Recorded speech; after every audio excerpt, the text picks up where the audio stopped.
There is nothing. Only warm primordial blackness. Your conscious ferments in it. No larger than a single grain of malt. You don't have to do anything anymore. Ever. Never, ever.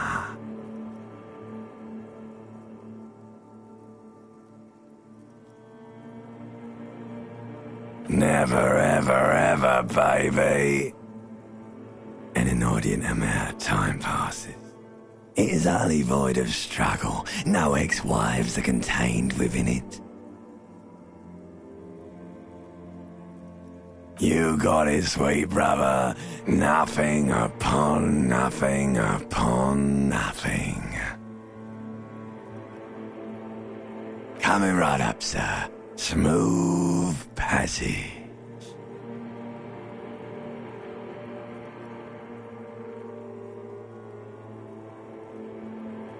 All right. Nothing town to fuck all borough.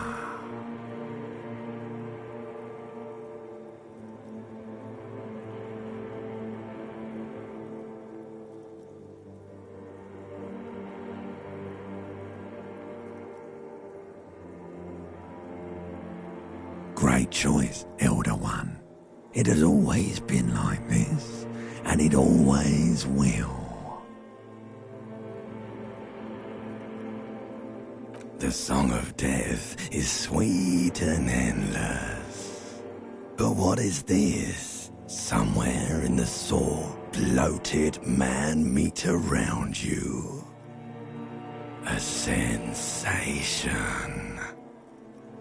Like a fly to the ointment, your conscience sticks to it. The limbed and headed machine of pain and undignified suffering is firing up again.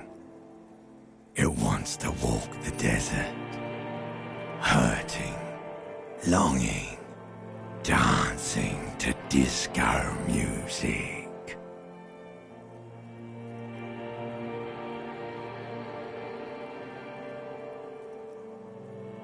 The stench of liquor rises from your mouth, and with it, an ungodly headache.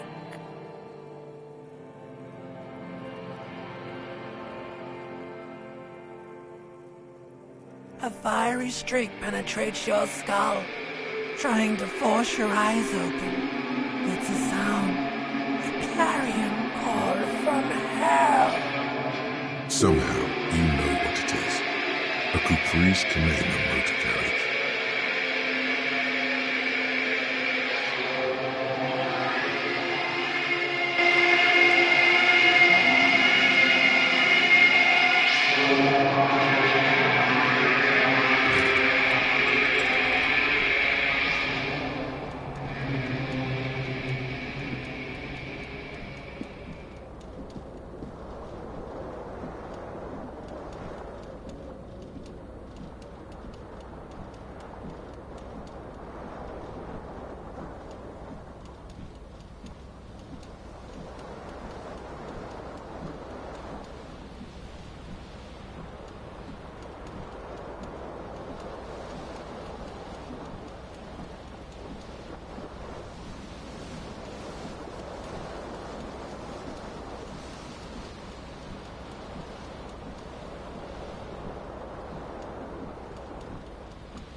You hear a jingle.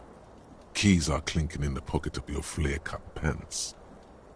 It says, whirling in rags, on the aluminium keyring. There is a single key on the ring. The number 1 is etched on it. It should open the door.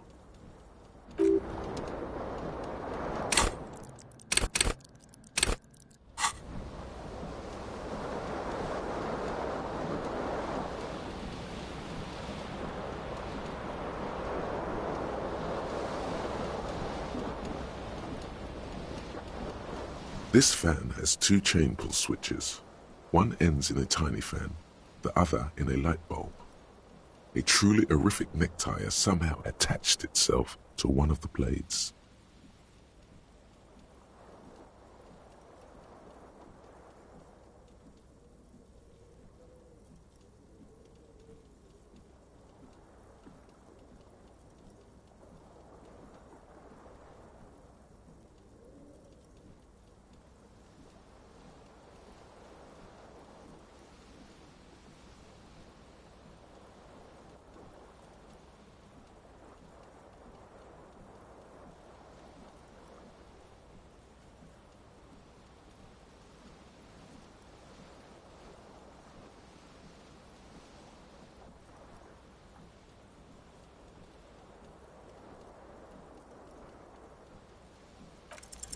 You swoop up and catch the tie. Snap! It's released from the blade. What you have in your hand is a truly hideous necktie, with 4 or 5 different patterns. The knot reminds you of a noose. The blades come squeaking to a halt. The switch must be broken, because nothing happens. The air in the room is starting to feel like vaporized urine. The switch must be broken. A terrible mistake. Turn the lights off immediately. You can practically feel the photons burning a hole in your brain. Your eyes burn with photosensitivity. It's not good. The lights are off again.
A mirror hangs above a bent and broken sink. In a fierce discharge of masculine energy, someone has ripped half the faucet off. Was this not the same Elo that founds empires and lays waste to cities, virile, uncaring towards the little things? Probably not, no. Hot water sprays from the faucet's base, and steam covers the mirror. You cannot see yourself, just the vague impression of a man. Suddenly, you realize you have no memory of the face that awaits you there, underneath the soft vapor. Really, all recollection of the person you are, the people in your life, and even the world you're in has drowned in a sea of blood alcohol. This was no mere night of drinking. It was a deluge of world-ending proportions. Really? Or as you slowly reach your hand towards the surface of the mirror. Abort. You clearly have not thought this through. You won't like what you see there, and you will never unbecome it.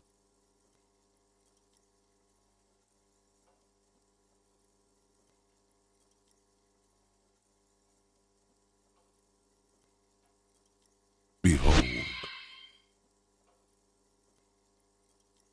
You have no idea who this thing is, do you?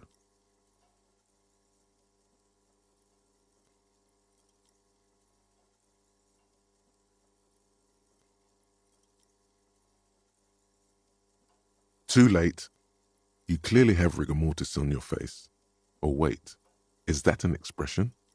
Are you trying to make an expression with that face? Why? Please stop. It's horrible. You're scaring yourself.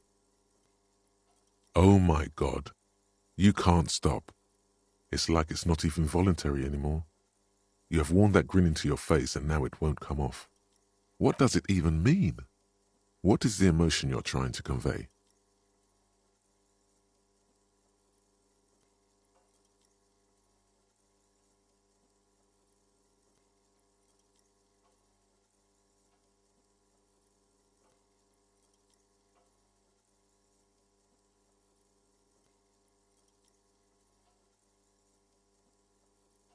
You should check yourself for a pulse, superstar.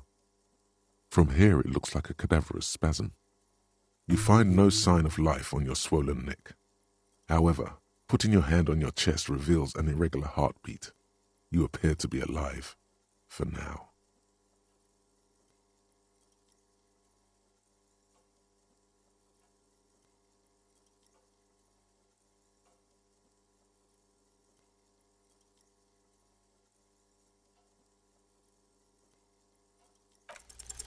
Like the rest of you, it comes from a bad place somewhere in the past. That's all you know for now. It's too late. Like an image on film, the expression belongs to your primary motor cortex. It would take a minor neurological miracle for you to cease producing it.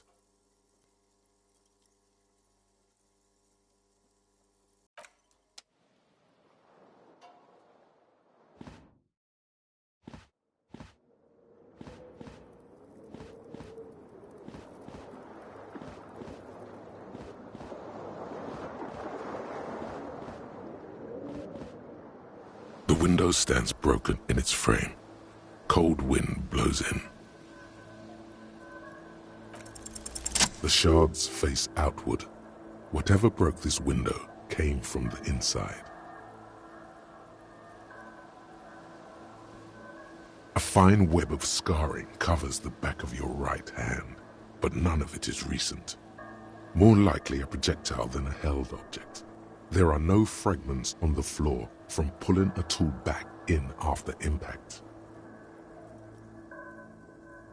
It is too large for a bullet, yet too small for a piece of furniture. You're looking for something heavy and larger than your fist. Like the green shoe that's on the hat rack in the corner, which, coincidentally, is missing its friend. Congratulations, you smashed the window with your own shoe. Now you only have one. If you're lucky, you can still find the other on the balcony outside. The door to it should be outside your room. A cool wind gushes in.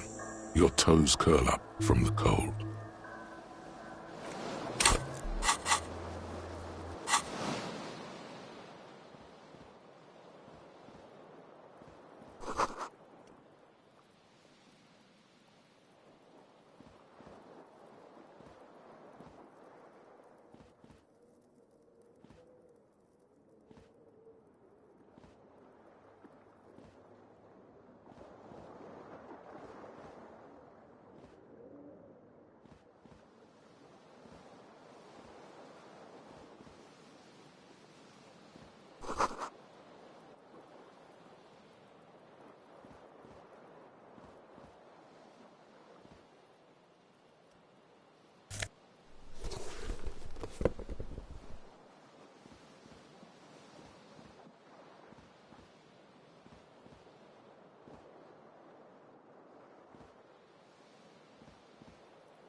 Hello, officer.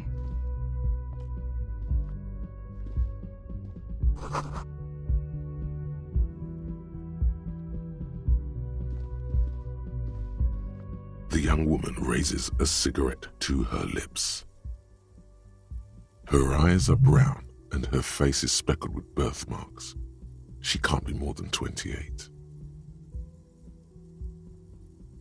A silver jumpsuit falls off her like scale armor, sparkling. This is the sparkle of too many nights out on the city. No.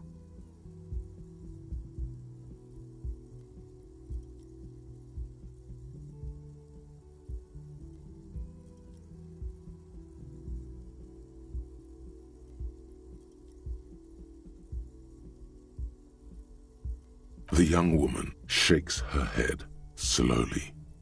Officer could be an artistic statement. You're already prone to those.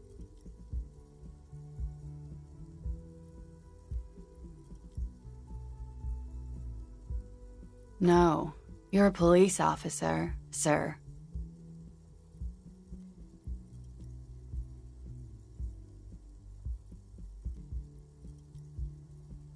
I am, yes. Unless you've been feeding us a set of very well-rehearsed lies all this time. You've been here for 3 days. On official police business, no less. Couldn't say. In truth, so far, mostly drinking. You have no doubt about the drinking. But do you strike yourself as a tight-lipped drunk? She must have heard something.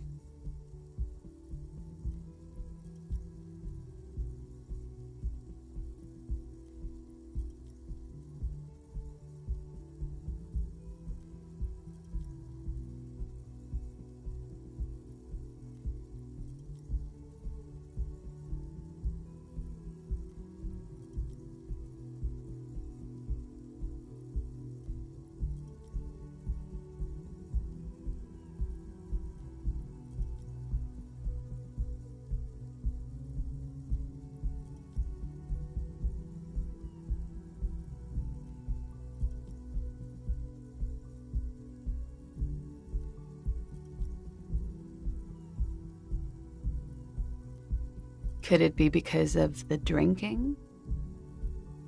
She hasn't had time to put her makeup on.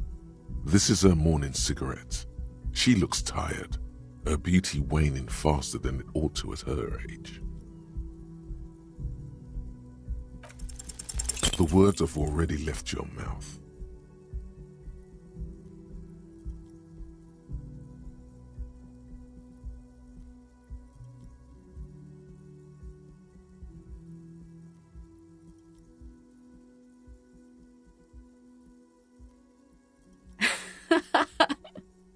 What was that?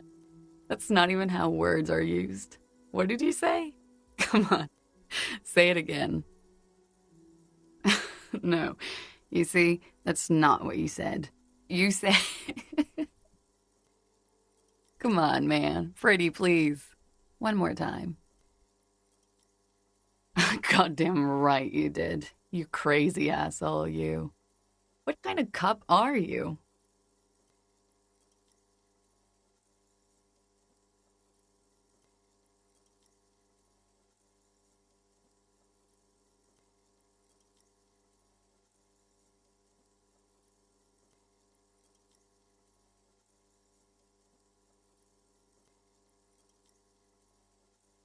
Don't be. It was funny. And anyway, who gives a shit? Who gives a shit about any of it?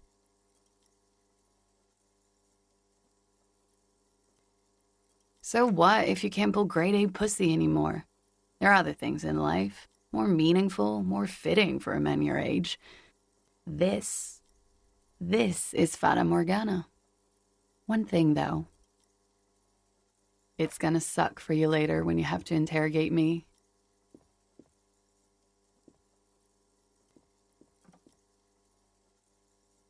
And for the record, no, I didn't do it.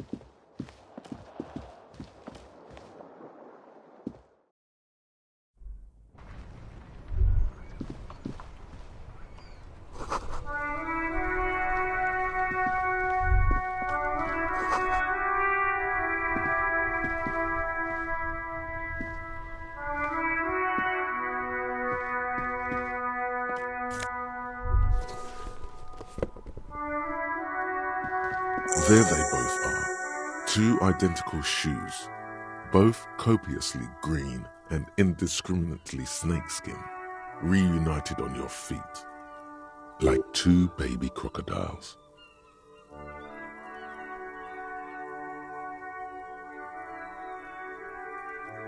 It's pretty clear a normal cop is not what you are. Good, they're balanced, comfy. Feels like the only good thing about you right now, truth be told.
The door is closed. There is no answer. You hear the shower being turned on, somewhere inside. Still no answer. This door can only be opened with a key or from the inside. Still nothing. Still nothing. Still nothing. Still nothing. Still. This door can only. Still nothing.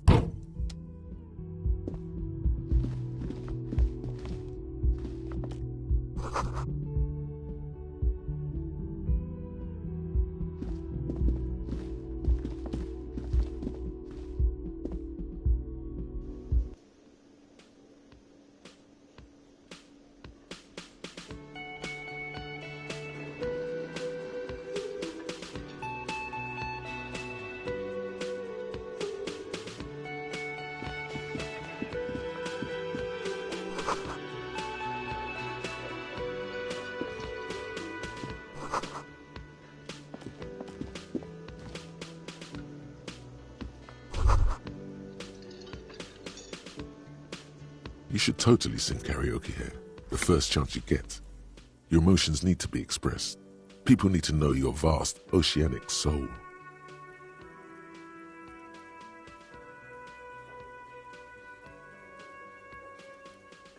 Utterly, and it needs to be heard through a PA system by other people.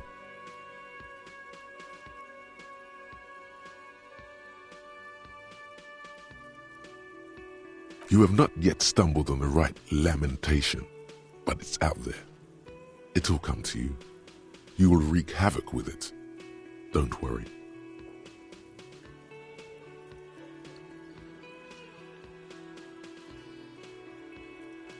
Serves them right. Wipe that smirk off their face with your sad, tragic song. Who's laughing now? No one. You have to find something tragic to sing first, though. Who is mistakenly identified as a cop for his prominent jawline? Yes, sounds likely. You should probably go on stage and pose for a moment when you're done with this thought. See if it works.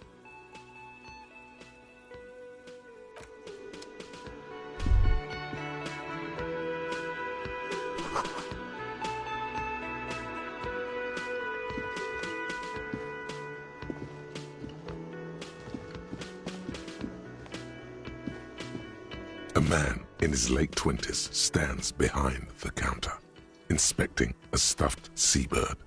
As you approach, he gives you a sideways glance, then looks down again. Everything is cool between you and this guy. He's a big fan. Make some small talk.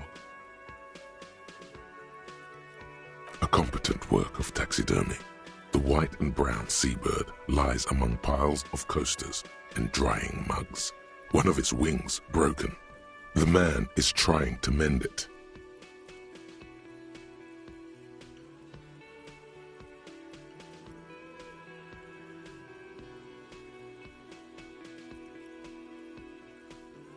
Looks like the bird was ripped off the shield that was used to mount it, most likely on a wall. This is the great skua. The seabird is the symbol for the discovery of the Insulindian Isola, the part of the world you are in right now.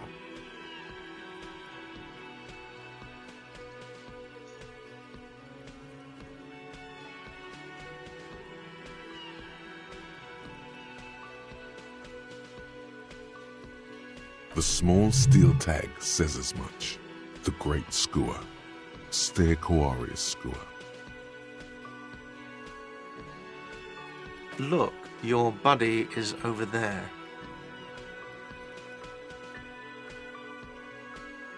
Why don't you go and talk to him, okay?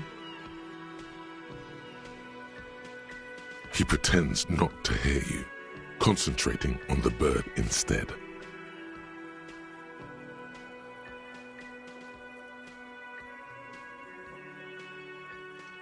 A competent work of taxidermy.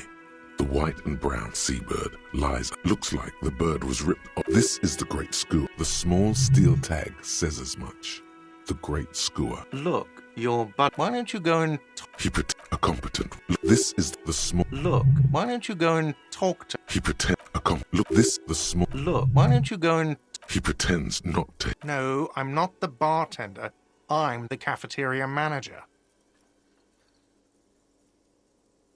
He's very animated all of a sudden. This seems like a touchy subject. I have 3 cafeterias to manage. 3. Sylvie tends the bar here, not me. I'm only standing in. She just, you know. His eyes dart from left to right. This man isn't lying, but he is hiding something. So now you're a cop. Oh, forget it. No, He's very animated all of a sudden. This seems like a touchy subject. that period of my life is over. Not everyone who stands behind a counter is a bartender, okay? I have 3 cafeterias. She just... His eyes dart from left. So now you're a cop. Oh, forget it.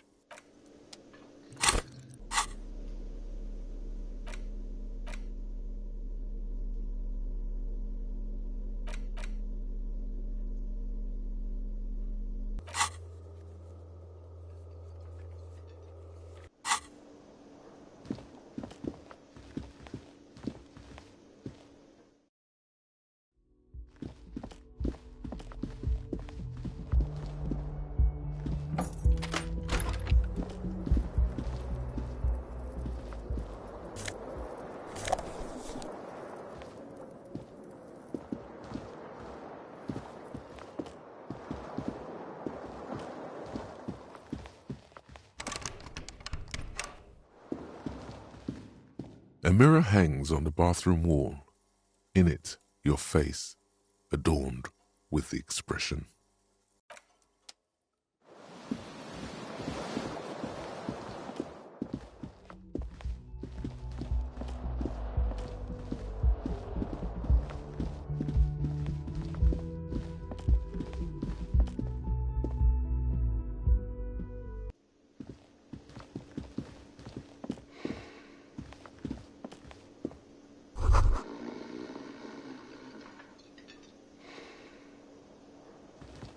That sugary black rum stain on the counter makes you teary-eyed with joy. It's almost touching how syrupy and sticky it is. How long have you been up already? Sweet Lord, a whole hour. And you haven't thought about rum and lemonade in all that time? You've truly extinguished all trace of yourself.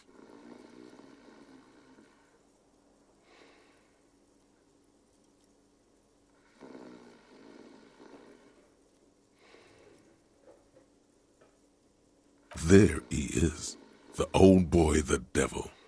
You rascal, you. Let's celebrate right now by licking that stain off the counter. Do it. It'll be wild. You lick it, but only a little. Only with the tip of your tongue, because you're a pleasure delayer. After 2 or 3 licks, the crust begins to melt, and a sweetness breaks loose. The sharp, titillating scent of alcohol rises to your nostrils. You could definitely go for some more.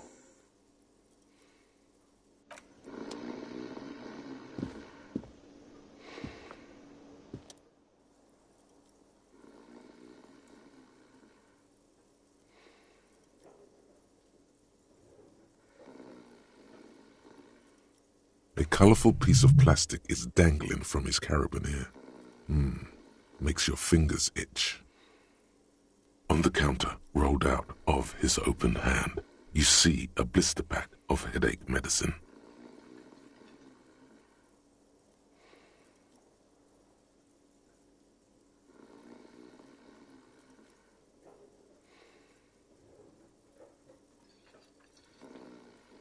It's a dock worker's ID, doubling as a shift card and a job permit.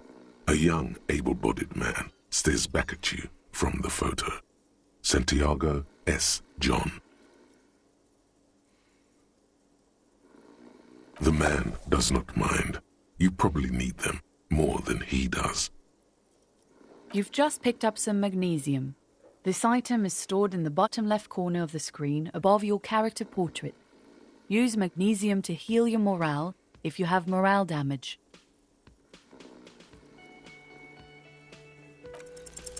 Your fingers find their way into the shackle, flicking open its spring-loaded gate. The metal loop holds the plastic ID and a leather-bound pocketbook. The man emits a loud snore. Is he about to wake up? Doesn't look like it, but you never know. Better be quick.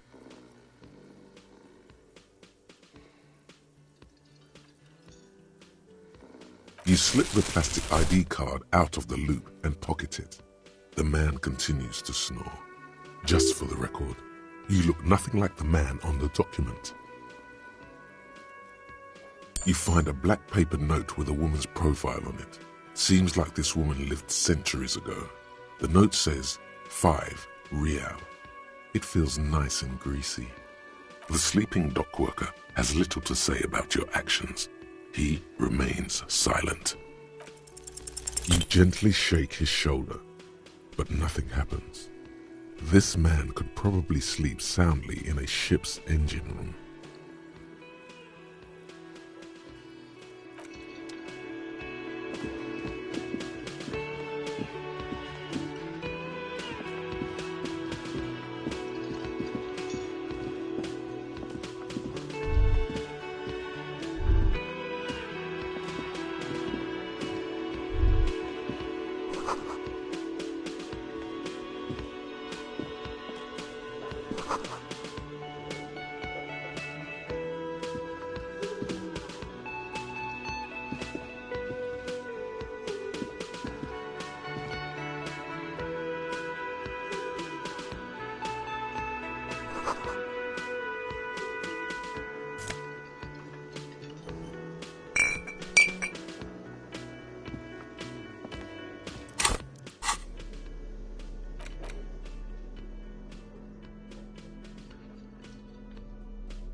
Hello, sweetie. You shouldn't keep your colleague waiting.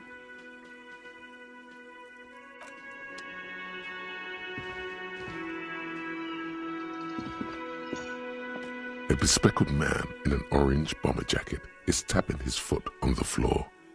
Looks like he's waiting for someone.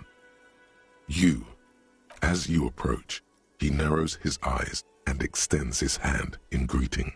On the sleeve of his bomber jacket, as well as on its back, are the same enigmatic white rectangles as on your blazer. Hello, I'm Kim Kitsuragi, Lieutenant, Precinct 57. You must be from the 41st. You realize he's waiting for your name.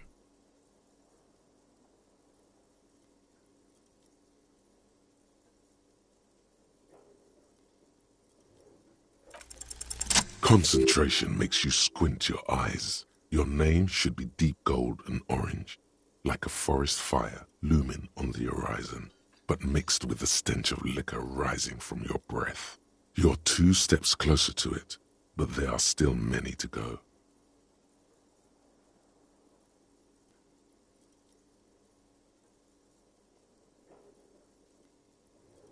Okay then. It looks like we had a little scheduling error on Sunday. Saturday too, actually. Have you had time to talk to the manager here? What he means is, he has been trying to meet up with you for 2 days, but you have been otherwise occupied.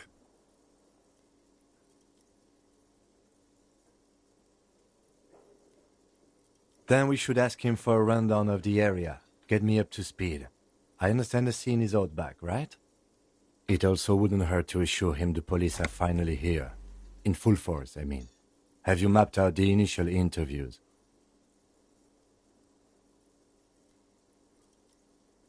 Okay, we'll have time for that after we take a look at the coroner's case. Have you removed the dead body from the tree?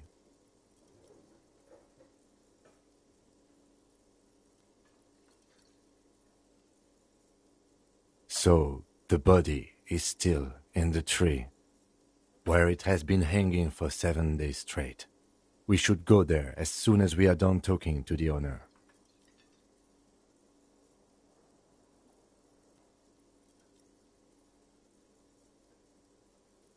I can see you drank last night and the night before, and that you are still drunk now. But I have seen officers go through worse. Much worse. If you need something for your headache, there is a general store nearby. But as I said, the dead body should be our #1 concern. We all feel that way sometimes. There is no such thing as a police officer, I'm afraid. What remains is that there is a dead body in the tree. Someone has to figure out who put it there. If we don't, no one else will. And then, soon after, dead bodies would be dangling from all the trees. But first, we have to take it down.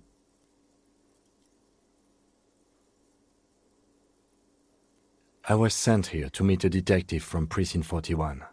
You have the insignia of the citizens' militia on your sleeve and on your back. I suppose you could be impersonating him. You could have gotten the insignia from the black market or forged it. But for now, I'm going to set those possibilities aside. I'm not from the Inspectorate General. Inspectorate General means internal affairs. What he's saying is, he's not from the rat squad and isn't supposed to suspect such things. Yes, but I'm not them. I'm from criminal investigation. Yes. They're not just white rectangles. They bear a halogen watermark with the letters RCM and a pattern resembling the street grid of Revachol West. I would ask you to step into the headlights of my motor carriage, but again, it's none of my concern. I just need you to do your job. You mean you don't have a badge?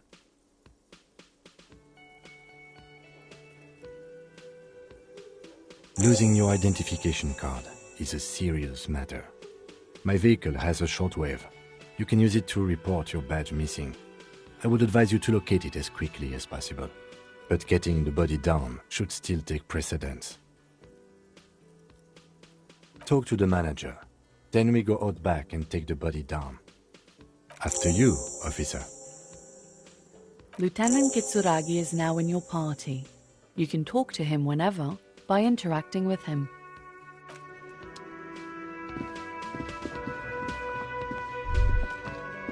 The theme on that pinball machine is a standard royalist theme, used on everything from pinball cabinets to full-flavor cigarettes.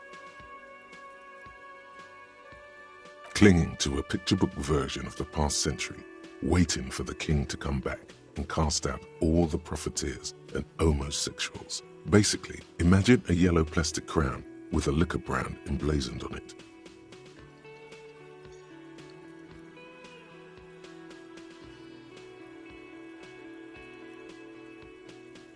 The sentiment is called anti-centennial nostalgia, pining for a time before the turn of the century. It's common even now, after 50 years.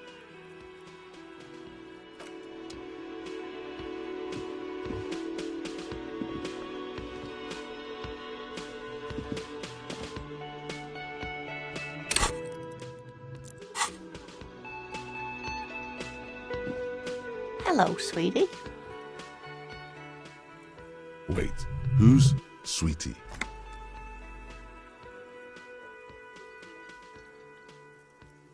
Why, you are, officer. And have you found anyone to be sweet to?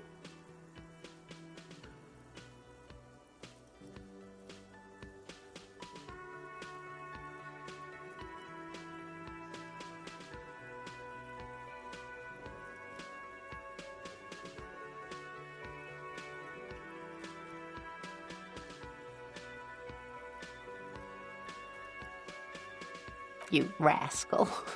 I'm too old for you, and too married besides. You must forgive me. I'm getting so scatterbrained. I completely forgot to introduce myself. I'm Lena. My husband Morel and I are staying with our friend Gary just down the street, but I come here for tea when they're away. This Lena is wacky enough for the motley crew. Hire her on the spot.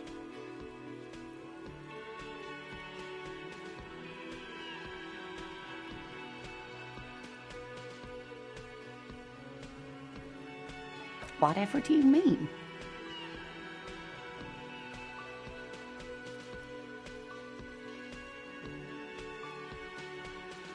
Sequence killers? Oh my. But I think you already have a partner, sweetie. A partner who needs you to help him get a corpse down from a tree.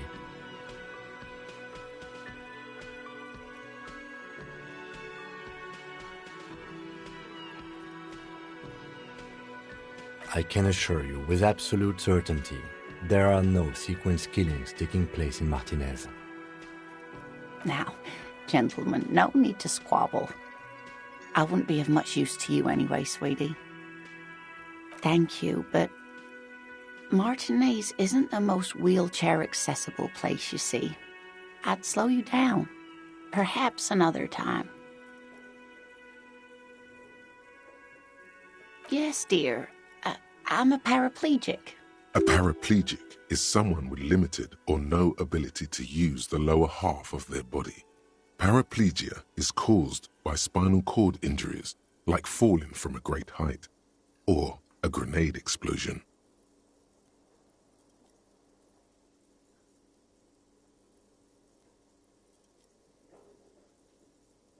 No, dear.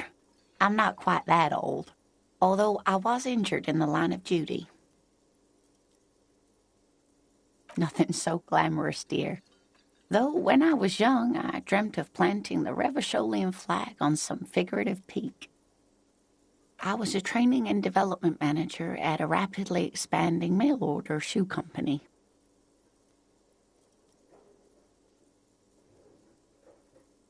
You'd think it would be a safe job, but I had to be everywhere, and, well, once I happened to be under some faulty scaffolding. I was lucky. This was almost 20 years ago, and I was compensated exceptionally well. One can only dream of such payoffs nowadays.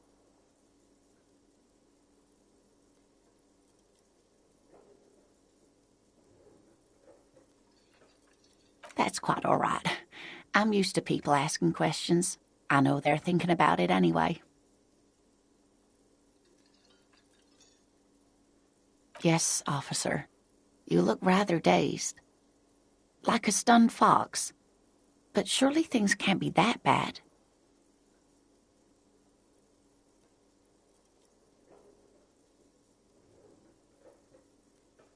You know where we are, right?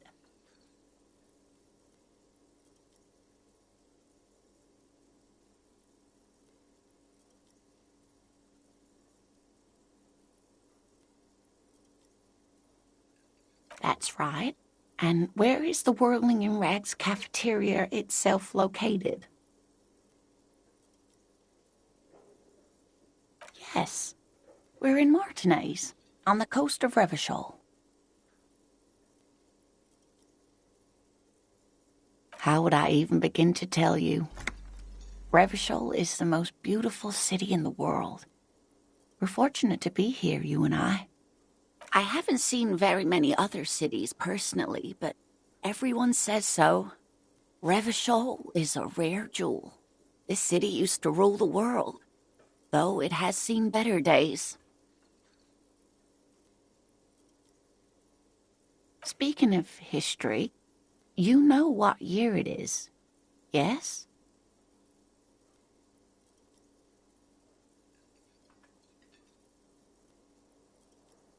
There. The year is 51, and spring has only just started. I'm sure there are better days ahead. She looks flustered, her hands smoothing out the creases in her blanket, even as she attempts to reassure you. The lieutenant studies you, rubbing his chin. I'm beginning to suspect that you might indeed be completely adrift in this reality, thinks the lieutenant. How can it be that bad? Never mind. We're in this now. I can tell that this is taxing for you, so I'll just ask one more question. What regime are we living under? What mode of government?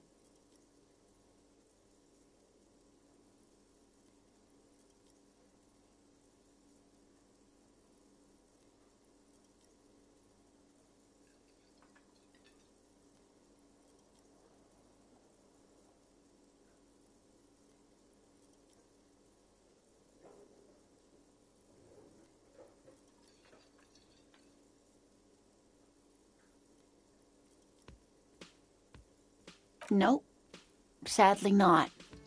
Revachol is what's called a zone of control, under an alliance of foreign powers called the Coalition. We have no government of our own, and what democracy we have is market-driven. Meaning, buying is voting. Oh dear, this is troubling. You really ought to know that, being one yourself. There aren't any cops in Revachol, not in the traditional sense. The status of law enforcement has been a complicated matter since the revolution. But we should stop for today, sweetie. You look like you need a break. Besides, I'm not the best person to explain the big things to anyone. She's scared now. She's realized you really are brain damaged.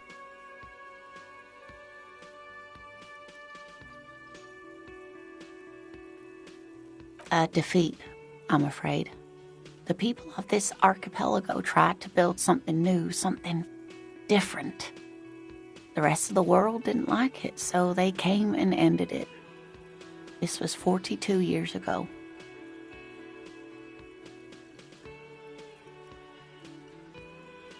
Of course, sweetie, I really don't know how to explain it better. You didn't do too well, dear. It does look like you're having trouble remembering things. History and places. Remembering reality, in a word. It's very odd. A sigh. The lieutenant buries his nose in his notebook. But maybe a fresh set of eyes is what the world needs. And while I'm no doctor, such bouts of amnesia are often temporary, so I wouldn't worry too much. Someone more educated in sweeping matters. Maybe you should ask. No, I'm not an encyclopedia. I won't be a guide either. I'm a detective. Of course. Then I don't know. Someone rich, maybe? Wealthy people are educated. Though I don't know where you would find a wealthy person in Martinez. That's a good point. This doesn't look like Rich Central. Of course, dear. Good luck with your case.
Kuno's got this. If there ever was such a thing as an ugly kid, then this is it. He's almost exquisite in his ugliness, like a gremlin. Oh yeah, nappa comfy, Kuno!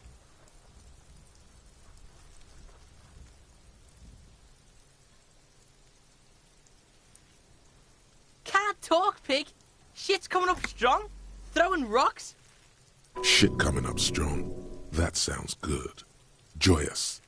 You should hang out with this kid and see what that juicy shit is all about.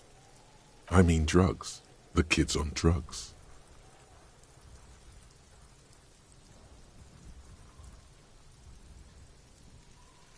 Yeah, Kuno! Ride the lightning, Kuno!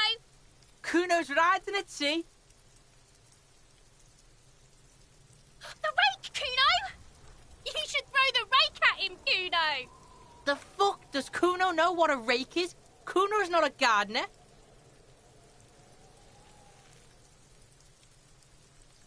The fuck are you talking about? He's calling us Kuno! He says we're fucking each other!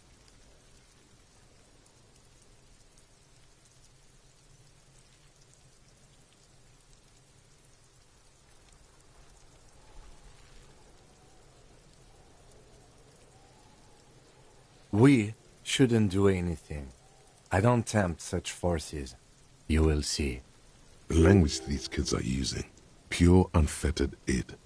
There will be no reasoning with those creatures.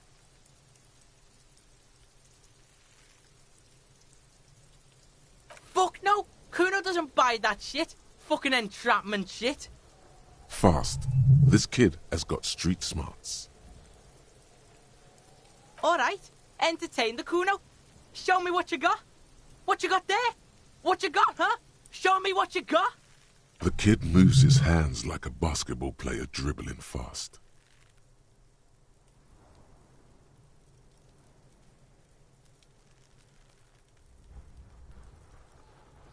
Kuno's Kuno, pig. It's always Kuno, never I. Clearly the kid's using the third-person perspective as a shield.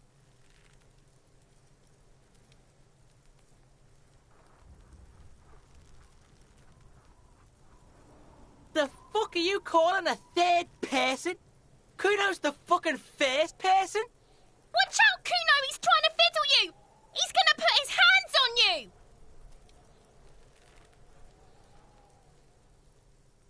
Help! Pig's got Kuno! Help! Rape! Help! He's got the Kuno, help! Everyone can hear.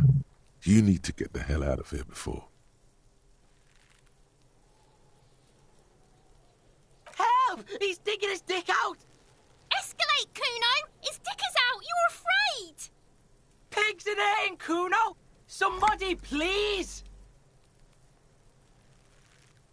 How did we get here? How did this happen? This makes no sense. There may still be a way out. Just appeal to his reason.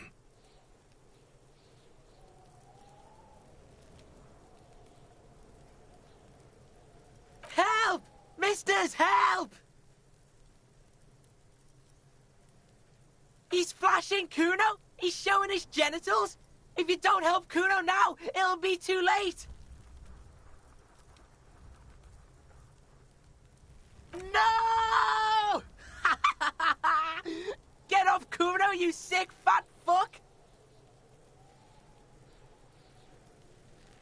The nearly psychopathic way they could slip in and out of the act implies you're not the first victim.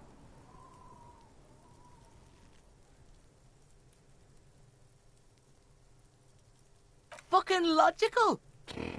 Help! The logical pig is fiddling Kuno! No one? Kuno's doing this because he likes it, pig. Help! The pig's gagging him! Kuno can't speak! You put him up to this yourself when you decided to talk to him in the first place. Listen to your friend.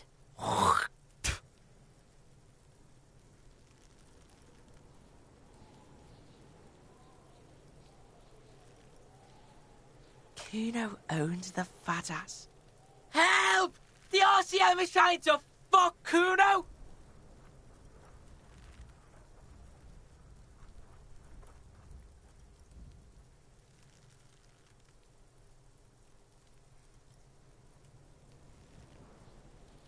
Look. For emphasis, a ghost is saying this. A shit-eating psychopathic ghost with an ace up his sleeve. I know you wanted to hit me. You got that I'm gonna fuck that Kuno up look that Kuno's dad gets. The murder look. The rage look. Relax. He can't read your mind. He doesn't know you were thinking that. There's a dead body, remember. That's what you were doing here. You're a cop on a case.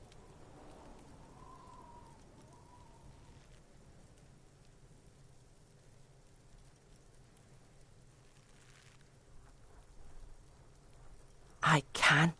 Kuno can smell that violent shit. I know what you were thinking.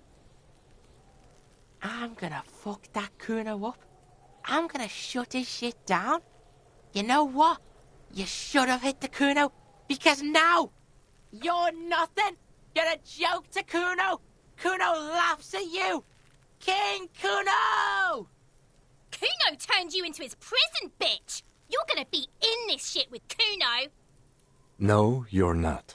We can just leave. Bitch, you're gonna be in this shit with Kuno forever! A peepo is a type of hat, by the way. You don't talk to me about my fucking peeper! You don't know where I come from! You're just Kuno's bottom bitch! Okay. Kuno is kind to his bitch. Ask your questions, but remember, this changes shit. Click, click, click, click!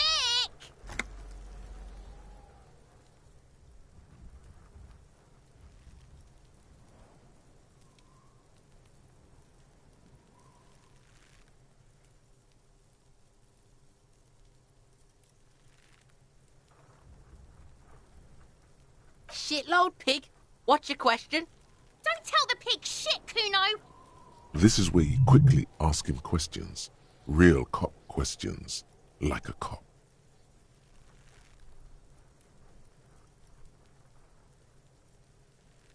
Probably climbed. Kuno was busy down the road when that shit went down.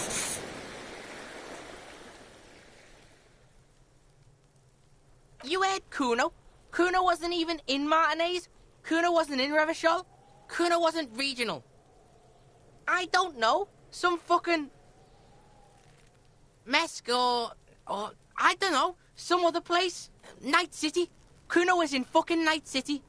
There is no Night City anywhere. That sounds like the name of a city in some pulp science fiction novel. Why you gotta be riding Kuno's ass? You haven't been where Kuno's been. You haven't been in Kuno's head. You wanna know where Kuno was? You wanna know what Kuno's been fucking up to? Oh, don't tell him that, Kuno. It's lame. It's not fucking lame. Kuno's building Kuno's city. Night City, Rage City, the City of Rage. That's it. And it's not lame. Lame. That's the name of Kuno's city, bitch. Get the fuck off Kuno's back. This shit ain't about that. It's impossible to deduce what it is about, at least for the moment. If it's important, it'll come up later. Focus on the case.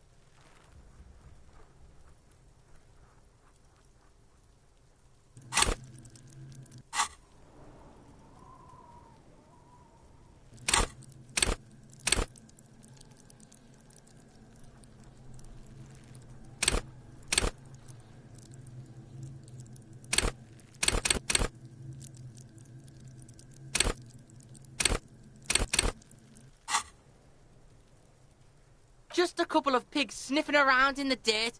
That seems pretty fucking suspicious to Kuno.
You tell the faggoty Kuno.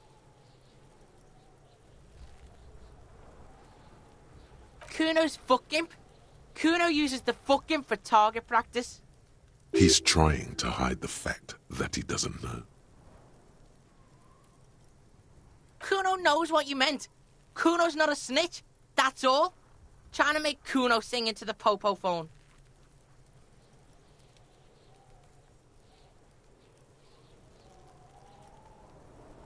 You're testing Kuno's patience here. Get lost,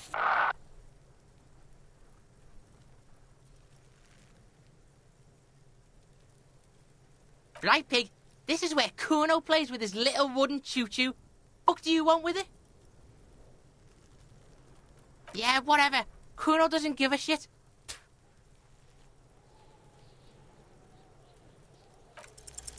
He's on your crime scene, bossing you around. And he's been here for some time too. This is where he hangs out.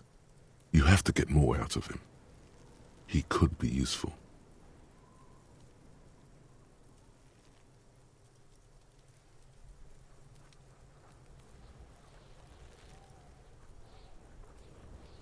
No! You told him about it and now he knows your name! This city is not fucking lame. You are lame. Kuno's tired of defending Rage City from... Just fuck off, alright? And fuck you too, putting Kuno on the spot like that. Kuno doesn't need to fucking explain his shit. Kuno's king. He rules here. Fuck did you want? Explain himself? As if explaining some kind of work? Some kind of avant-garde work way ahead of its time? You must get to the bottom of this one of these days. Sadly, it's unlikely to happen today. Kuno doesn't fucking care.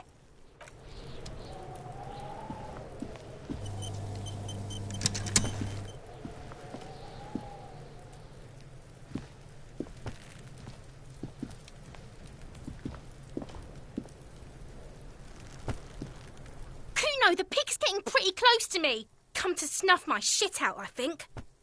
Looks like it's time for me to go, Kuno. Pig's come to take me in. I'm going away for a long, long time, Kuno. Going away for life. What's going on there? Fuck are you trying to pull, Pig?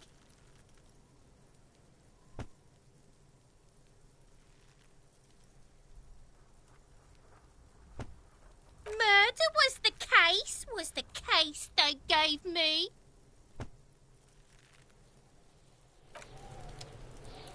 I'll die before I squeal, Pig. I come from the woods, good Davidu.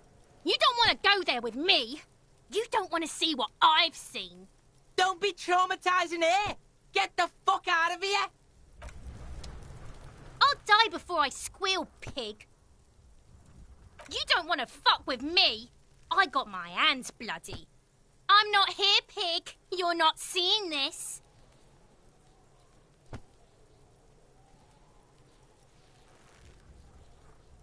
You can still see the top of her hat from behind the fence. I'll die before I squeal, Pig. What's this kid shit? Fucking mind games. I'd rather die than squeal.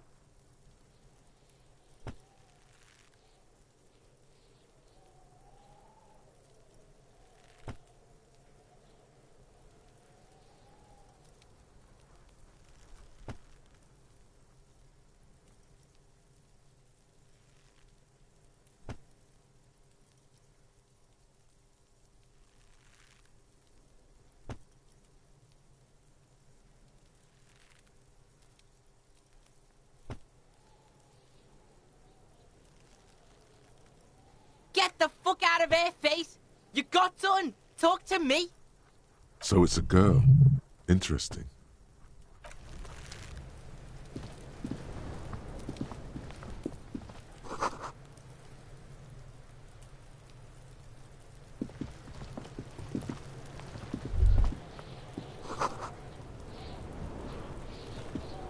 This trash container is locked.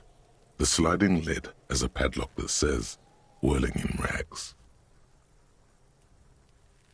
Just a trash container? There is no such thing. Your fingers start to itch just looking at that padlock. We could try using a pry bar. There's one in my motor carriage, or we could ask for a key from the manager of the Whirling in Rags. He probably has one. He might also have information. This is better than the pry bar idea.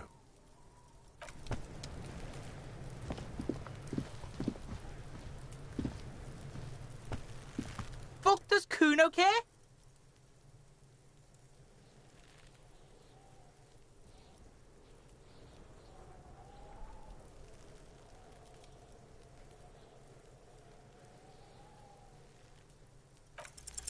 What's going on? Like you don't have enough on your plate. You feel a sudden surge of self-pity coming on.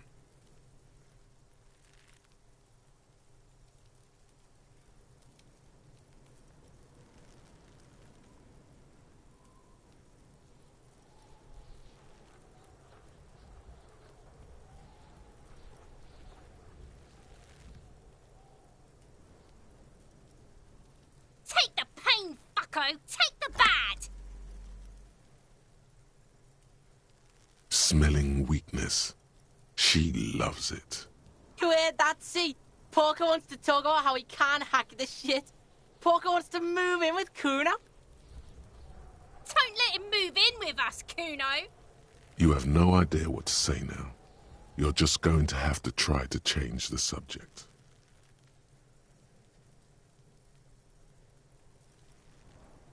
Kuno's Kuno. You already know that slow shit. Kuno thinks you have brain damage or some shit. Kuno cares. Kuno, stop being nice to the pig! Step away from Kuno, fat-ass creep! Ease off, see? Don't be telling Kuno what Kuno can do. What else you want, pigman?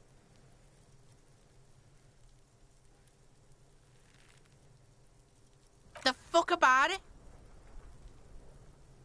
You're testing Kuno's patience here. Get lost,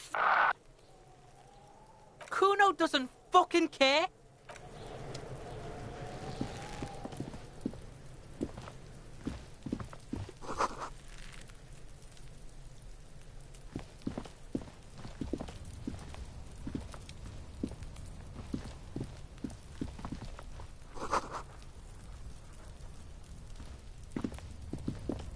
Yes?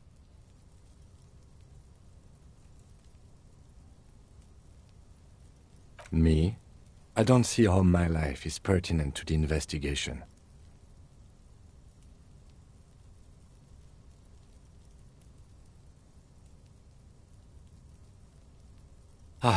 If you insist. What do you want to know?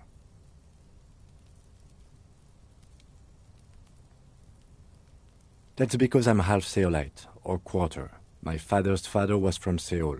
So was my grandmother, but from my mother's side. It's not an interesting topic. It's a part of the world, officer. A geopolitical entity and a geographic division. I told you it wouldn't be interesting.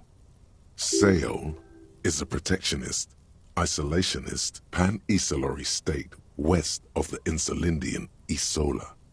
Actually, it's quite interesting. Some would even say mysterious. You're barking at the wrong tree. I don't speak a word of Seolite. I've never met either one of my grandparents, and I've never been to Seoul. I'm a regular Revacholière.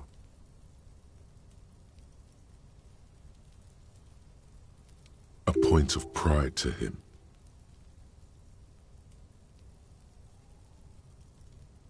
No. Your brain sends the signal to your lips, but they refuse the order. Something is paralyzing them. You're pretty sure it has something to do with the lieutenant's eyebrow. It's like you're locked down. Something the matter, detective? What's going on? It's like you're a puppet in his hands.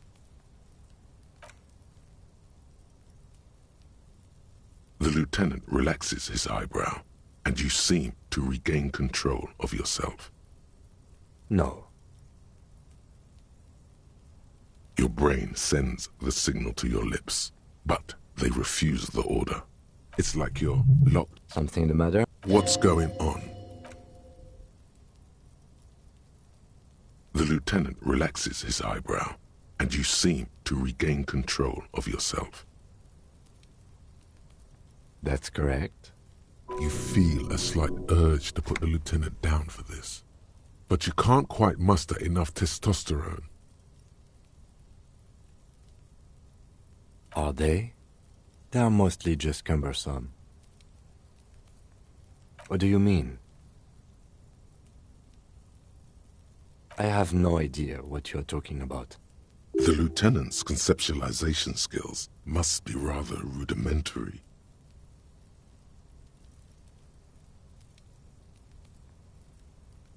I can't say that it does, no. When I need to think, I just use my notebook. The lieutenant produces his small blue notebook and idly thumbs through a few pages.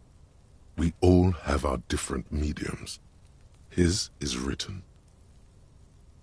Good. Let's change the subject. An inconspicuous pile of the roofing material, Eternite. It's nothing. Someone just left some roofing material slanted against an old shack. Glad you asked. When junior researcher Olari Tal invented Eternite in the Vatna Polytechnic Institute some 30-odd years ago, he thought it would last forever. Hence the name, Eternite. Sadly, the only lasting thing turned out to be the material's highly carcinogenic effect.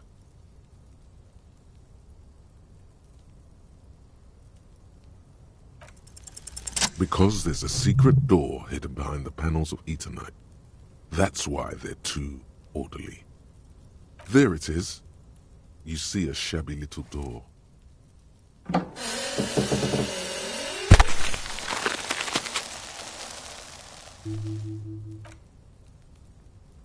What is this then? A tool shed? Let's investigate.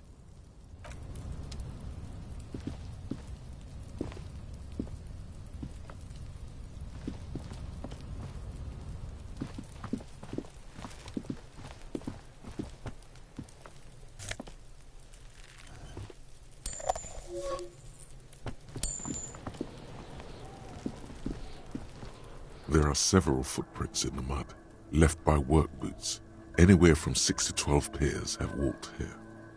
Heavy workers' boots with reinforced toes and hobnails, all over the yard.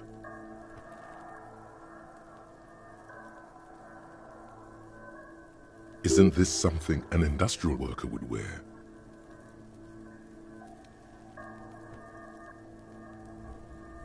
Noted.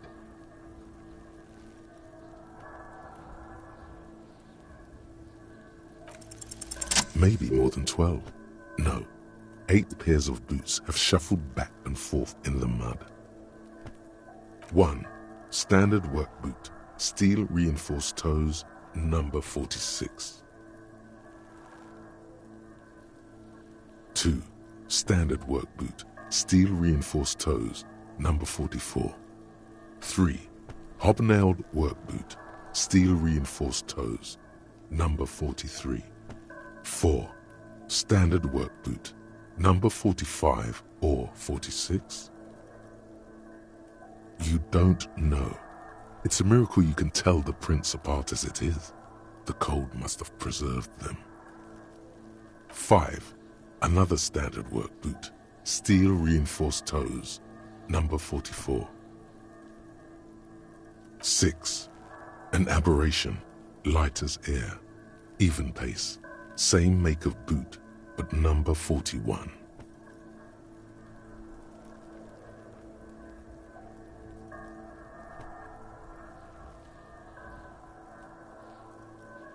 Impossible to tell. Could also have been an adolescent. The gait is undeveloped. 7. The glowing outline of a standard work boot, number 46. but the imprints are twice as deep as the others. The weight exceeds 200 kilograms. 8. And yet another standard work boot, number 44. There's an aberration in the pattern of the sole, however. The right sole is smoother, more worn. How many?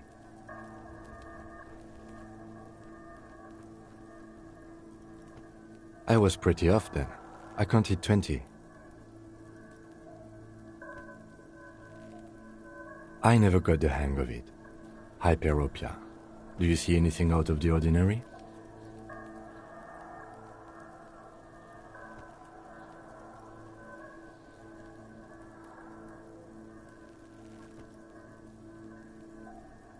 $200? Could it be the combined weight of two people, one carrying the other who's tied up? Let's say a heavily built worker carrying a similarly built, soon-to-be-dead man. He might be right. 200 kilograms of living weight is unlikely.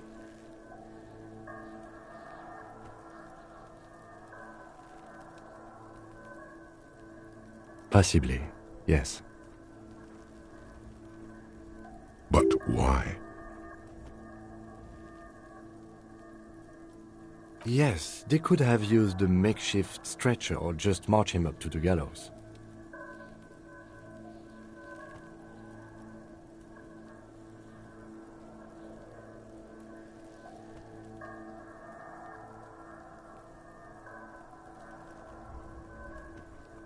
You have a point there.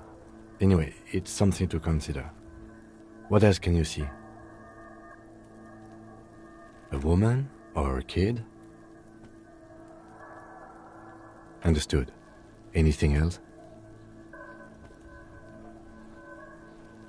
Interesting. Let's name it the old soul. Someone operating a workbench with a pedal? Like a joiner at the harbor. Or maybe a drummer?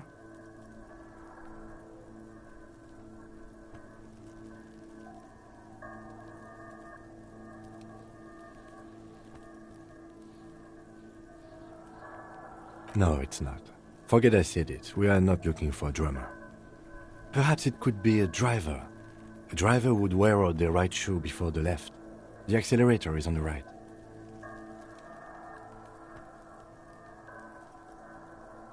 He doesn't seem to hear you, looking south toward the traffic jam instead. The machines are silent. The engines are all turned off.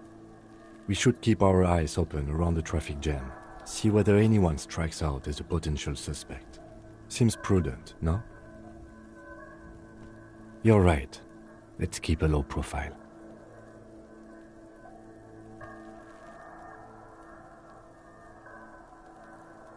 A week, maybe?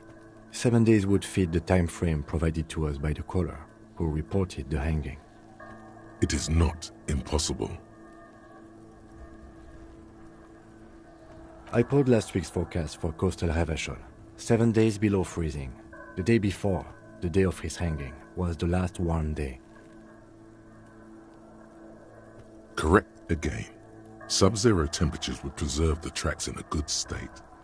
The commotion here could have taken place a week ago.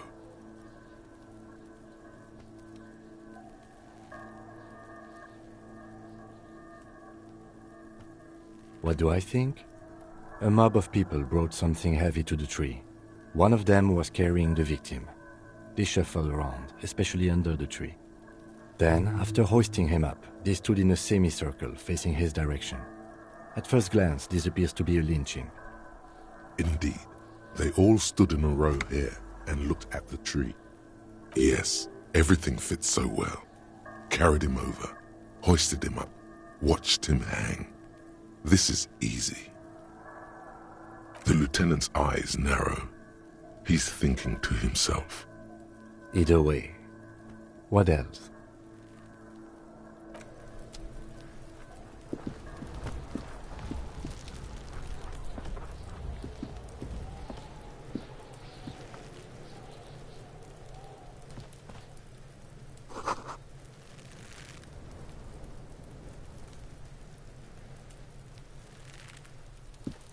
The corpse looks at you with bulging white eyes.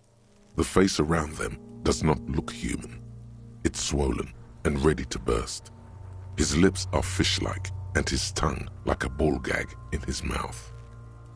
You seem to be holding your breath. A cargo belt twists his neck at an unnatural angle. The body below appears stiff. It's letting out an ungodly rot. The smell seeps in even through your clenched nostrils.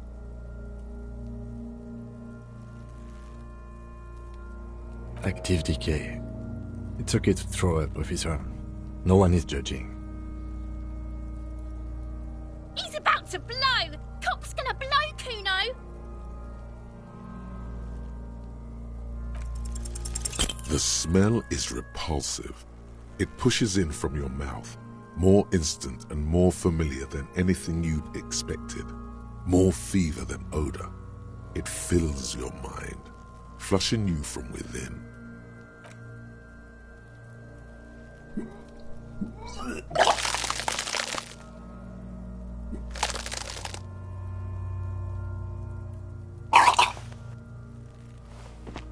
You feel a great force ringing from your stomach. Your body curls and pushes it out, burst by burst, until a pool of vomit lies under your feet and your throat stings from the stomach acid. The smell of Commodore Red rises from the pool. Among it, distilled spirit and bits of shish kebab. It's okay. Happens to everyone. Keep it. The hangover is clearly making this worse for you. You could use some ammonia to clear your head.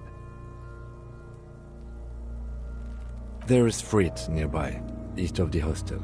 They usually have a small apothecary. If they don't... There's a greenhouse here, and a gardener with a wheelbarrow on the corner of the whirling in rags. If she works here, she might have something for the smell. Pretty clever. Acquiring ammonia will provide a modifier to the white check. Modifiers make checks easier and allow you to retry them.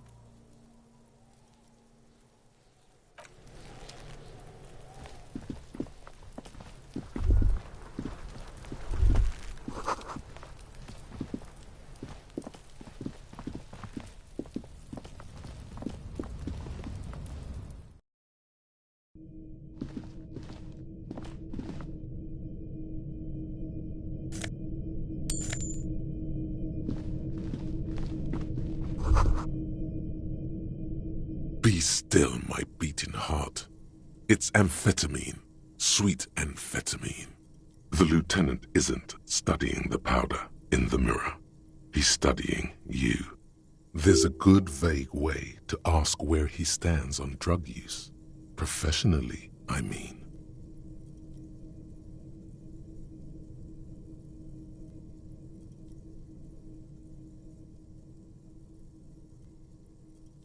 Perhaps not. This is below our pay grade, detective. However, see that ladder there? It's probably another way into the industrial harbor, no? A secret path the local kids use.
looks like someone left his tarpaulin cloak hanging on the railing here.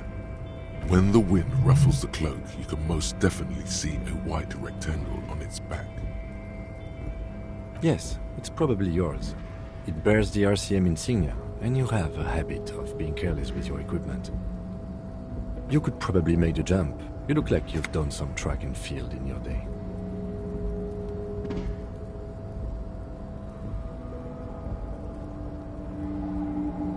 The wind is aggressive up here. The lieutenant looks at the enormous crane towering in the distance over the container yard. That machine is a Kvalsund 1020 HK.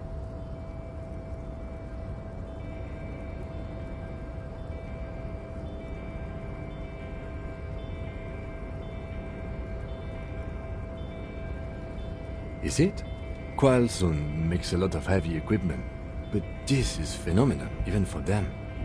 But I digress. We were focusing on your cloak here.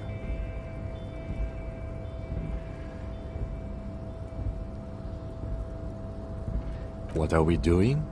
We're awfully close to breaking into the industrial harbor. They're bound to have information for us. I thought that was our intention. Or it could be that we are just exploring.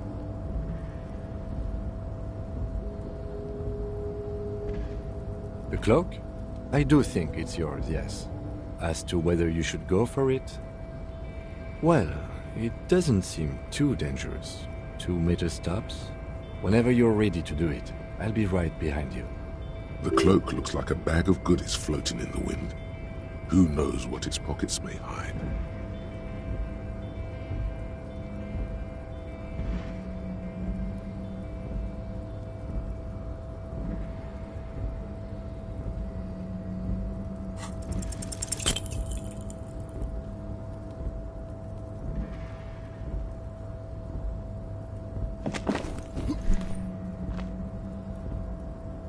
Nope, no. That's still too high. What were you thinking? You're not a gymnast. You're a boxer. And you've climbed way too high up here.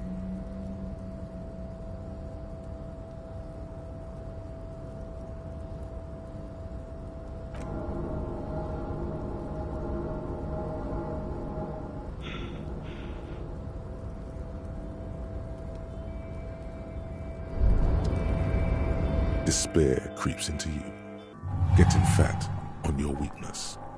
Whatever noble intentions you once had as a police officer, it's eating them all up now. You're still coming up with sentences. That's a step up from total annihilation, right?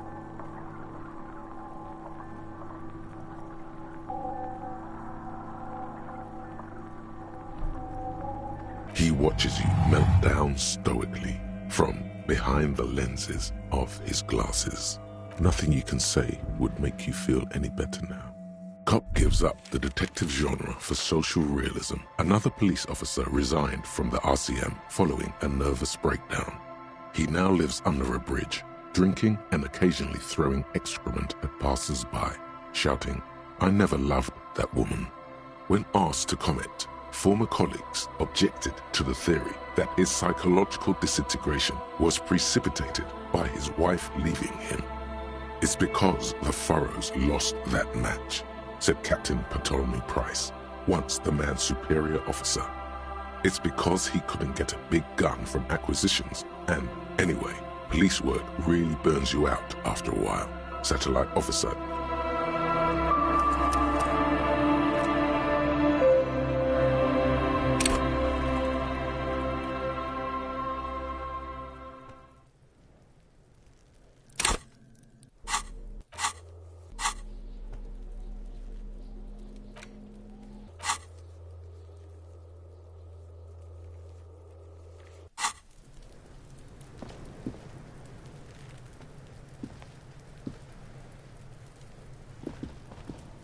This trash container, just a trash container. Your fingers start to itch just looking at it. We could try using a price, or we could have... He might also...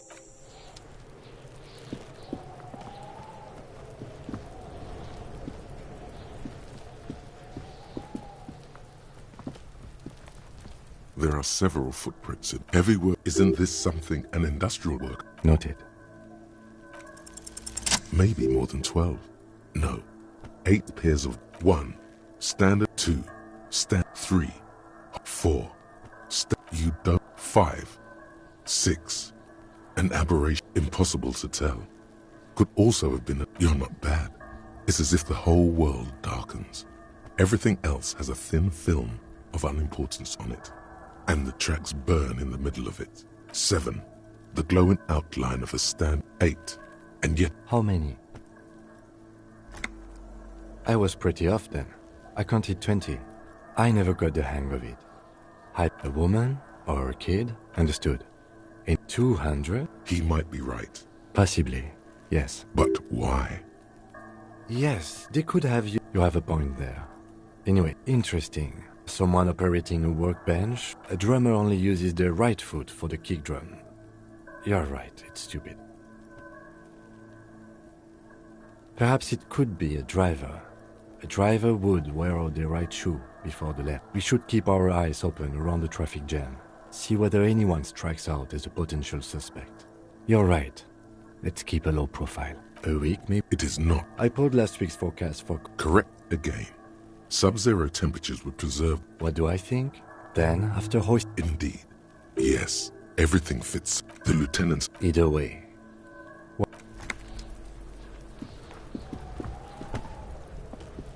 The corpse, you seem to be...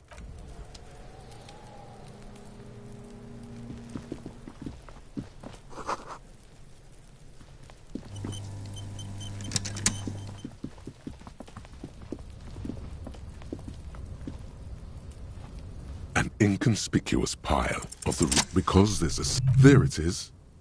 You see a shabby little door.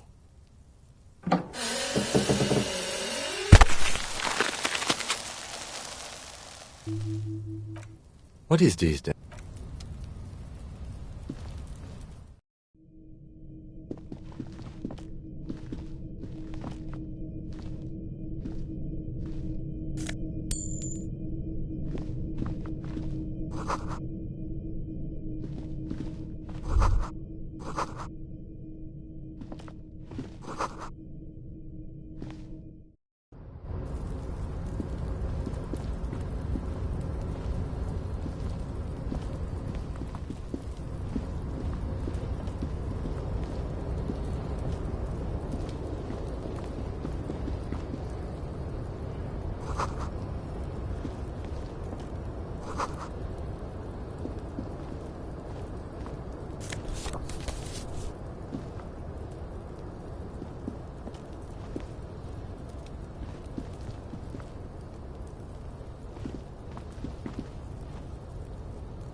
Looks like when the wind ruffles the cloak, you can most definitely... Yes, you could probably make the jump. The wind is aggressive up here. The lieutenant looks at the enormous crane towering in the distance over the container yard. That machine is a Kvalsund 1020. Is it? Kvalsund, but I digress. We were focusing on your cloak here. What are we... Or it could be that... The cloak? Well, it does... The cloak looks like a bag of goodies floating in the wind. Who knows what its pockets may hide?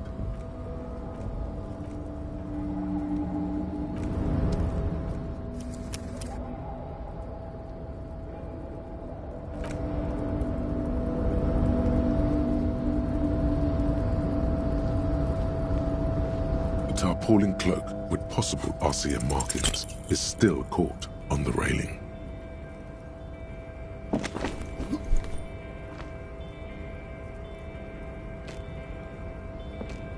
Nope, no. That's still too high. You could have died there. Shit. I'm failing you. This wasn't part of our deal. Hey! What happened? I understand. We can always come back when you are feeling better. It's just a cloak after all.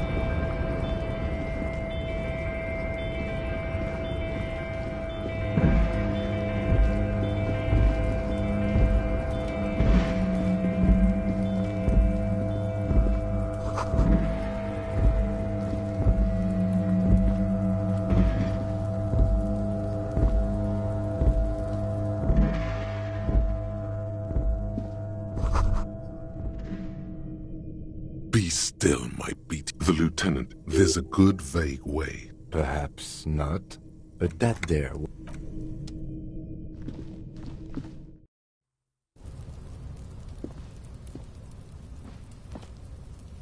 Yes? What do you want to know? Good.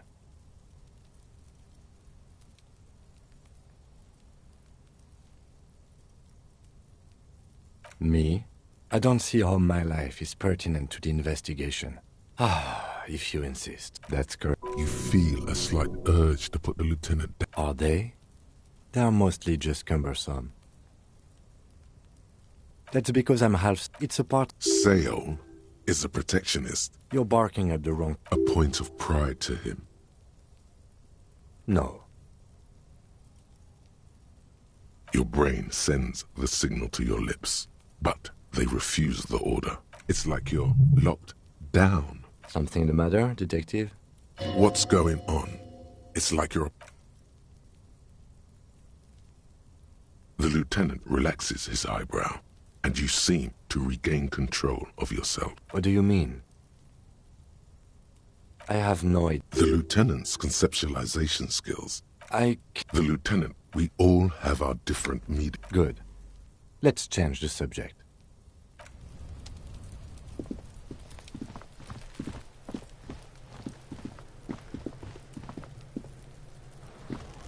Kuno, the pig's getting... Looks like it's time. I'm going away. What's going on there? You don't want to fuck with me. I got my hands bloody. I'm not here, pig. You're not seeing this. You can still see the top of her hat from behind. I'll die before I squeal, pig.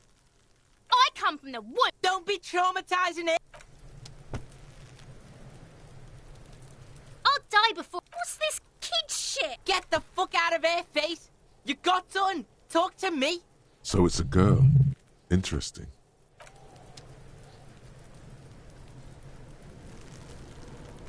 I'll die before I...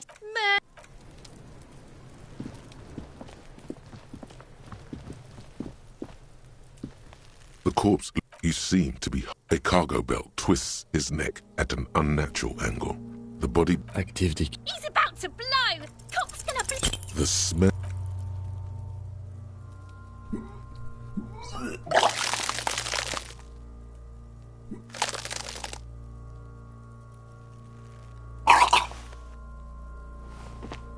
Too late.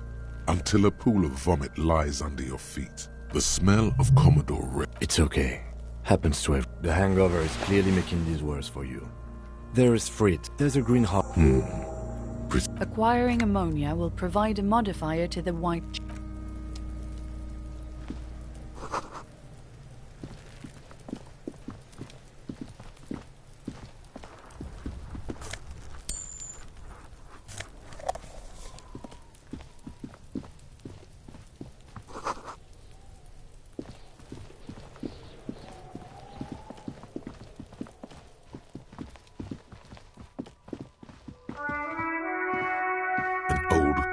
box with a matrix of push buttons lists all the companies in the East Delta Commerce Center.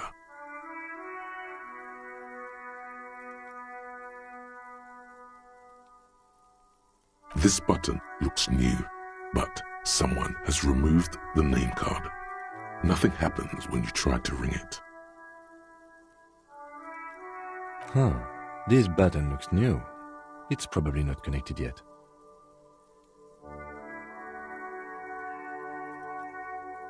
An off-key melody starts playing after you ring the doorbell. Then a woman picks up the receiver. Kuno, please stop calling here. Grown-ups don't have time for your stupid games. She thinks you're the gremlin child. What would he say to this?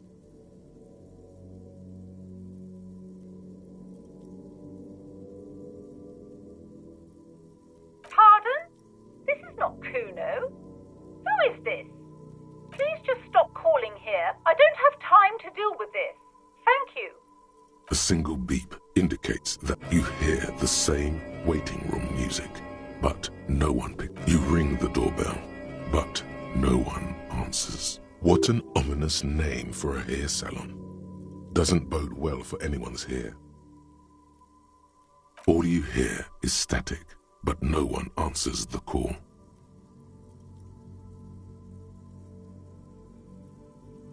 You ring the doorbell, but nothing happens.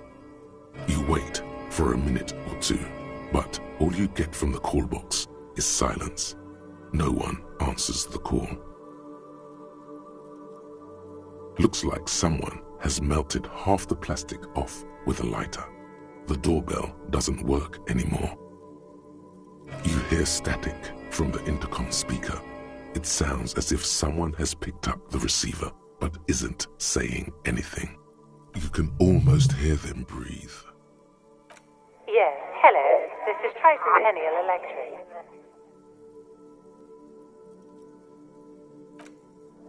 Have you come to place an order? She sounds almost antique, as if her voice was being played off an old wax cylinder. A receiver must not be working properly. Wait, but what happened to Slipstream SCA? There's no Tricentennial Electrics on the list.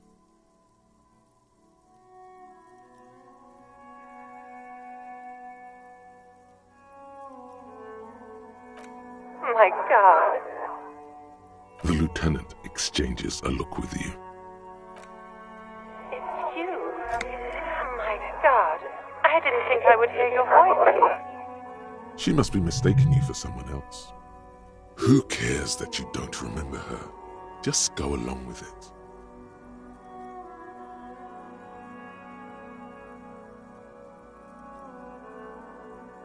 Michelle, just please.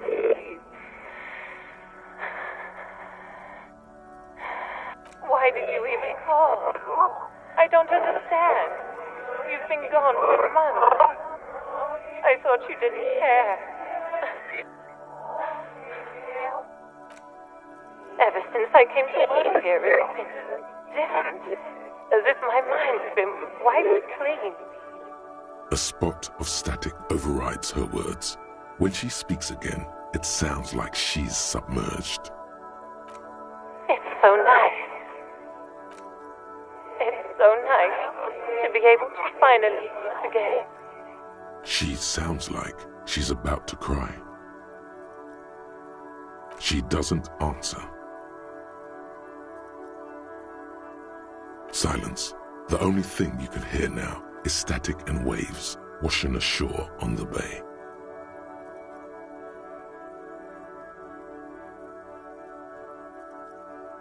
You press the number sign on the keypad that terminates the call. 12 name cards on the call box read.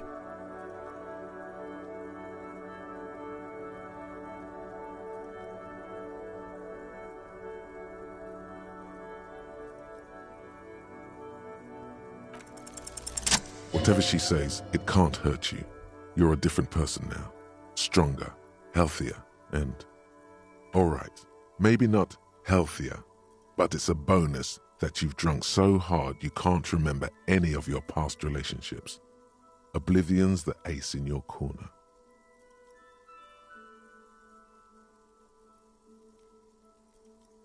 There's a light buzz as you press the doorbell, waiting for her to answer the call. It's cold outside, and you can hear the wind blowing into the speaker. There's the static again, whispering like a seashell pressed against the air. Yes, hello. This is Tricentennial Electric. Have you come to place an order?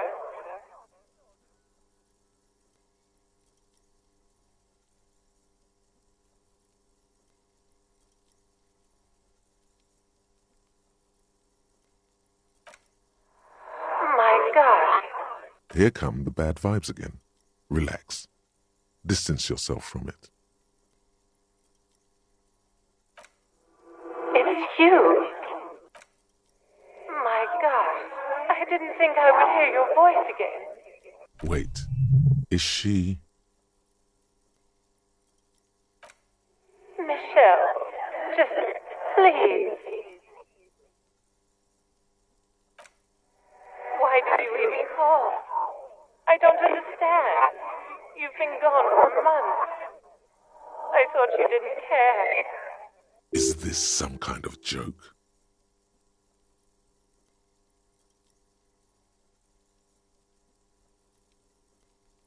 The voice from the intercom doesn't answer, but you can hear her breathing. Wind blows into your microphone again, crackling and echoing in the box. Ever since I came to work here, it's been different. As if my mind's been... It's so nice. It's so nice to be able to finally forget about you. And then it hits you. She tries again not to cry, and still doesn't succeed completely. Her quiet sobs sound old and distant, as if her voice is being played off a wax cylinder. Her sound melts into the static from a long-distance phone call. From time to time, you can hear people talking in the distance, but can't make out any words. This is where you hung up the call the last time, but the recording is still going. A phone rings in the office with an old-fashioned chime, and someone walks by in a pair of heels. The static is like a warm blanket wrapped around the sounds. No one replies, but the static grows stronger like rainfall. Then a female voice speaks out, completely different from the one before. Glorious and total somehow, crawling inside your head. Her words are too cold to comprehend. She smells of sodium lights and rain streaks on car windows. Eyes like pilot lights watch your shape in dark hallways, guttering. So...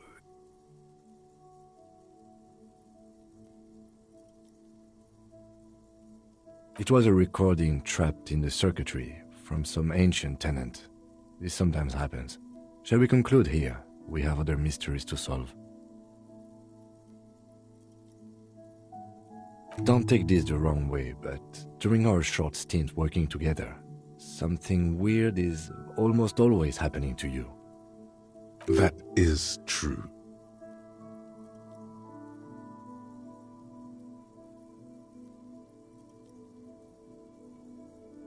Silence. No one's home at Fortress Accident. Silence. No one answers the doorbell. Nothing happens after you ring the doorbell. They don't want to talk to you. Silence. No one answers your call.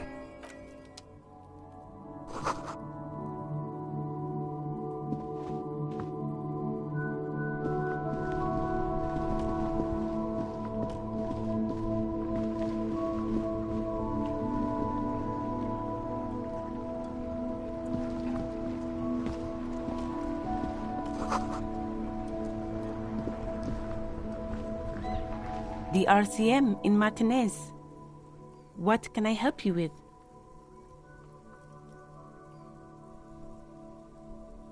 Of course. What can I help you with? Sure, I'm done with it. Go easy on that stuff. It gave me a terrible headache. Of course. Where to? There's the pier, the Cape Side apartment buildings, some more tenements. Not a lot, really. The harbor gates, some kind of commotion, I think. I don't follow the local politics. A fleet store, too. Some shops and a bridge. The canal bridge leads to the coast, but it's broken, I think. Some kind of accident, probably. Just coast. There's a little fishing village there, and a fish market. But that got closed down ages ago. It's just water. No, actually, I think they call it the Martinez Inlet. There are some islands in the bay, but they're hard to reach. What do you mean? Yes, sir. District of Martinez. This intersection is called Roundabout North. He knows where we are. He just wants directions.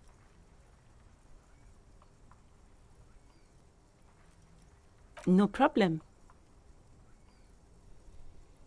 She's very well composed. Back straight. Of course. I won't hold you back.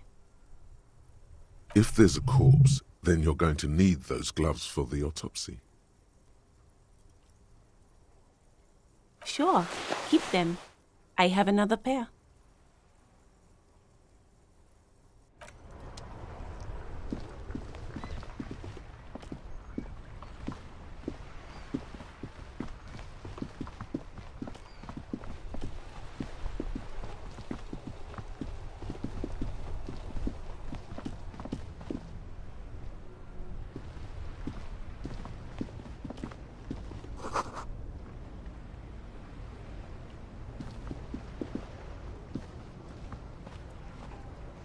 Before you stands a motor carriage.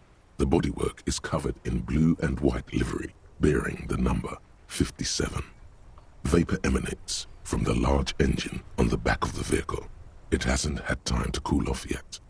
This must be the infernal machine that tore you from oblivion. The Caprice Kinema motor carriage.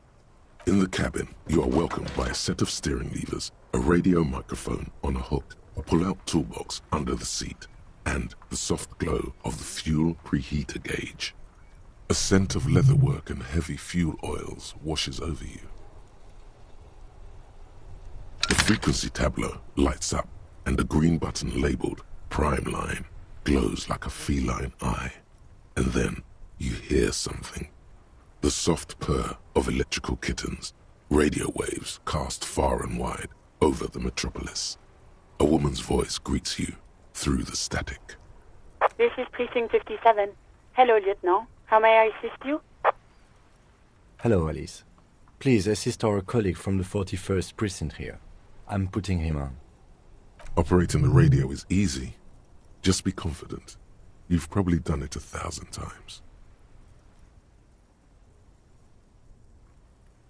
This is Officer Alice Demetri, Precinct 57. How may I assist you? Under the green Prime Line, a yellow saved button catches your eye. You wonder what the lieutenant's default radio station is. Just a second, officer.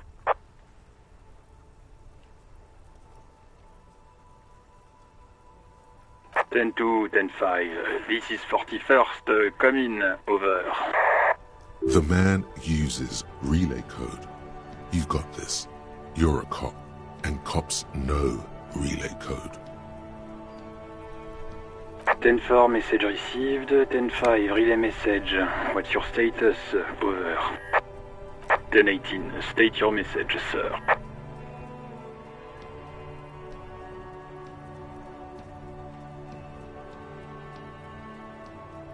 10-9, over. 10-4, message received.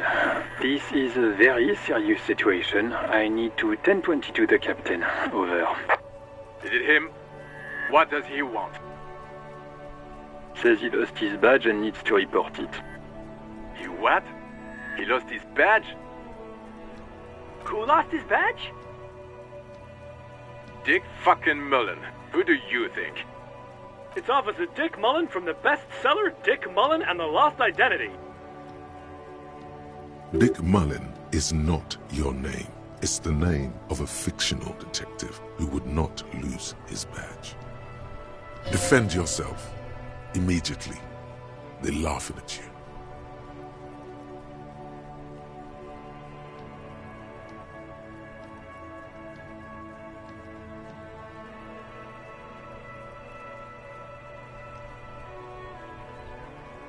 He says this has probably happened to other policemen before him and laughs sarcastically. Oh goddamn it! Is he fucking kidding? The whole station's gonna be dicked for this. Satellite Officer Vikmar is wondering if you might be joking and adds that this tarnishes the reputation of the entire station. Over. Mullen dicked us. He's asking you to stop, says this is serious. Of course it's serious. He lost his fucking badge. Satellite Officer Vikmar concurs, losing your badge is serious. Over. 10-4, I hear you, officer. I'm just going to make a note here that you are in pursuit of your misplaced badge. Over. Fuck me. Mac, come here. You've got to hear this. Dick Mullen lost his badge. What's going on? Super Cop here lost his badge. He lost his what now? His badge. He lost his goddamn fucking badge.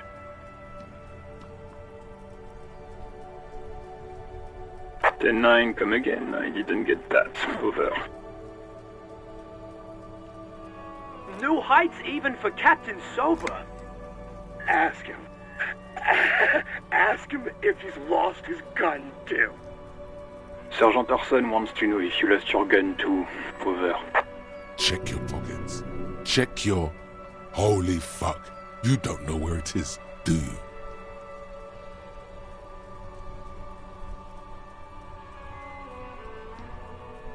Okay, it's gone. Your gun is most definitely gone. 10-9, come in, officer. Did you get my question? We were wondering about your gun. Over. Lying over the phone? It's easy. Just say it like it's the truth. And then it becomes it. He says he didn't. Thank God for that. That would have been a nightmare. I don't even want to imagine the poor prick who has to relay that kind of news to the captain. Losing his badge is bad enough. Tell him to find it, and fast. We can't have some gangbanger running around with it. We're all glad to hear you've not lost your gun, officer. You need further assistance? Over. Okay, 10-4, sir. I hear you. Relay your question. Over. Wait. Before you say anything stupid, think it through.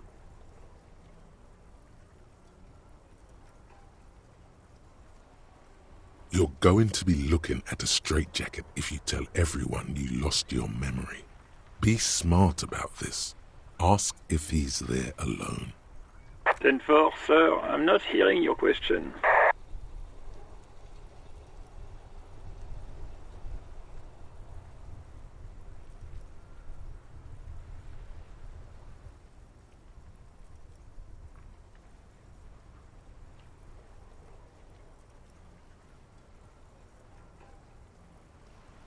That's a negative, sir. I got 10-12 visitors present here.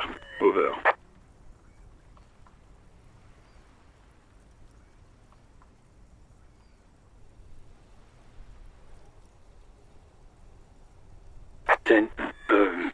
Excuse me, sir. Over. Come again, sir. I didn't get that. 10-9. Over. What? What is it? He's still on the line? He wants to verify the information on his badge. But of course, it says Dick Mullen, High General of the Revacholian Cavalry Force. Tell him to stop wasting time. What do you need, sir? Over.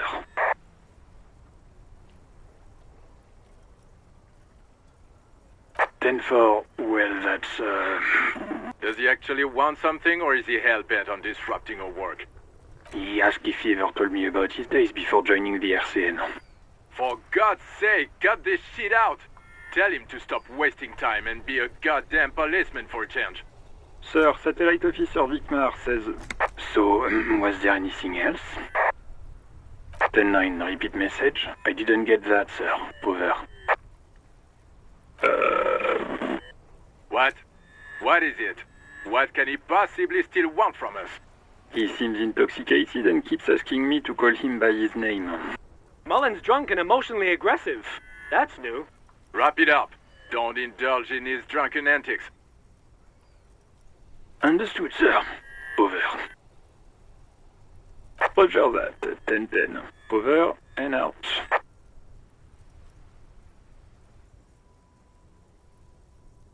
A metallic drawer slides out from under the seat and clicks into place. The tools inside are neatly organized. Take what you need, officer. It's going to be a long case. I'm not protective of my tools, like some men are.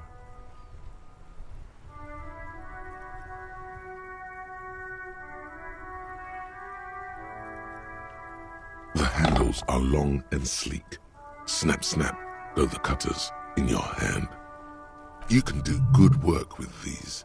Cut chains, locks, and ropes, especially belts. The pry bar feels nice and cold in your hand, heavier than you'd think. Useful for opening all sorts of doors and lids. It's robust, weatherproof, and well-made. Police issue, blue. Lets you see things in the dark you would otherwise miss. The pull-out toolbox slides back into its nest. Preheater gauge casts a warm glow on the steering levers and the radio on its hook. As you tap on the gauge, the indicator pin jerks as if startled.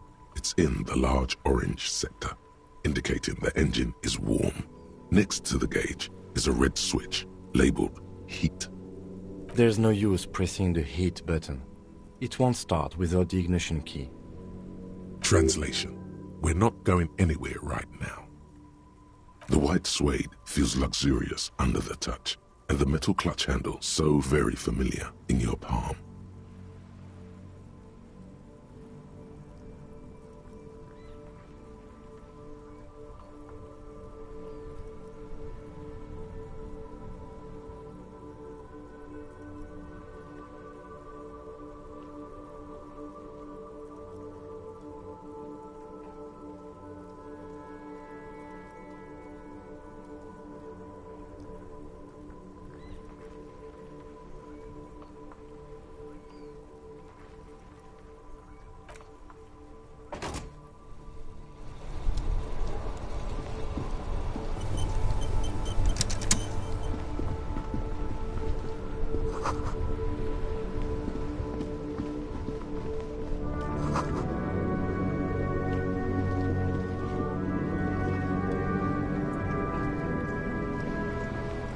The worn and beaten wooden planks of the bench do not look overly comforting.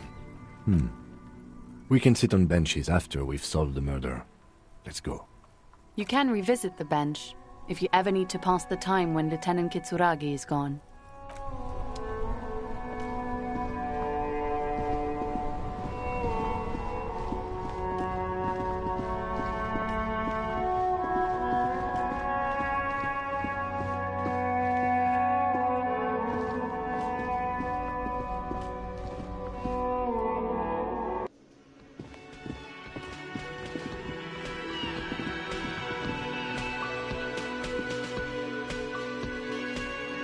The man with the unimpressive beard notices you approaching. He drops the ledger he was holding and turns to the lieutenant. Mr. Gart, right? You run this place. Yes. I am Kim Kitsuragi from Precinct 57. This is an inter-district investigation, so joining me from Precinct 41...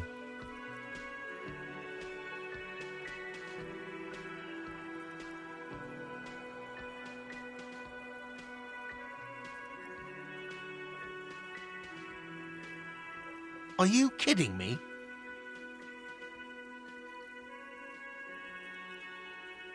Right. Now, I know it took us a while to arrive at the scene. It also took you a while to call us and report the dead body. It was you who placed the call, yes? No, I only just got here. It was probably Sylvie who called you. She usually works the bar here. I'm only temporarily taking over her duties. Do you have her number? As a matter of fact, I do.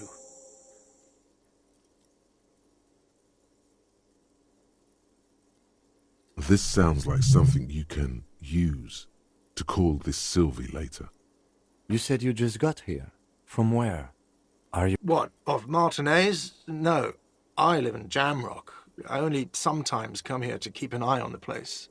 This is just one of the many cafeterias I manage. But you still know your way around, yes? In case we need directions. Yes, I know where some things are, but as I said, I don't live here. I just used to work here. And I'm not going to start working here again, if that's what you think.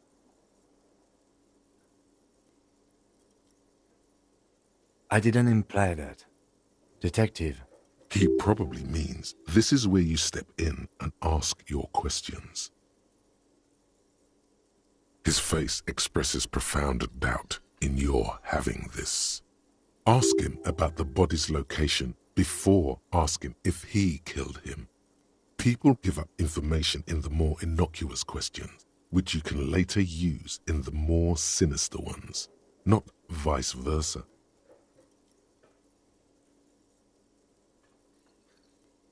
Haven't you asked me that already? What is it with you and this woman? She has nothing to do with this.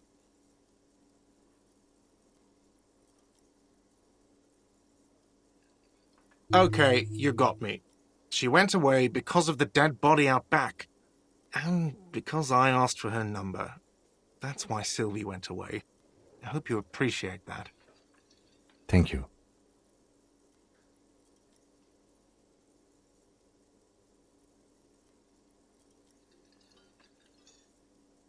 I asked an employee out. She didn't want to come, but felt obliged to. It was a bad idea. Now, what is so goddamn fascinating about that for you? It's got nothing to do with the lynching.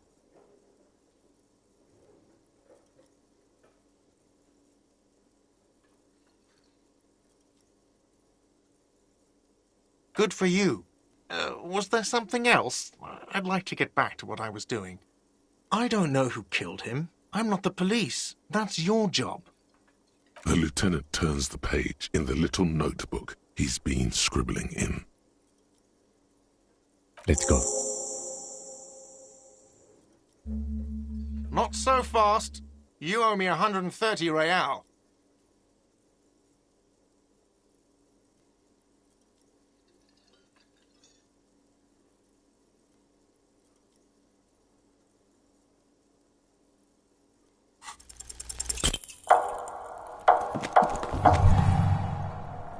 One moment you're running like the wind, then you've suddenly turned around and are giving him the finger, furiously, with both hands.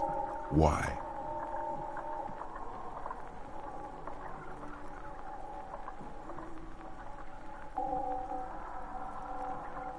That's true, yes, and it's worrying. But let's not fixate on it. Look at that stupid bartender instead. He has no idea what's going on. You and your fuck you fingers floating in the air.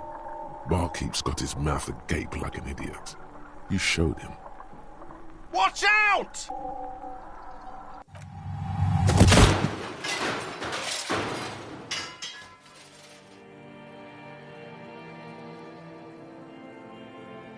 Everything goes dark.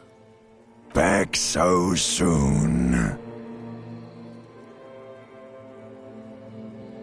Admit it. Missed the quarter light, the darkness on the edge of town. I was wrong to let you go. I should have kept you here. Is it bright where you are? Is it terrifying? Have you felt the love? It doesn't look so, sweetie. Are you okay?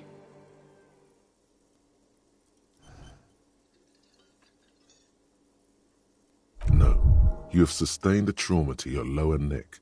In addition, you have strained your left trapezius muscle.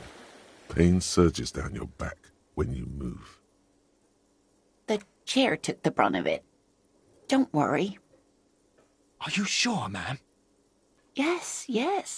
Check on him. Sir, I didn't mean for this to happen. I'm sorry. This has always been a cop-friendly place. The drinks are on the house, okay? There were a lot of drinks on the tab. I still have to charge you for 3 nights and the broken window, though. That's 100 square. He's shaken. Barter now and he'll cave in.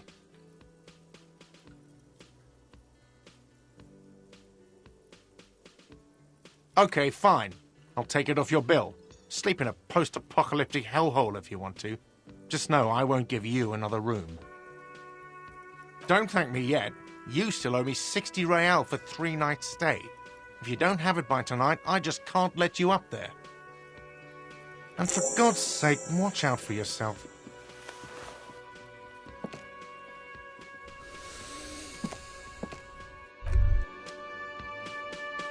By the way, where is home? The address is coming up blank, and this place sure isn't it.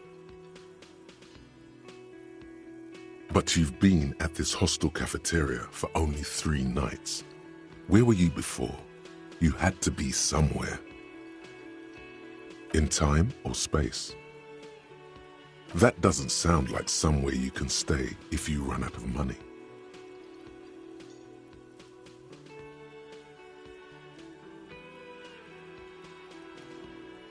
You can try. Run some addresses in your head when you get the time. Maybe a street or an apartment will appear.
Hello again, sweetie.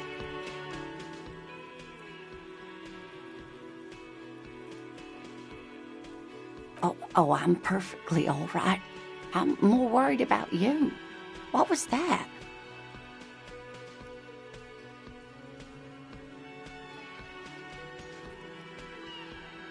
Don't beat yourself up over it too much, dear. People do strange things when the old fight or flight kicks in. I'm just glad you weren't injured. Oh, sweetie, I heard your conversation with the manager about your financial troubles. When do you get your next paycheck? You must be joking.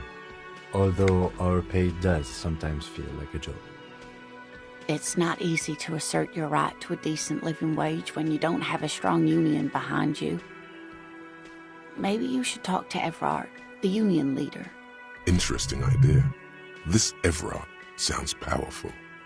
Maybe you can wrangle some coins out of his pocket.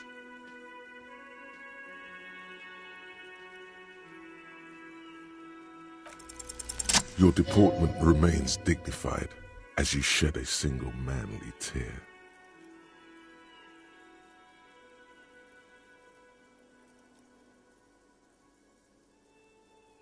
Sweetie, I only have a few cents on me, but I could give you this to pawn. Just tied you over. Wonderful. He has a pin. The pin is round and slightly tarnished. 3 sailboats in bas-relief with the sun hovering over the water behind them. A chipped green banner at the bottom reads, Sam Baptiste, Summer 31, Dinghy Races. You could totally sell this pin for cash.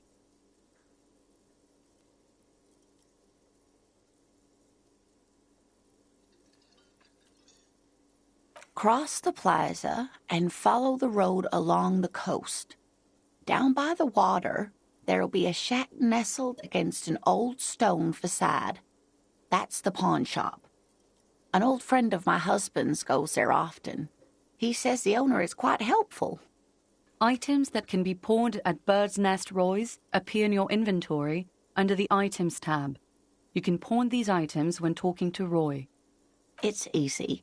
You bring a valuable item to a pawnbroker, who then gives you money for it. You can get it back later for a slightly larger sum if it hasn't been sold, but you never end up doing that anyway. Oh, it's not an ancient family heirloom or anything, but I suppose it would be nice to get it back.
The door is closed. Still nothing. The lieutenant gives you a quick glance. Still, the lieutenant gives you a... This door can only be opened with a key. Yes?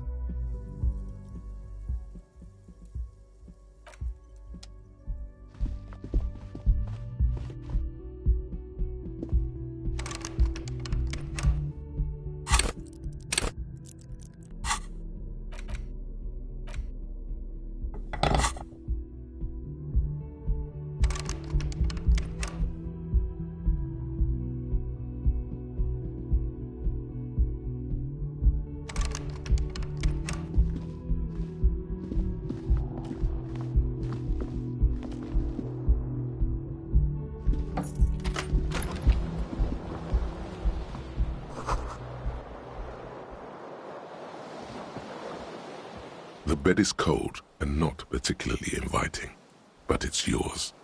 The sheets look awful. The option to go to sleep becomes available every night after 9 p.m.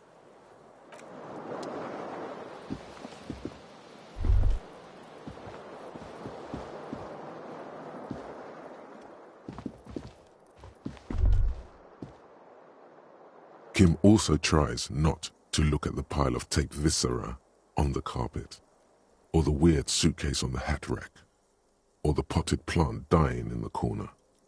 But it's all just too morbid to ignore. The man is finding it hard not to trip on the tape, and not to send any of the bottles rolling across the floor, where unidentifiable sludge makes it hard for him to breathe. Smells of vomit in here.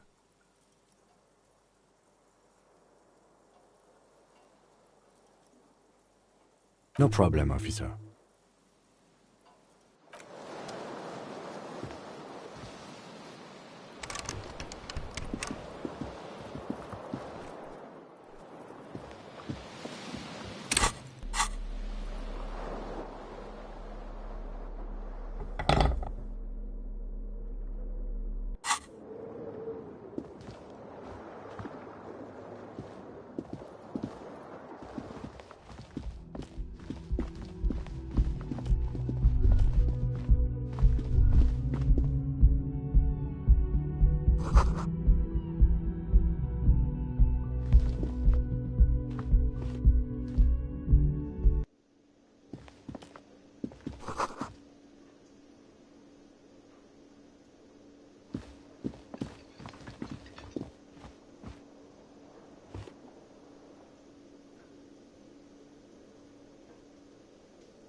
It's raining again.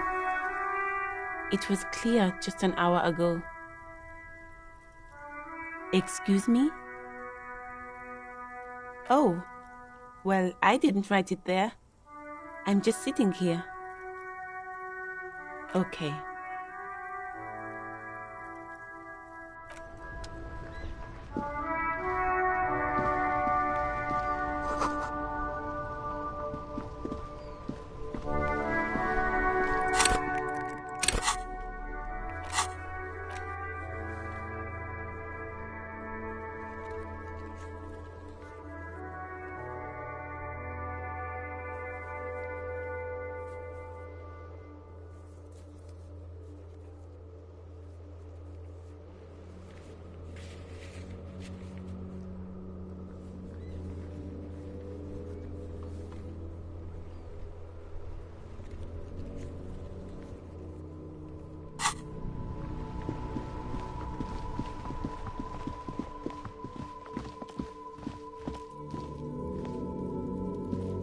You see a set of tire tracks in the brown slush that covers the plaza mosaic.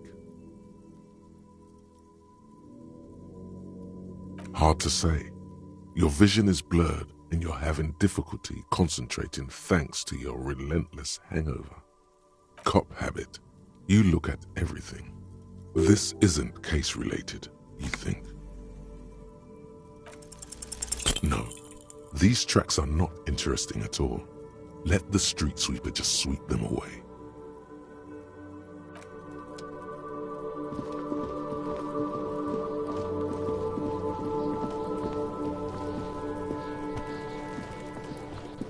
Fuck, does Kuno care?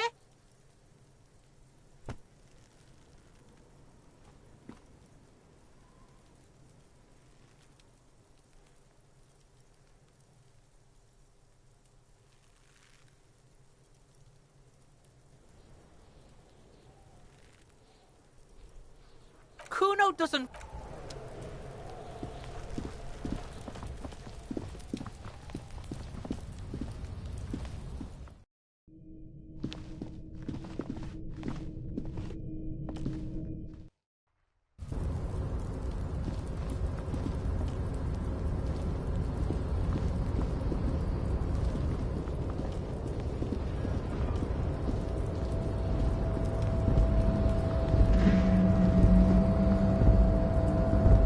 Tarpaulin cloak with possible RCM markings is still caught on the railing.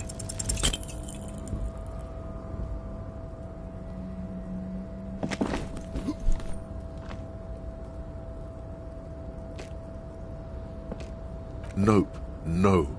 That's still too high. What were you thinking? You're not a gymnast, you're a boxer, and you've climbed way too high up here. Sure. Just be careful, okay? Looks like you almost strained a muscle there.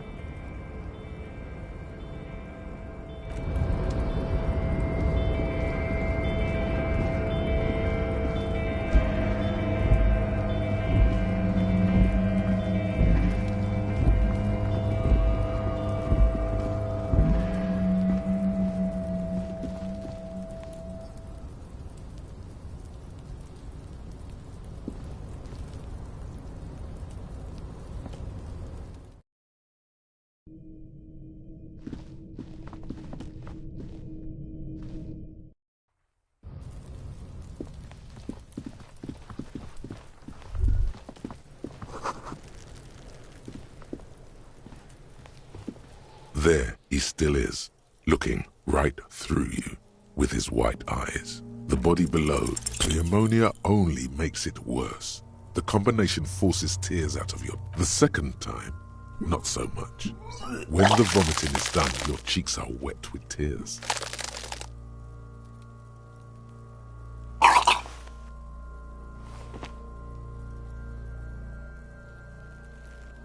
Nor does the wind right now. I've seen strong men turn themselves inside out for hours. You are facing tough odds here. Alcohol withdrawal makes it considerably harder.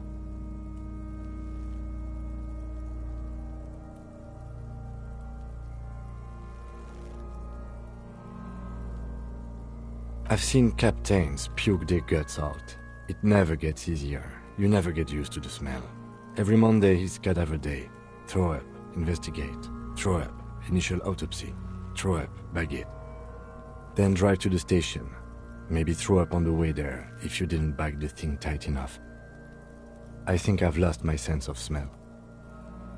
A white lie. Not being hungover helps too.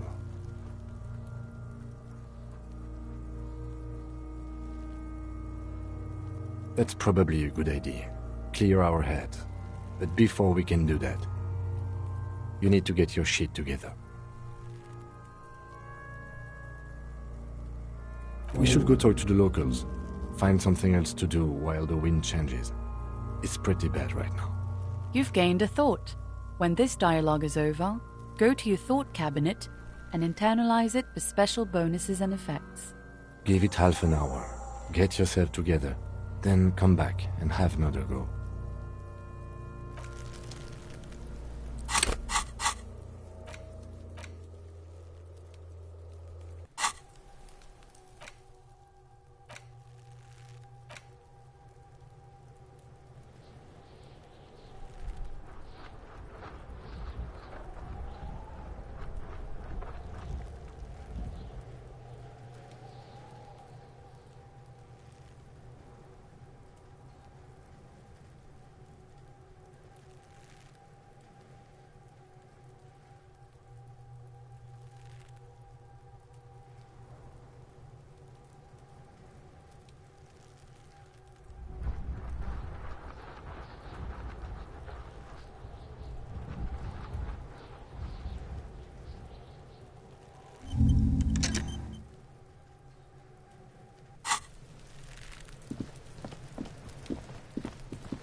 Hello, sir. Step right in. The store is open.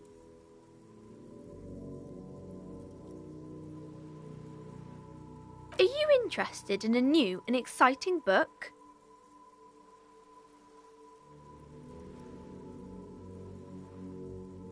Okay, sir. I'll try to answer any questions you have.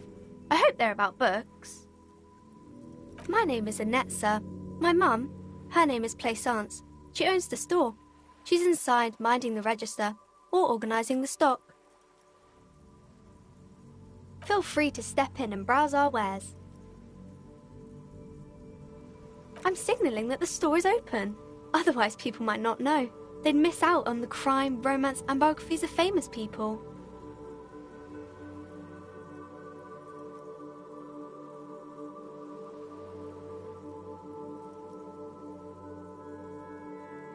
Thank you, sir. I'm happy to help Mum out with the store.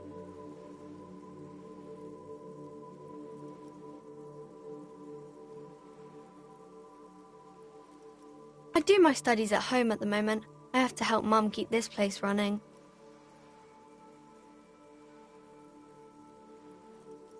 Mum says it's necessary to do both because it builds character. Mum says a proper worker is dutiful. That's how you get ahead in life. You succeed. There is stress and unease behind these words. She's reciting etiquette. Mum says it's peachy. She was a little afraid at first. There's talk about this house being cursed.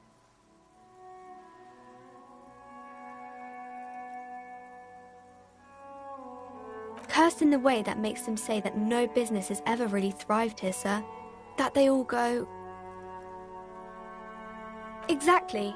But we've been doing fine so far.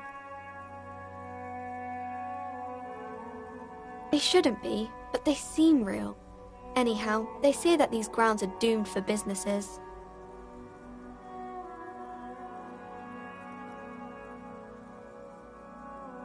Of course, sir.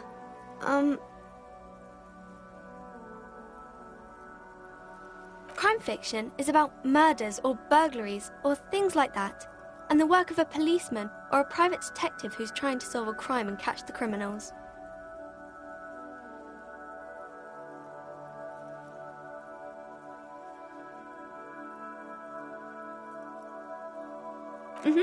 And it's kind of like a puzzle too. You can guess who the criminal is or how the good guys are going to catch him. You don't look much like a policeman.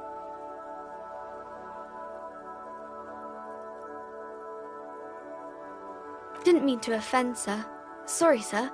It's just that you don't look like Dick Mullen.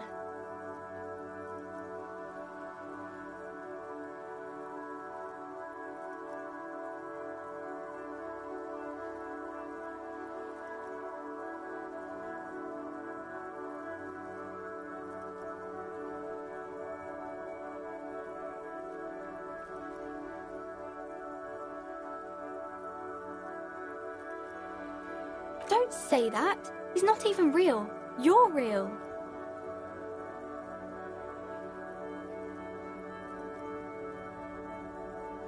Cheer up, sir. It's much easier being a fictional character. He doesn't have to deal with real things. Maybe you can show me some real deductive police work, sir. Like in the books.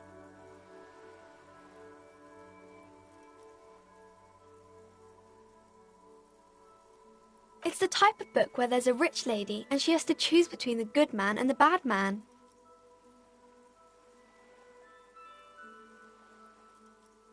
Or there could be a story about a poor lady getting a rich man. It's about man and lady.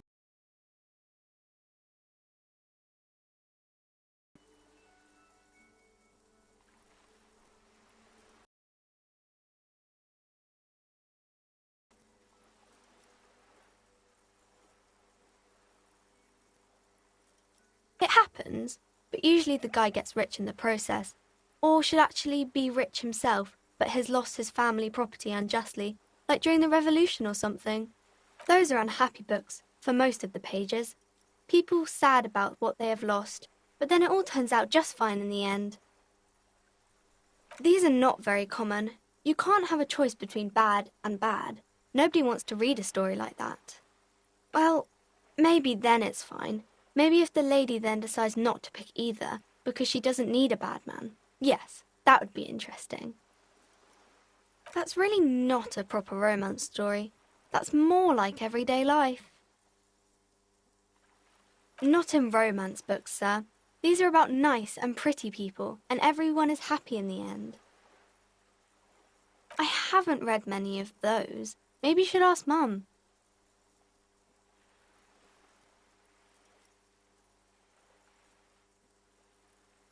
I don't think it's a romance story if the main characters break up, though.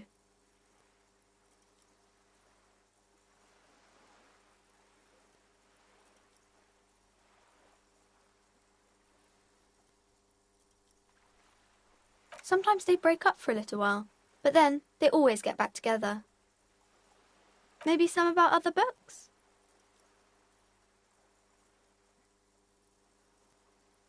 Oh, kings and queens and generals of old, or artists and writers, or musicians, those kinds of people. There's usually something extraordinary about them.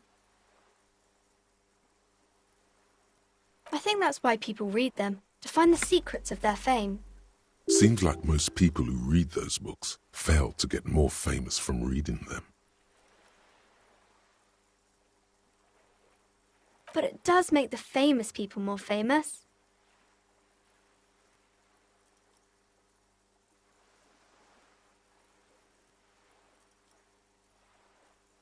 Why would they do that, sir?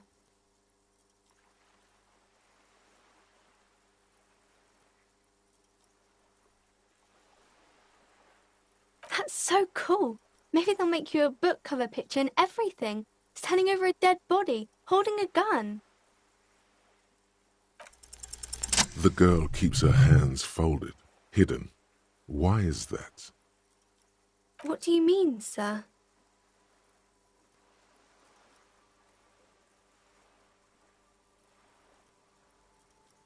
She looks around anxiously. Her hands remain folded in front of her. She doesn't want to show them. The lieutenant stands by, looking at the two of you with little interest.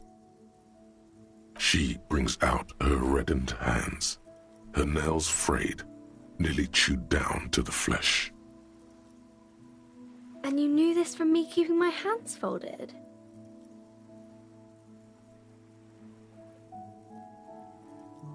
Well, that proves nothing.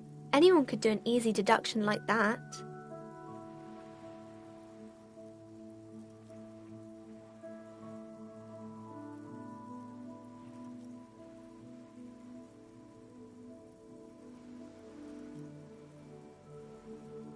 She nods, half provocative, half enthusiastic.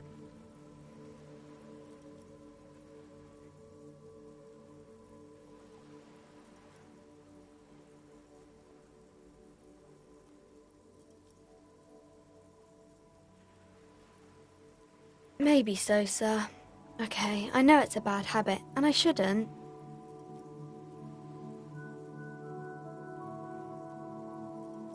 It was okay, sir. There's more that can be achieved here. Ask her to do the same. You're quite sober. The lieutenant does not flinch at the comment. He does not flinch even a single bit. He is intensely not flinching. It takes effort.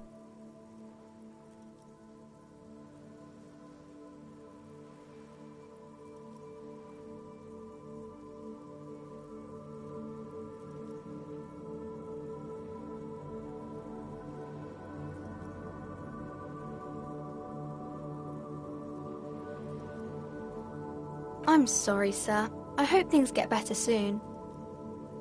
There she stands, swaying on her feet, assaulted by the early spring breeze. She smiles at you. The whole situation suddenly feels familiar, somehow. There's something you're missing.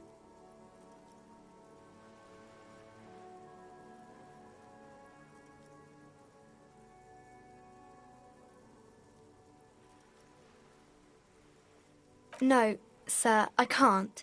It would be too tiring to refrain from it. It's already tiring enough to remember to say it all the time. It's nice of you to say I could stop, though.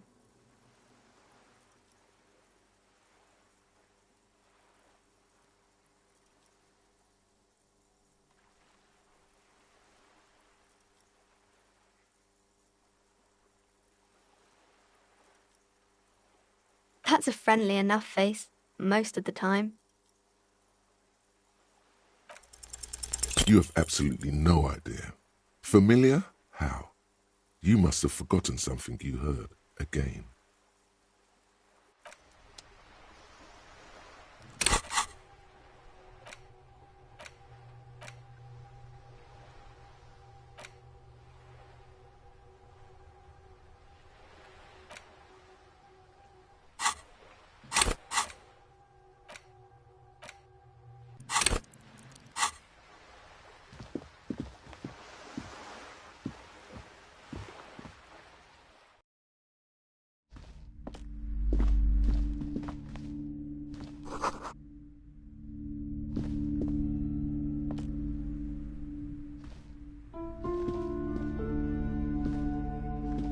The display rack is brimming with worn paperbacks featuring an extremely muscular, sword-wielding barbarian on the cover. Nearly all the titles contain the word Heimdall somewhere. Rows and rows of Heimdall men blur your vision. You make out some titles. Man from Heimdall and the Mammoth Riders. Man from Heimdall, Return to Heimdall. And the solipsistic Man from Heimdall and the Heimdall Man. Maybe 100. Man from Heimdall and the sages at the end of the world. Man from Heimdall and the false god. Man from Heimdall and the scorched earth. Man from Heimdall, the Heimdall colonies. Man from Heimdall and the swamp beast. Man from Heimdall and the snow crabs. Not even close. Man from Heimdall in hell. Man from Heimdall and the forest of slaves. Man from Heimdall under the lake. Man from Heimdall, Heimdall burning. There's even The Trial of Death, a pastoral combat game book set in the world of Heimdall Man, and so much more.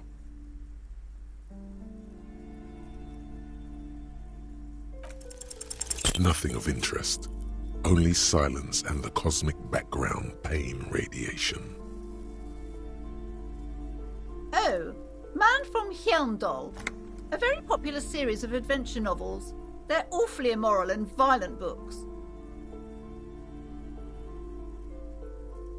Blood and violence, scantily clad women, epic narratives, all those mystical things he encounters. They're bound to grab those with little imagination and nothing to do. At last, someone sensible. However, I still urge you to buy one. Can't judge a book by the cover, they say. If you're a novice of the series, I'd recommend Heimdall Man, the Man from Heimdall. It's supposed to be a good introduction to the series.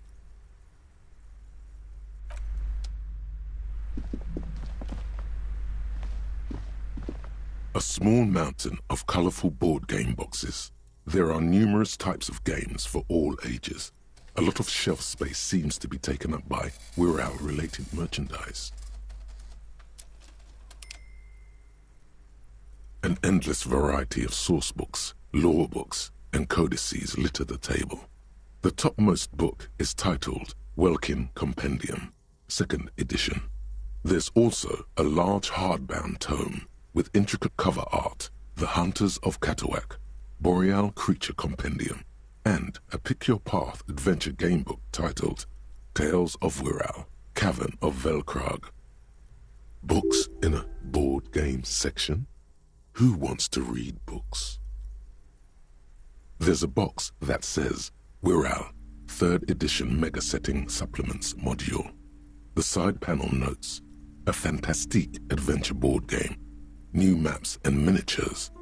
A sticker on it displays 25 real. That price is steep, but then it's the 3rd edition Mega Setting Supplement, so it makes sense.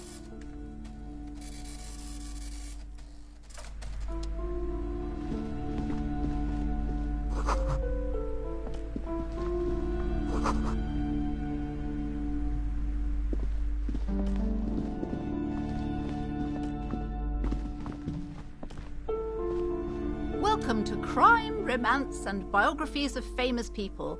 My name is Plaisance. Be welcome, and please take responsibility for the energy you bring into this space.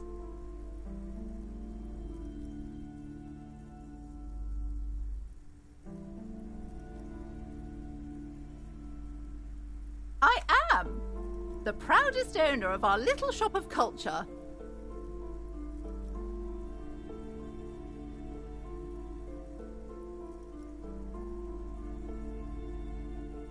Annette, yes, my daughter. I hope she wasn't slacking off again with her nose in science fiction. Tell me, was she at her post doing her job like a proper girl? Wonderful! Did you talk to her? Great! On a scale of 1 to 10, how compelled were you to buy books after talking with her?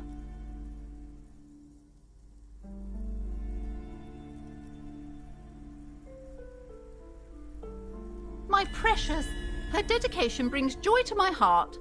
If you have children, I hope they turn out as great as my Annette.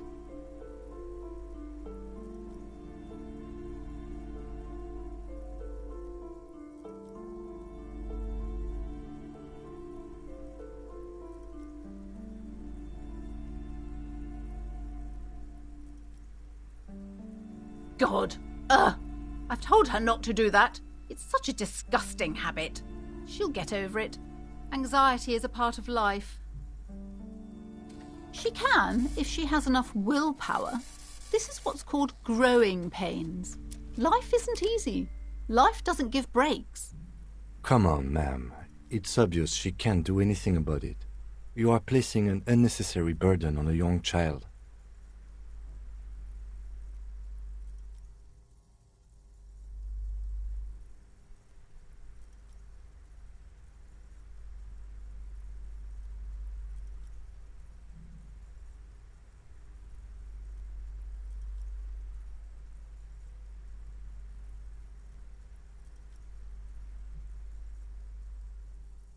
She stands stiff and severe, silently fuming. 10 or so seconds pass without change. She's looking for one, but there simply aren't any good arguments for being an asshole. Oh no. Hold on.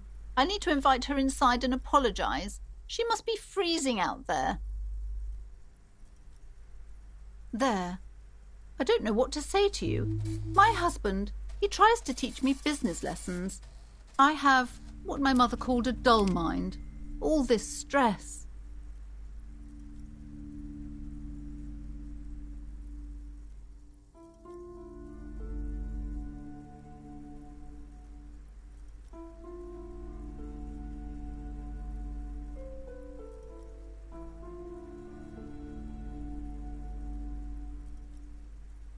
Yes, I'm afraid so. A real treat she is. It would be nice if she had... No, we couldn't have afforded more children, really. Not in this economy. A glimmer of sadness blinks through the well-crafted exterior. We're quite busy people, you know, my husband and I. Quite busy. Children are a lot of work. You don't look like a father, so I don't expect you to understand. I'm sorry. I'm sure you do understand. Yes, my husband is a successful entrepreneur east of the river. If only he were more involved in the business we're running up here. No matter. Soon we'll both be off for Grand Couronne. It's a proper place to live. One of the most peaceful neighbourhoods east of Jamrock. You may know it for its massive housing projects. Most of the buildings are empty at the moment. It's a great opportunity to get ahead of the crowds. Better times ahead for sure. He made the initial investment. Since then, he's been what you might call a silent partner. Super silent, almost inaudibly so. She's been too busy helping me here, so she studied at home this trimester. This is a temporary solution, of course. I assure you, I of all people understand the importance of education. She will be back in school the moment the store takes off. And hell freezes over? Never mind. It's not a good topic to get into. The woman looks aloof, her features much softer. Occasionally she glances at her daughter's silhouette. Goodness, you were already doing good, browsing the shelves. Why'd you stop? Don't you feel compelled? Go, go! Get back there. The books await you. Everything is on the shelves. Take a look yourself. The shelves compel you, don't they? She smiles and nods, seemingly relieved. Volumetric ship compressor. Bizarre scientific news from Revachol West today, where a police officer's shit has been observed at a pressure of around 495 gigadecimals. These metallic hydrogen levels of shit togetherness were thought to exist only at the center of collapsing stars, not law officials. It remains to be seen how long the shit's singularity lasts.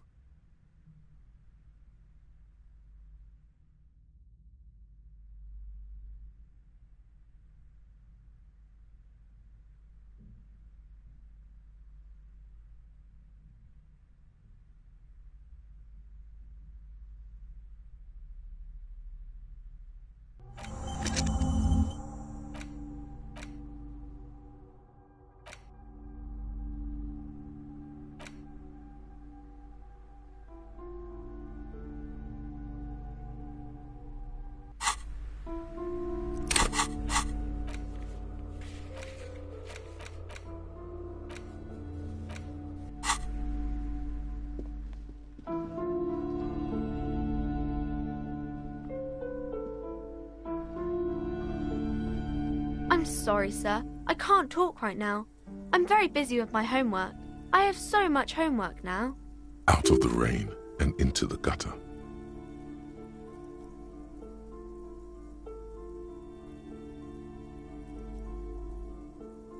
Math. It's really difficult. Like, really. They say you need it to get rich. Better than standing outside in the cold, I guess. Oh, I found something while you were away. I thought this would fit you. Like, thanks for helping out. Not me. The city, I mean. Like a detective does.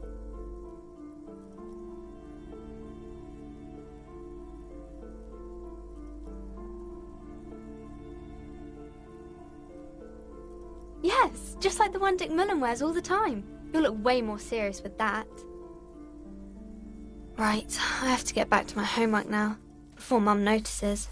Man, this is hard.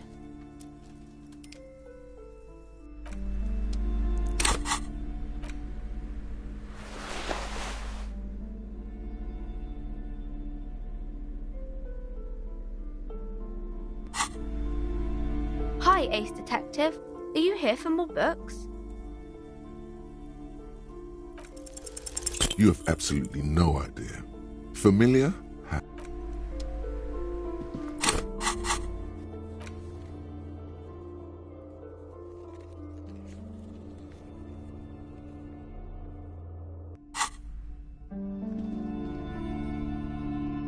The display rack is brimming with worn paperbacks featuring an extremely muscular, sword-wielding.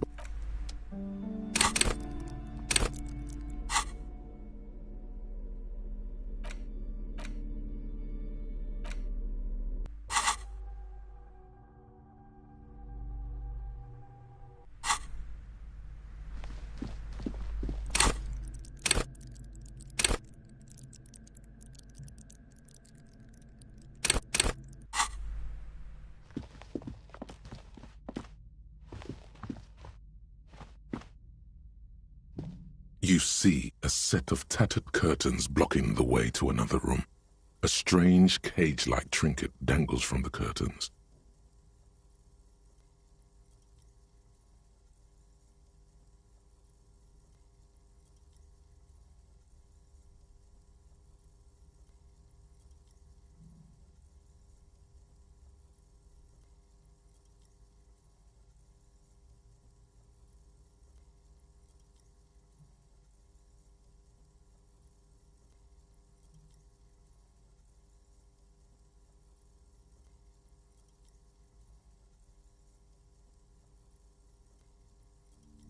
Excuse me, officer. The back room is strictly for employees only.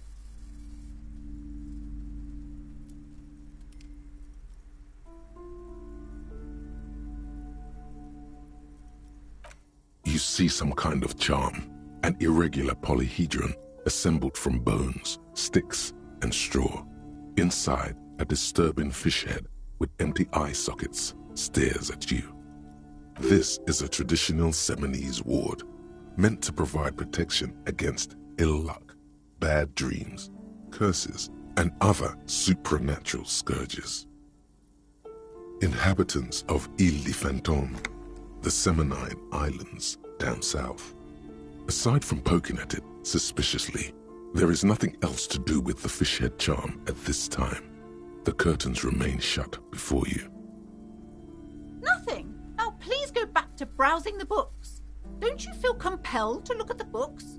The books are all you care about.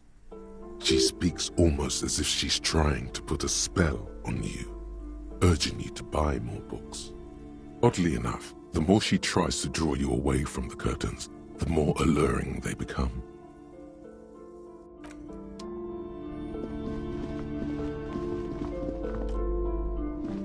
These shelves are overburdened with books from the same series. You see the name Dick Mullen over and over. A couple of spook novels hide amidst all the detective books, thrilling tales of spycraft and daring-do. Crime fiction is a disgrace, an asinine misrepresentation of the physical attributes of the arduous everyday work of actual police officers. These books greatly overstate the excitement of police work, glossing over how long it takes to actually follow up on leads and eliminate dead ends. What's more, they completely ignore the psychological hardships of year after year coming into contact with people during the worst days of their lives. Not a single mention of all the stress this work creates upon the officer's family. Detective fiction just doesn't tell the truth at all. Now, would you like a list of all the books found on the shelf? You see Dick Mullen on the job. Get Me Mullen. The Stalwart Adventures of Richard P. Mullen. Dick Mullen and the Murder in the Orchard. The Sordid Affair of Dick Mullen. A killing is declared. Dick Mullen in the Murder House. The Final Case of Dick Mullen. An Obvious Lie. Dick Mullen in the Clock Tower. The Ordeals of Dick Mullen. Dauntless Dick. Dick Mullen's Funeral Pyre. The Murder of Dick Mullen. Oh no, turns out he faked it to solve a case. Yes, there's also The Dame Who Did It. Farewell, My Mullen. Faking death seems to be a common trope in the Mullen series. The morbid tales of Dick Mullen. A dark tide turns. Tragedy calls for Dick Mullen. Another one with fake death. And, of course, Dick Mullen, the murderer. In order to catch a murderer, Dick Mullen must become the murderer. After all this, you still haven't found the answer to the one question that matters. Who is Dick Mullen? Your quick eye notices a small caterpillar crawling across the spine of a book. The title reads, Dick Mullen and the Mistaken Identity. A worn paperback from Dick Mullen's classic hard-boiled phase. The premise seems to be that Dick Mullen is framed for the murder of his best friend and has just a few days to prove his innocence. Could it be the motifs of unstable identities and shocking betrayals?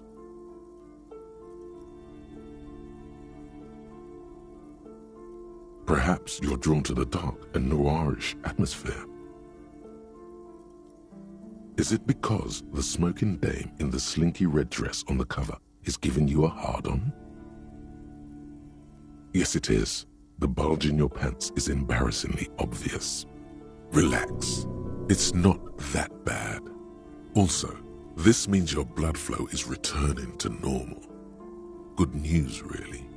Something the matter, detective? The lieutenant narrows his eyes and contemplates the book for a moment. I would certainly say she fits that description, providing that's your type.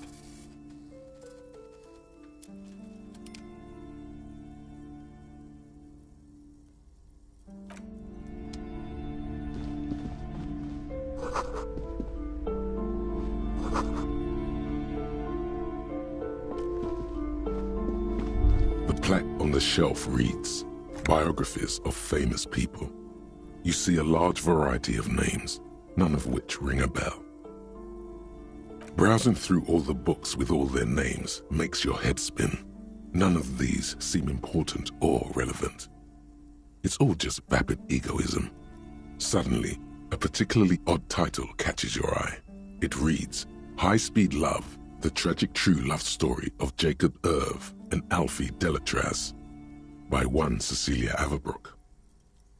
High Speed Love chronicles the romance between two of the finest tip-top tourney racers in history. One of them is the madcap driver, Jacob Irv. His blonde mane graces the cover. Next to Irv's life story, you see a slim biography of an Occidental rock star called the Anti-Star. He's famous for shooting morphine into one of his eyeballs and cocaine into the other. Next to that, Revacholian radio personality Guillaume Bevy stands in front of a rundown drug den. He's a permanent fixture on Channel 8, reporting on real-life crime and ruining cops' days. I really must insist you buy one of the books. Reading them is not for free. Do still browse, though, but not too long. I'm sorry, I did not mean to rush you. You are browsing. Go ahead. Take your time. Time is commerce.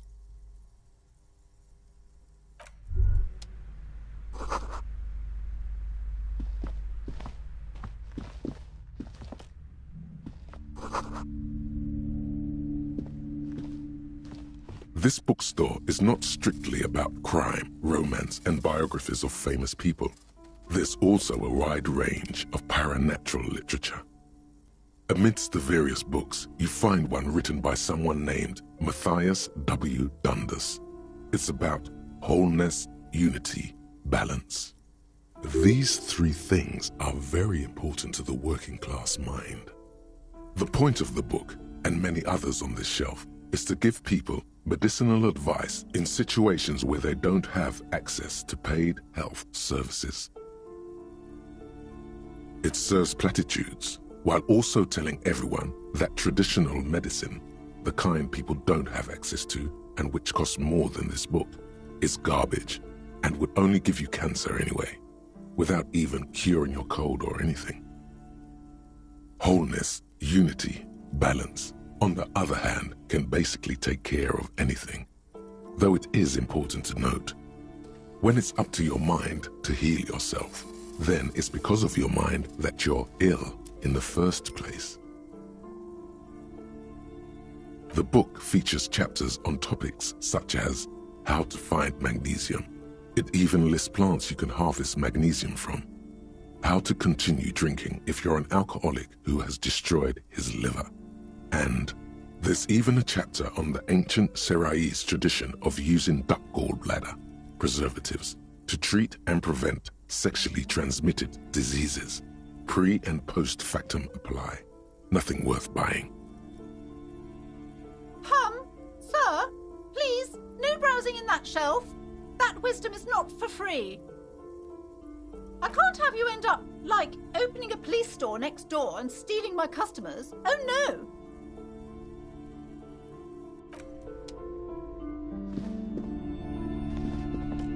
Several maps have been attached to a bulletin board hidden inside the alcove. They're held up by small pins. The board has come loose from one corner.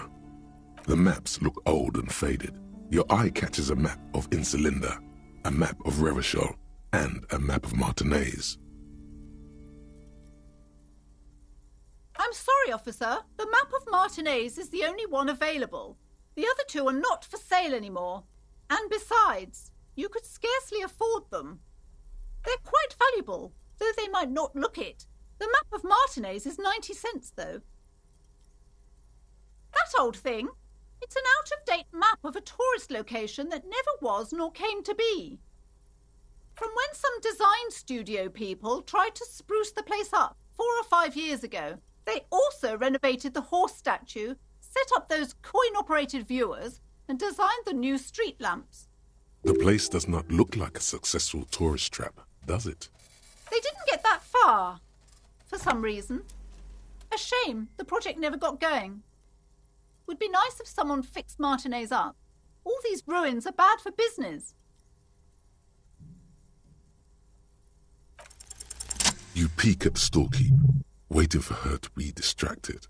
When she's not looking, you deftly rip the map off the bulletin board and pocket it.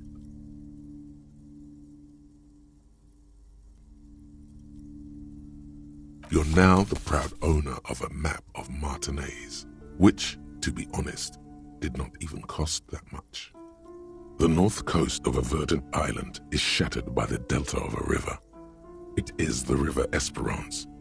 Countless bridges put the shards back together, connecting city blocks to river islands. La Delta says a great artificial heart in the center, teeming with life forms and construction.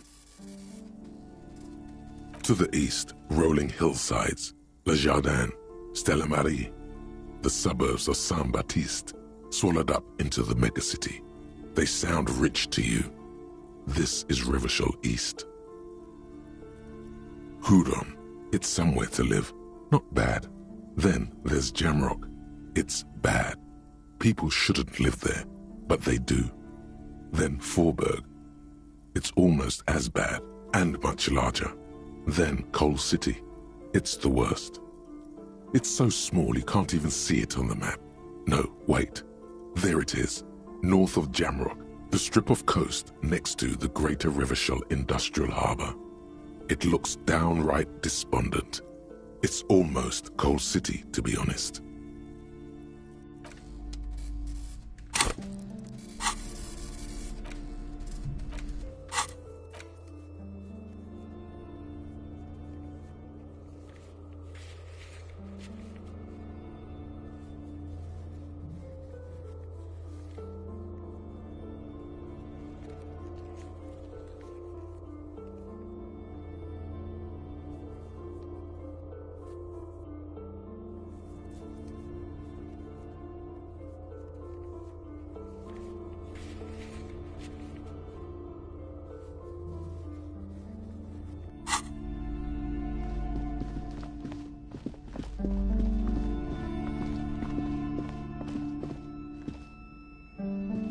The curtains, tattered with age and covered. Just as you're about to pull apart the curtains, the petrified voice of the shop owner cries out once more. Sir, don't touch that. I told you it's off limits for the customers. Parapsychologically speaking, we're done if you decide to open them. I won't be held responsible for the consequences. It's too dangerous. She looks away, mumbling. Why is everyone always messing with the curtains? Why can't they just buy books like normal people?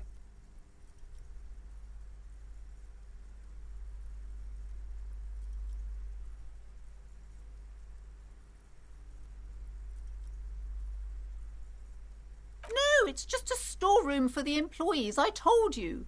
Now please step away from the curtains. No, it's just a storeroom for the... Why? It's not like anyone was killed there. I am sorry. I don't mean to be so impolite. Just please don't go there. I can't allow that. You'll only make things worse and unleash the powers. The curtains do seem frail suddenly, not robust enough to contain a slippery darkness.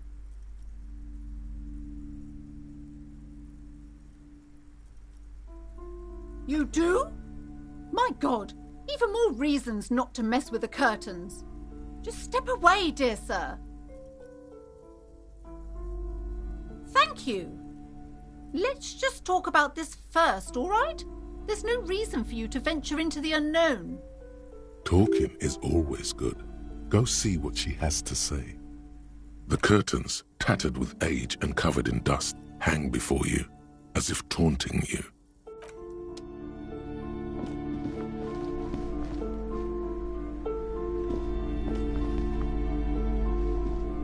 Hello again, esteemed officer, and welcome to Crime, Romance, and Biographies of Famous People.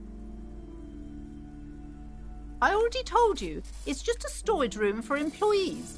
I don't understand why it's so important to you. Just let it go, officer. Go buy some goddamn books. You're supposed to be drawn to the books. She recites it like it's a poem, or like she's playing a role she's grown tired of. She's so tense, it's a miracle she hasn't snapped in half yet.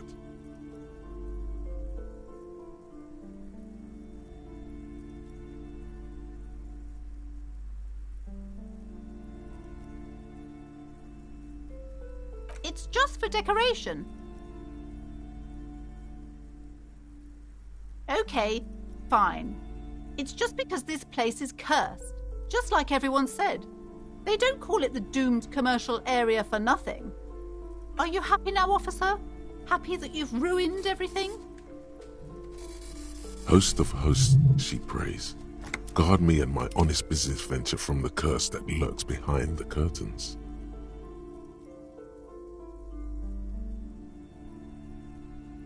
The curse is so much worse than you could imagine. It's a disease, eating at the very foundation. It's the curse of financial distress, of ruin and bankruptcy.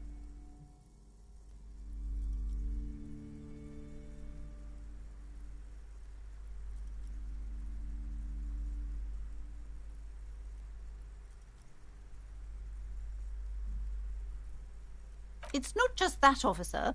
We're dealing with something supernatural here. It's the cacodemons feeding off bad business practices and disappointing income statements. There's something wrong with this building, I can tell you. Ever since I arrived, I've sensed an eerie, lingering presence, as if I was unwanted here.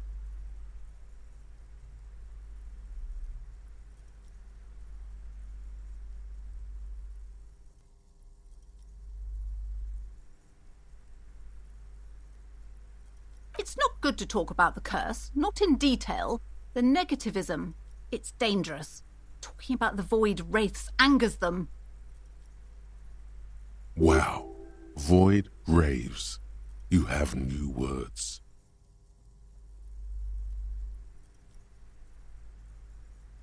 Yes, I've contacted numerous parapsychologists and even a pair of Simonese mediators. They provided me with the wards. The wards help to keep the doom at bay and protect us against the darkness that lies further in the building, even though now I fear it's not enough.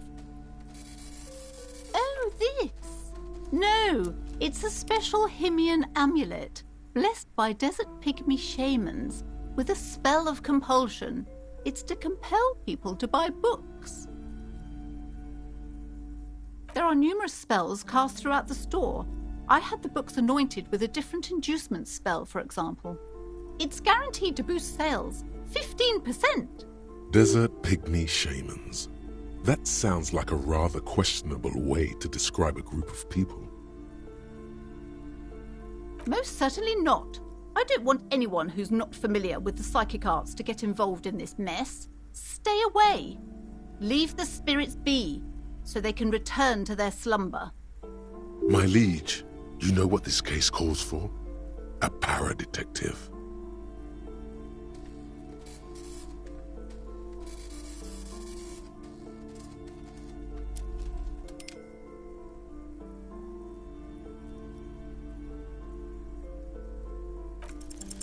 Slither up to her, you silver-tongued fiend.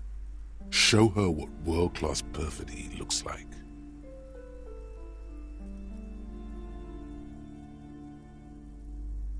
Are you sure? Don't think I haven't seen charlatans before. You're no paradetective. You look nothing like one. And you're clearly a drinker. Pardon me for being so blunt, but...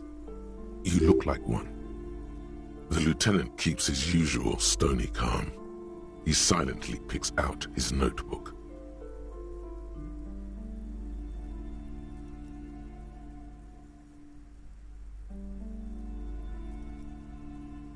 How do you know all this? Here we go.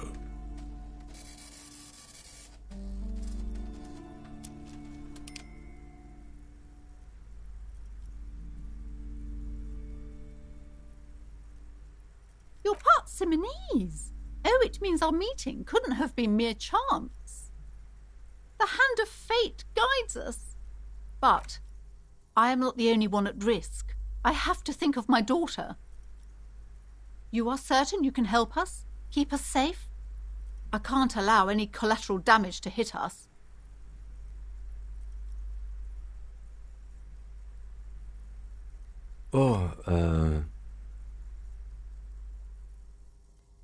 Certainly so, ma'am. I can assure you my partner is eminent in this particular field. If you promise, good officer, then you might be our last hope. Do you swear it?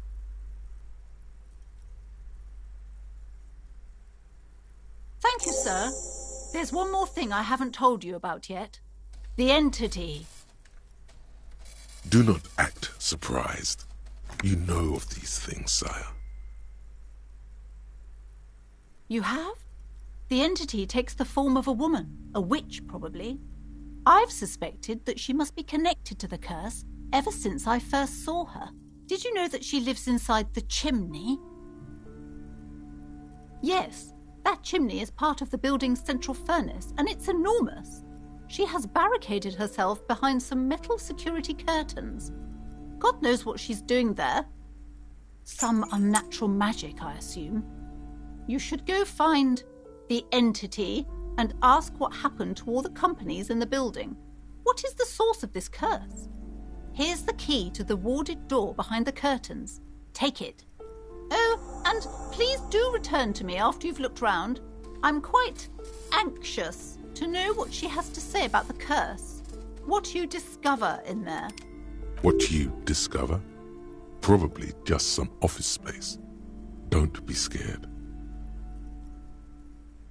Okay, but please, only a few questions. You wouldn't want to disturb the spirits. The woman looks aloof, her features much softer. Occasionally she glances at her daughter's silhouette.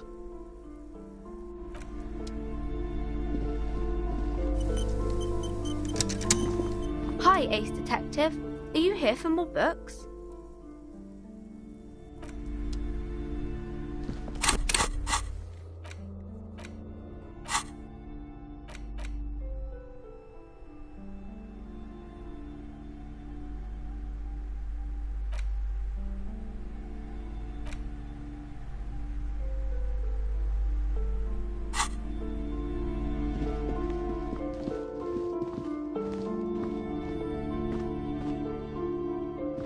You see a set of tattered curtains blocking the way to another room. A strange cage-like trinket dangles from the curtains. You see a dimly lit room full of dusty furniture and trash. A doorway stands in the back, covered in dozens of scary little Seminese wards, your shadow looming over it like an omen. Oh!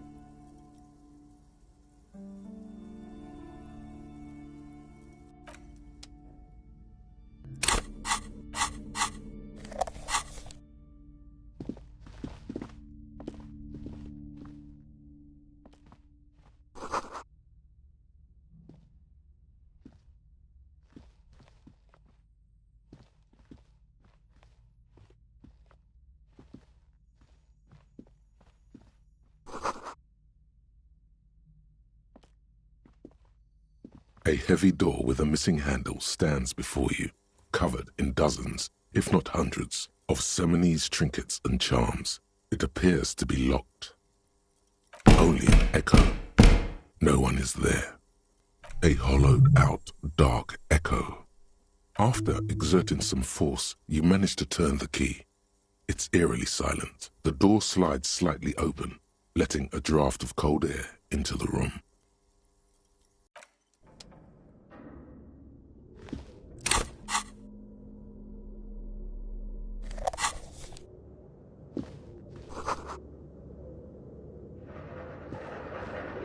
What is this place?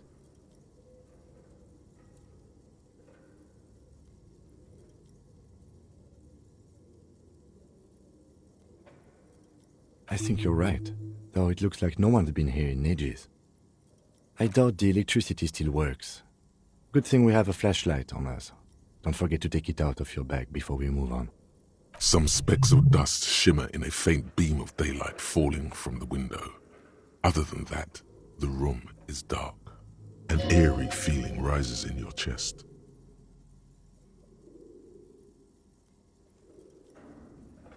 Yes, because it's closed. No need to look for supernatural explanations where a banal one will do. Now let's move on, shall we?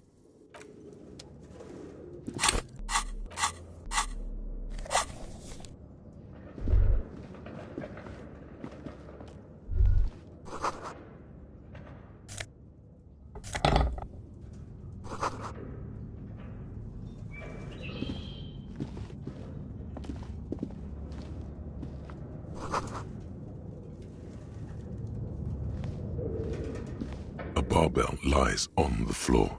The color has worn off its weight plates. It's 60 kilograms.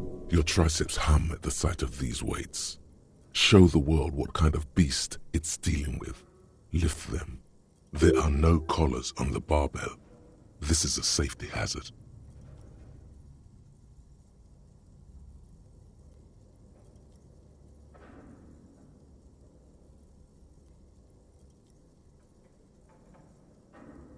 You're right. The weight may fall off.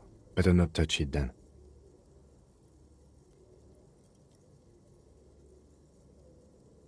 It would be a violation of EPIS safety regulations if the gym was still operating, but it isn't. No one's supposed to come here anymore.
Your flashlight slides over an old green chalkboard covered in scribbles, sketches, and schemes like some ancient cave mural. Some of the writing has faded with age, but you can still make out sections here and there. Photos and drawings have been pinned to the board. These lithe, pointy-eared creatures appear to be different types of welkins. You make out autumnal candle welkins casting wax-based magic. Translucent welkins with organs shining under their skin, and even ether welkins hailing from the vast emptiness of sidereal space. You should adopt one of those welkins as your persona. No longer a mere man, but a welkin. One of the welkins, towering among the rest, appears to be different, however. It's Vara Hamira, a high welkin, his face white and scarred like cracked marble. This is clearly a Welkin supremacist.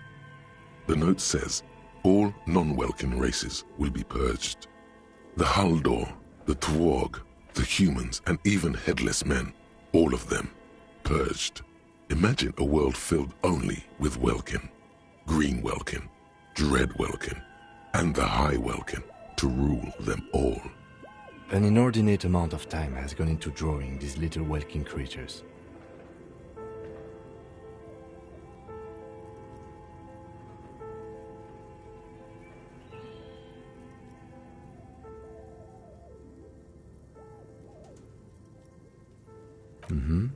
Political commentary. That one has a great beard, too. Some people really like building a world, I think, even if it's just for a game. This looks like concept art for a project. It's not really real. Just look at those details. So much effort. The photo collage depicts barren, icy landscapes wrapped in perpetual night. You see permafrost and glacial landforms, dead trees grown in under the snow. Entire oceans have been frozen from shore to shore. There are pictures of settlements on dried-up riverbeds, abandoned in a storm. Animal corpses in the dark, carcasses and bones. You see primitive oil rigs built into glaciers, boreal dvorg, yurts under the snow, great mammoth-like beasts of burden. Albeit dark and cold, this vision also feels cozy in its own way, like eggnog or morphine. a much-needed respite from our own world. A pinned postcard reads, "The heat death scenario. A desperate fight for geothermal energy engulfs the world as Wirral becomes untethered from its sun, drifting through the universe." This is a monthly calendar from the year 50. Cryptic words like sprint, daily minimi, and GPI span the marker-drawn grid, the grand scheme of production and money. It looks a bit like an academic calendar, only much more brutal. Minimi stands for a mini-meeting. It's part of a bigger framework for managing work called RUN. Station 41 tried to implement it a few years ago, but failed. As time goes on, the numbers in the boxes grow rarer and rarer. The board becomes an empty snowfield in the final days. Only failure and regret dwell in this region.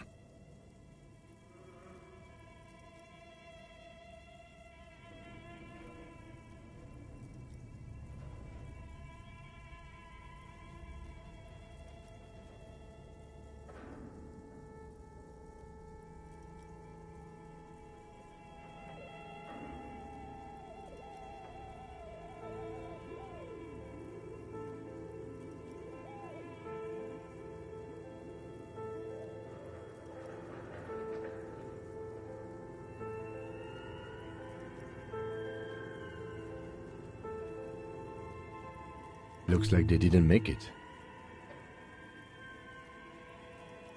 A note in the bottom left corner of the chalkboard says, "See the prod schedule filament for details."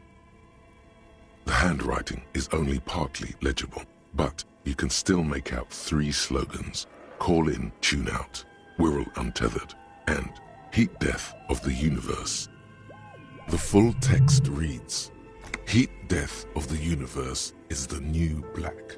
Another note says, "The biggest advancement in role-playing systems since the 30s.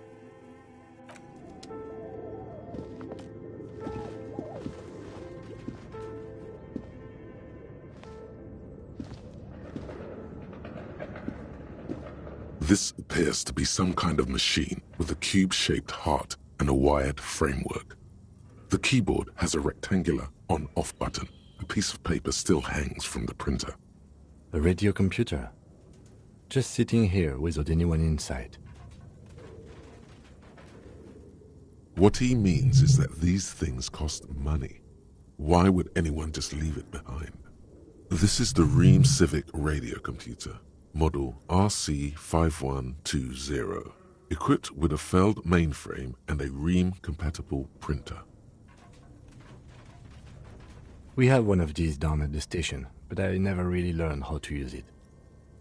The machine lights up like some prehistoric animal stirring from its slumber, revealing fluorescent play and print keys on the keyboard. The hatch on the machine's central compartment is wide open. It's empty like a beehive without its brood. Some cables have been left dangling, disconnected. This is where the memory should go. Nothing happens. Something's missing. There's no tape in the player. Nothing happens.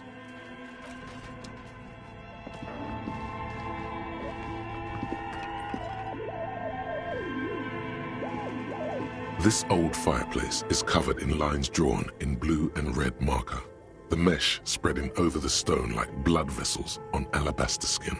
It looks ghostly and strangely ancient. The whole thing resembles Kadran mosaic tiles. Very pedantic. History classes, students with their textbooks open, studying the roots of our civilization. Those aquarelle blue tiles looked beautiful in the sun. Radio frequencies, it seems. UKV 123.6, UKV 123.7, UKV 123.9. Some written notes, too, sparse and cryptic. Unclear. It looks like a cardiovascular system split into veins and capillaries. Very advanced.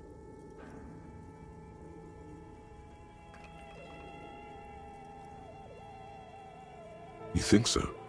The web is comprised of radio stations, all lead back to one red heart, titled the Game Master Frequency.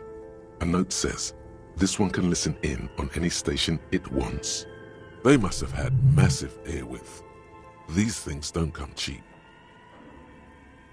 Someone very important. A conductor for the hundreds of story threads that pass through the Game Master's frequency. Whoever decides to call in to a call-in station, it looks like. A list of names under the stations suggests people across 6 Isolas would be playing.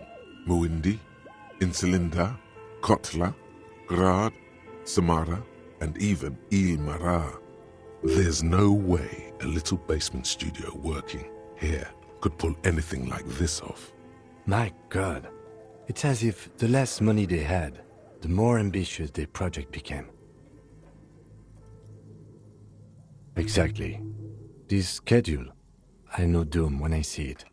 The company was running out of funding.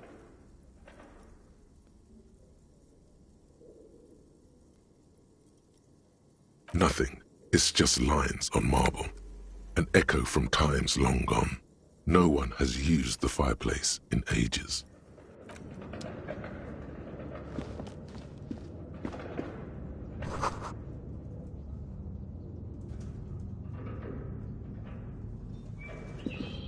Okay.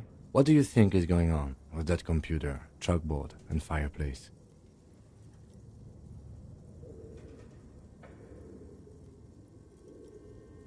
Yes, that is the question. Like he's ready to lay out a fine theory, crafted together like a puzzle box. It looks like one of those popular pen and paper role-playing games, only these people were trying to automate it, make it work on radio computers. Not to my knowledge. They make automated games in Graz, Messina, Königstein. You know, places with industry. Not in Revachol West, among the ruins. But I don't think anyone has attempted to create an inter-isolary game before. We just don't have the technology.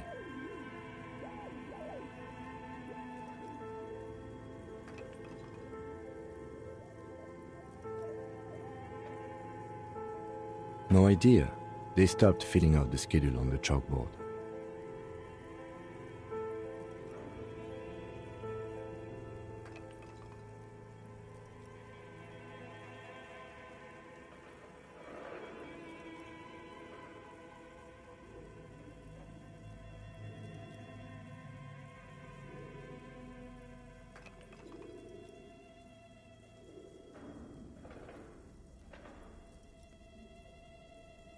Indeed, those Welkins are a dead giveaway. Role-playing people love that stuff. The world looks like a modified version of the WeWorld board game, with hit death thrown in. Super cool. Someone should give them millions of real, immediately. This game is too good to be left unfinished. Through call-in stations, none of the players have to be physically present. Anyone in the world can participate in the game, as long as they have a two-way radio. Then there's the Game Master frequency that listens in on the smaller call-in stations. I think that was supposed to coordinate the stories, functioning as a master of ceremonies of sorts. Coordinating so many games would take a whole switchboard of people, possibly divided into sub-frequencies. Indeed, it's ambitious and untethered from reality, but...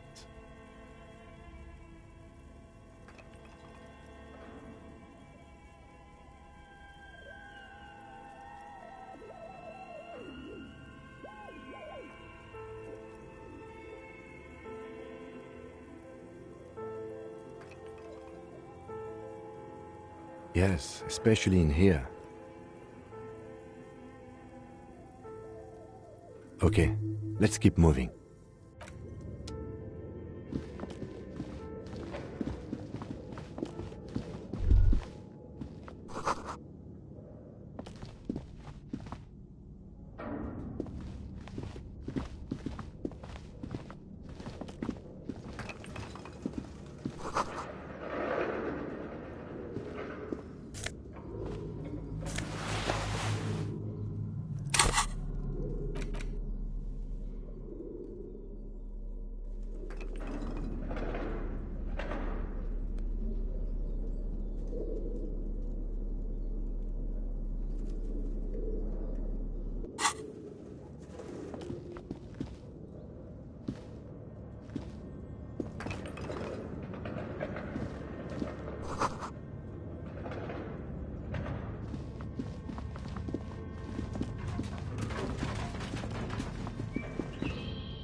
Tiles on the cube are still smoldering, casting the framework in a soft glow. Fluorescent play like a smooth draw, the filament slides into place. On the keyboard, the play key starts blinking. Nothing happens. A bar of fabric right above the keyboard starts producing a soft hum. The sound of static seeps through the machine's planar magnetic driver. The static gets louder, slowly filling up the abandoned hall, until a voice speaks out, crackling and old, cutting into the air. Good afternoon. Fortress accident en rue de Saint-Ghislaine. This is East Insulindian Repeater Station 1. Please repeat. Is this the production schedule?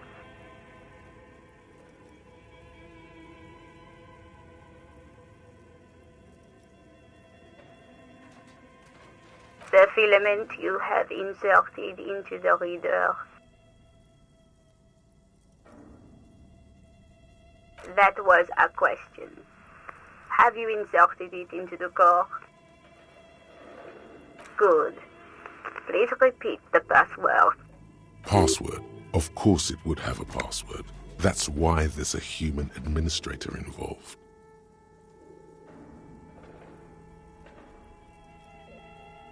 No.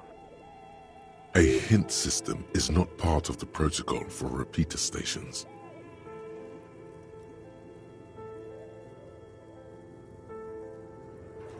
Still no.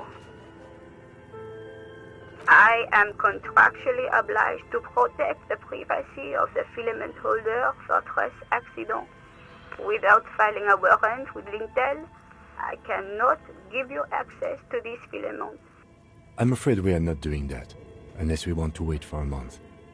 Now, can you please repeat the password? Received. I will register this login attempt. Don't worry. Passwords have a way of turning up sooner or later. Fortress accident. Is there anything else I can do for you today? Fortress accident is the company on whose name the terminal you are currently using has been registered to. One moment. Fortress accident SCA produces revolutionary interactive call-in radio games. That's what the catalog says. That's not bad.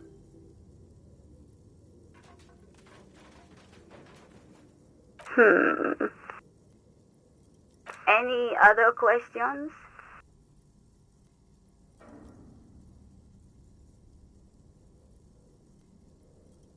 Yes, I am alive. I am 74 years old and my name is Yvonne. She repeats passwords. Programming people are all paranoid.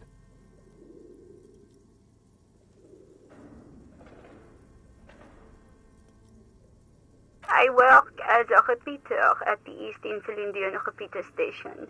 It's my job to know where you are, Fortress accident. As for me, well, I am sitting in my cubicle, surrounded by a wall of radios. Now, please tell me if there's anything else I can do, Fortress accident. Thank you, and goodbye. Tiles on the cube are still smoldering, casting the framework in a soft glow. Fluorescent play and print keys shine on the keyboard.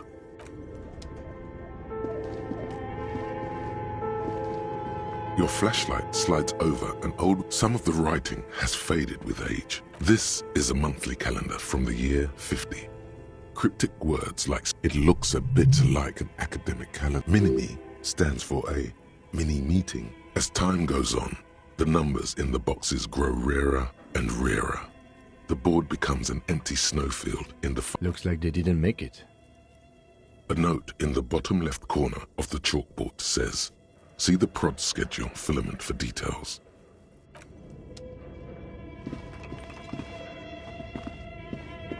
This old fireplace is covered in lines drawn in blue and red marker. The whole thing resembles Kadran mosaic tiles. Very pedantic. Radio frequencies, it seems.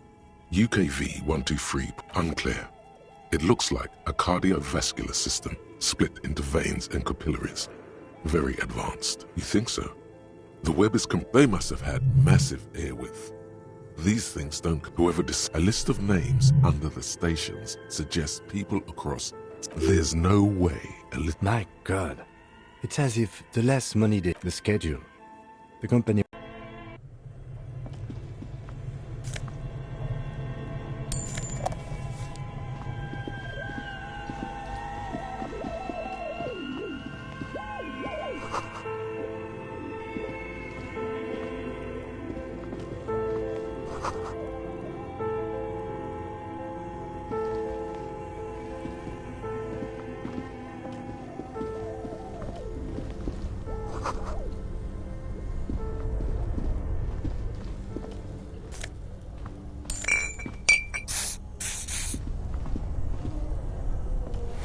Two cables are plugged into the breaker box. The red one leads off into the darkness, and the black one to the ice cream maker nearby. Something close to you dies with a soft electric purr. Why did you do that?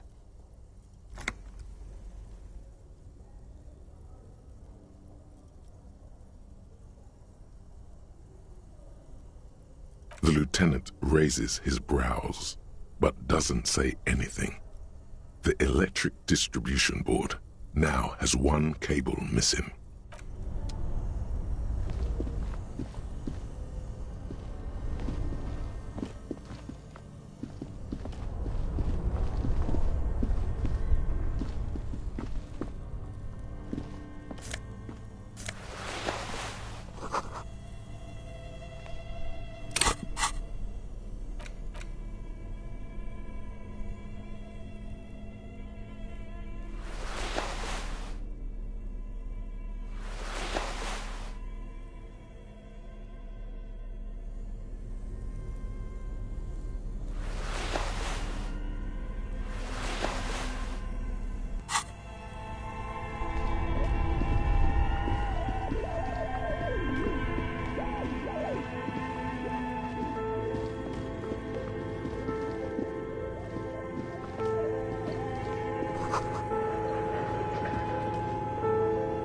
A thick layer of coal dust covers the furnace, coloring it pitch black.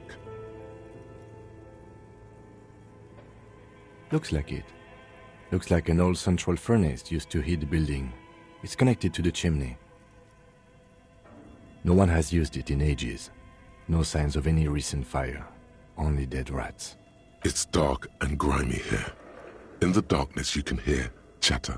It's coming from above. A voice or several voices talking to each other. Near the smoke chamber, upstairs. The echo is so prominent, it's impossible to discern what the voices are saying or what's producing them. What are you doing?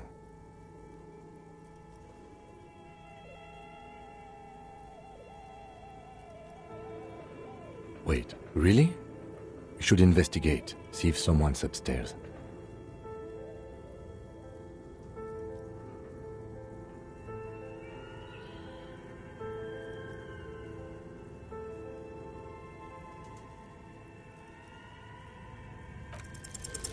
Something breaks loose in you.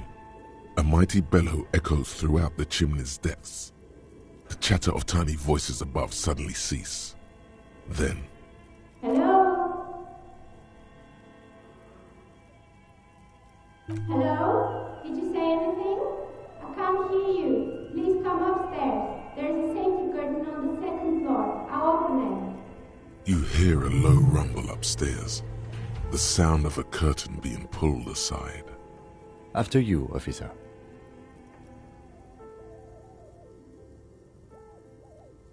A lush layer of coal now covers your skin, sinking into the wrinkles. Your hands look ancient. Maybe you could paint something with this coal. Leave a cave painting for future archaeologists. No, that would be stupid. You're right. The rooms do look like they're connected.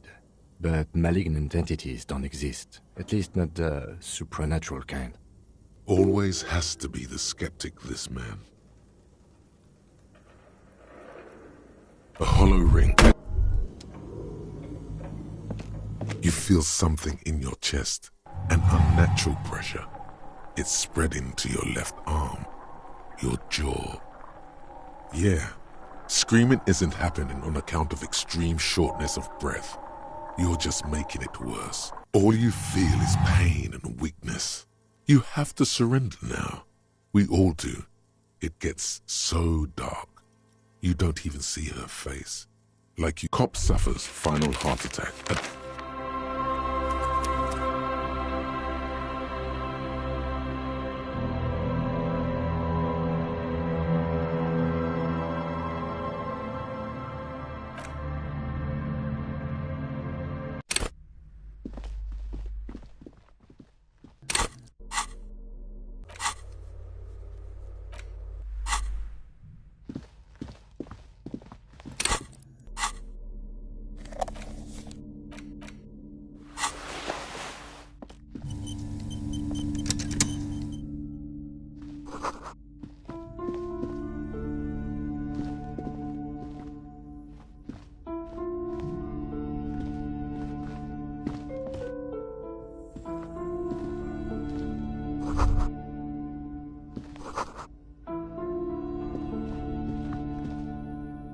A heavy door with a missing handle stands before you, covered after. Detect.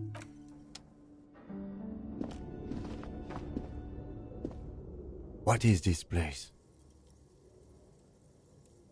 I think you're right. I doubt the... Some an eerie feeling rises in your chest. Sounds good.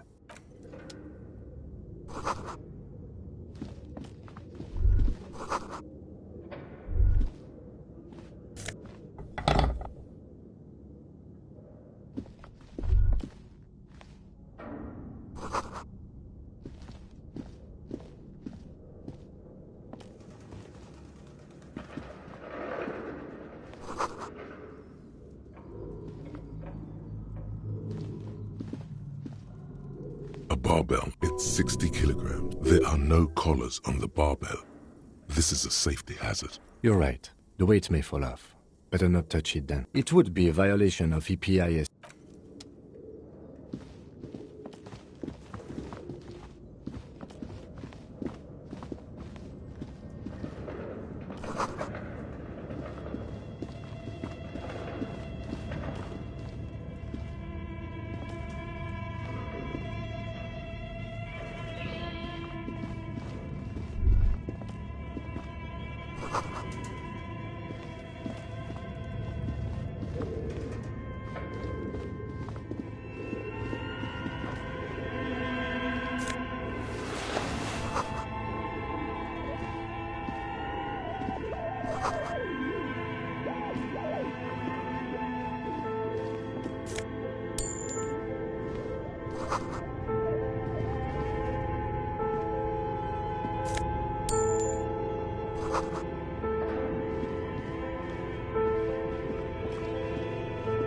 Your flat, some of these, you should adopt one of the Welkins, towering among it, the hull door. An inordinate amount of time has gone. Some people, this looks like concert. Political. Just look at those details. The photo, entire, you see, albeit a pinned postcard read. This, it looks, Minimi, stands for a, as time goes. Looks like they didn't make it. A note in the bottom left corner, the handwriting. The full text reads,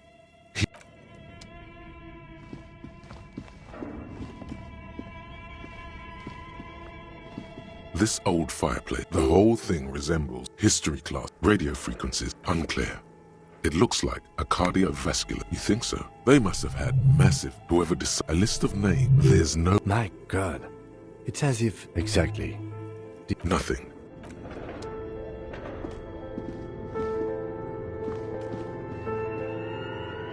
This... A radio computer? What he means, this is the Ream Civic radio computer. The machine lights up like it's empty. The filament you have like a smooth draw. The bar, the static... Good afternoon. Please repeat. Is this the production schedule? The filament you have inserted in... That was a question. Good. Password. Of course. No. A hint system. Still no. I am... I'm afraid we are... Now, can you proceed? Don't worry. Fortress accident. Fortress. One moment. Fortress. That's not bad. Any other questions? Thank you. Tiles. Behind the hatch sits a cube-like crisscross.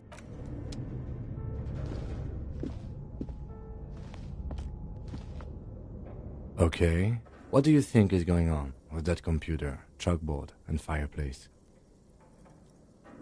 Yes, that is... Like he's ready to lay out a fine theory. It looks like one of those popular pen-and-paper role-playing games. No idea.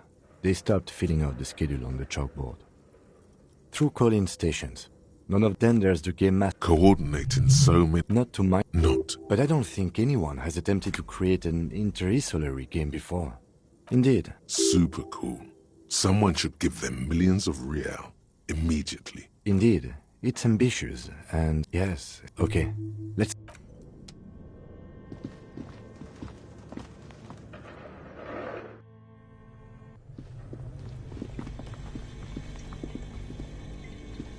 You see a terrifying ice bear with a strange compartment in its belly. The door is covered in frost, and the bear's eyes are glowing red.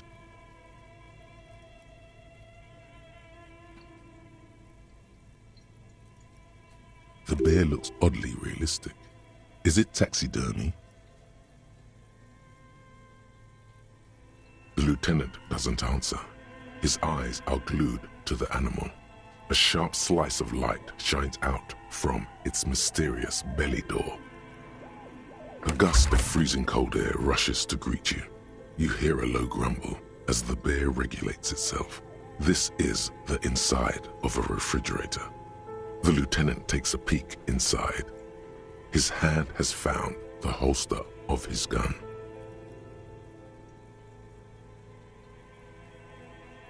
The shelves are empty.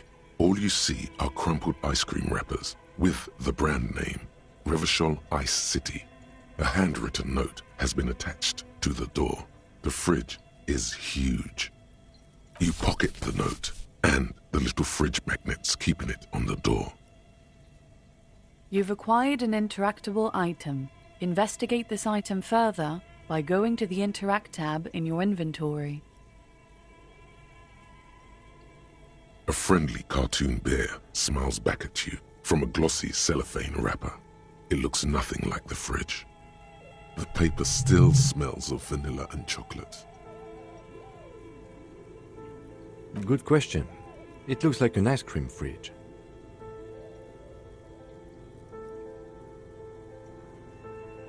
I know. What an unfortunate marketing choice. What is even worse, the bear is still costing them money to this day. The fridge buzzes with energy. The electricity bill on this thing must be catastrophic.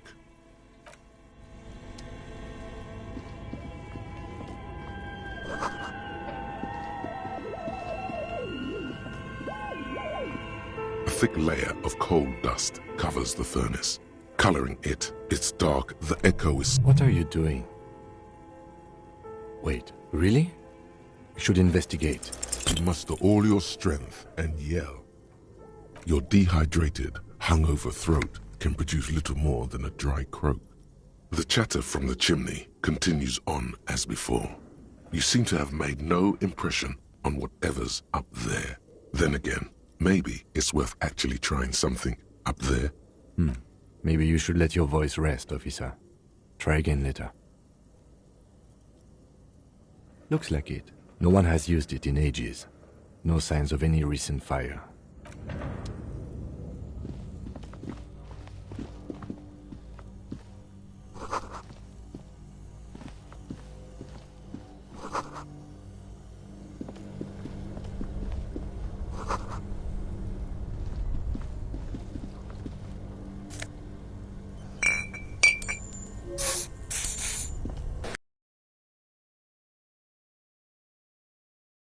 Slightly quieter now.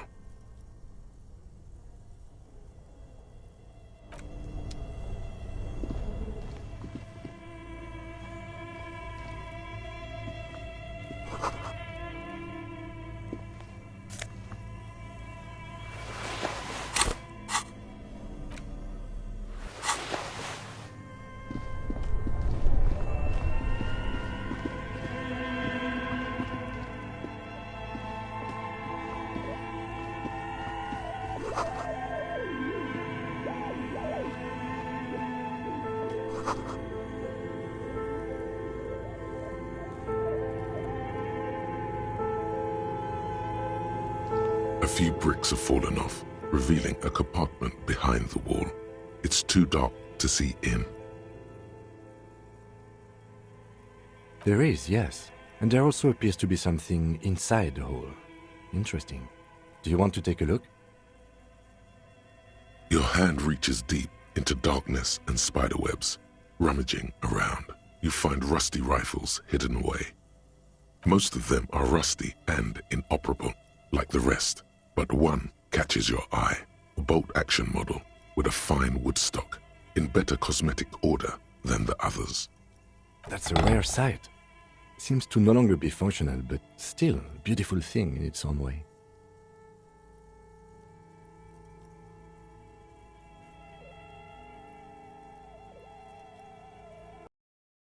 Bunker from the Revolutionary period.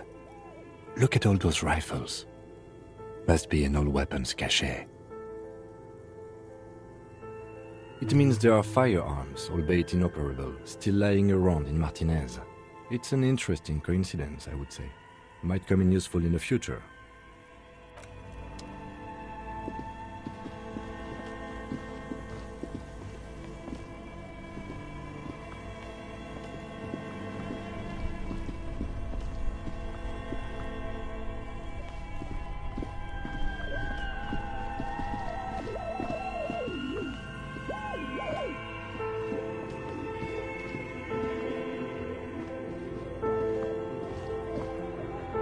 The bear's eyes are dead and empty.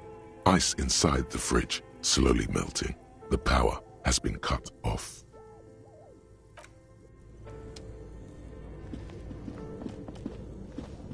A thick layer of coal dust covers the furnace, coloring it.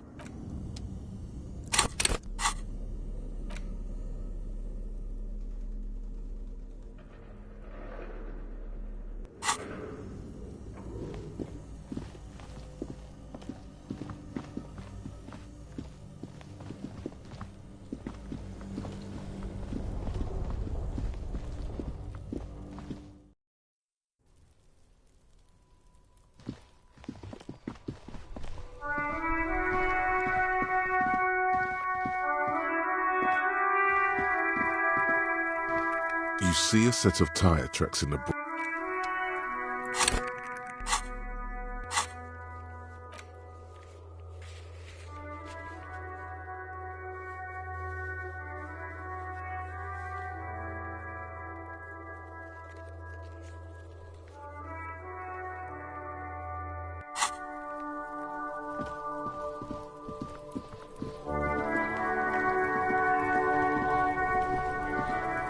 Fuck, does Kuno care?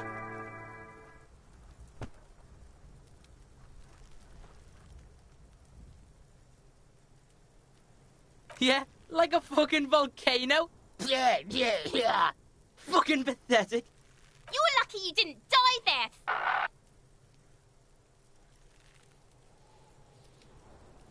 Yeah. Kuno's got some advice for you. What are you? Like 80, right? Maybe you should stop embarrassing yourself in front of a fucking kid. Perhaps you could compress this negative energy and turn it into some sort of a Kuno-fied non-vomiter. Don't ask questions. Roll with it. It will work.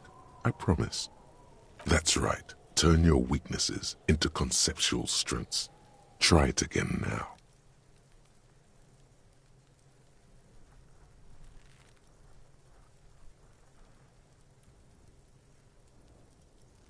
You found Kuno's secret door to Kuno's secret shack. It was closed for 5,000 years. How the fuck did you get in? Shit. Get the fuck out of here. You can't do that.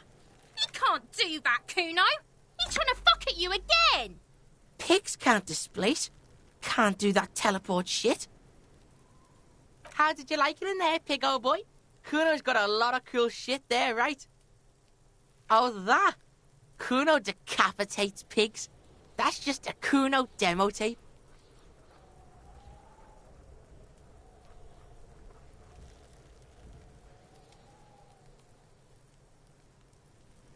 What? What is this shit? Fucking on yourself. This is weird level shit. Kuno doesn't go there. Fuck your shit back to normal. What is this? Well played. No one saw that coming. That's where Kuno gets his daily hit of electric. Kuno Shazam. Kuno rides the fucking lightning in there, pig. Bet you'd like to ride the lightning too, wouldn't you? You feel tired and old, but you could have that sparkle in your eyes. It's a vitamin, pig. Don't you know anything?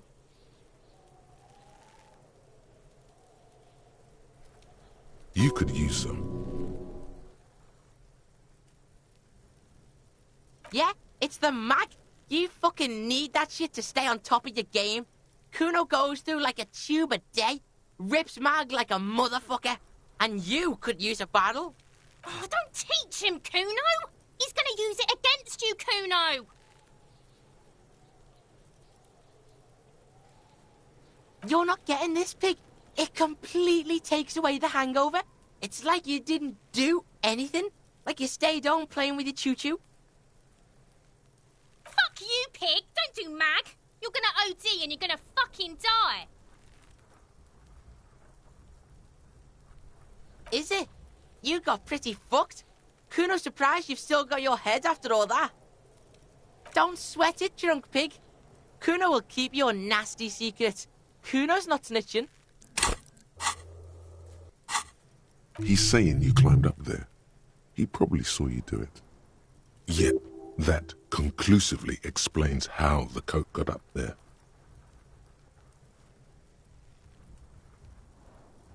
Of course you fucking can. How do you think Kuno made all the docky boys his gimps? Just got a fly, pig.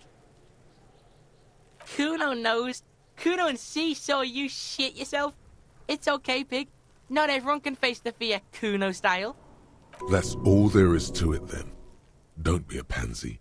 Just jump. Good call, Pigmeister. Don't come and talk to Kuno about his kingdom.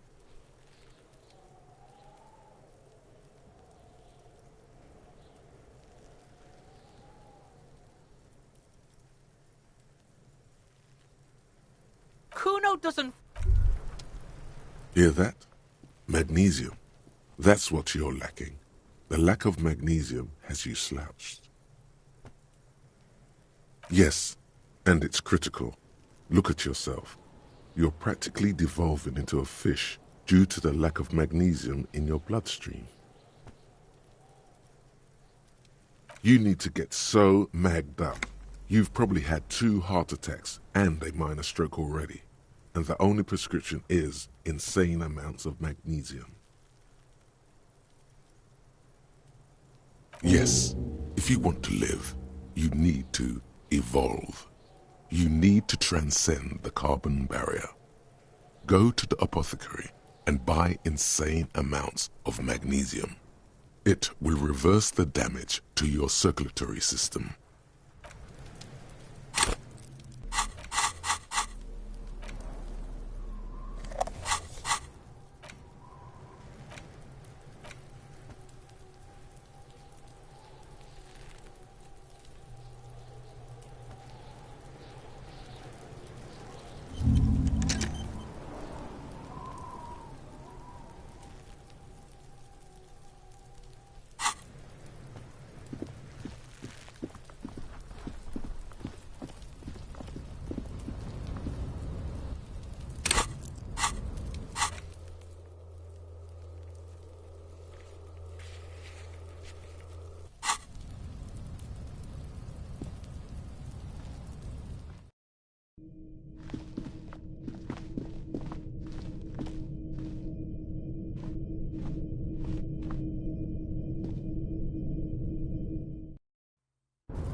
RCM markings is still caught on the railing.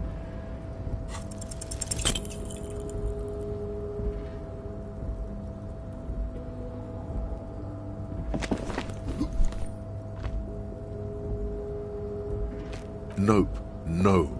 That's still too high. Sure. Just be careful, okay? Looks like you almost strained a muscle there.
There's a pile of cheap sunglasses in a small box, a variety of shapes and colors. You like sunglasses, officer? I've got the latest styles right here. Abort. These are hideous. What's more, they don't even fit your face. You can feel them pinching your nose and chafing against your brow. Damn, officer! You look like a mega secret spy. Very secret. They're practically made for you. I'll let you have them for 2 real and 50 cents. It's going to be very difficult for anyone to take you seriously with these things on your face. No, you are definitely not buying those.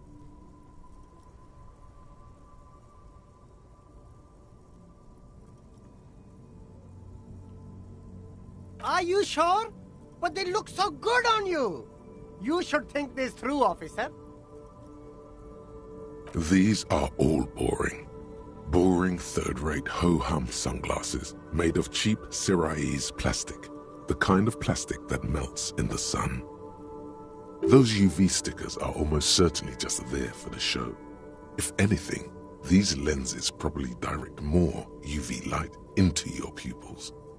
A UV magnifier. These are all first-rate sunglasses. Premium design, superb material, very cool, UV resistant. These will definitely keep your eyes safe and cool while doing your dangerous police work.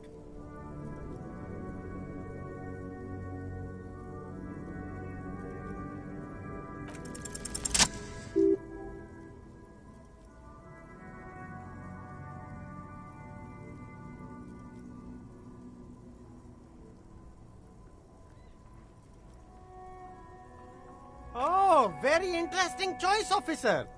Very high culture.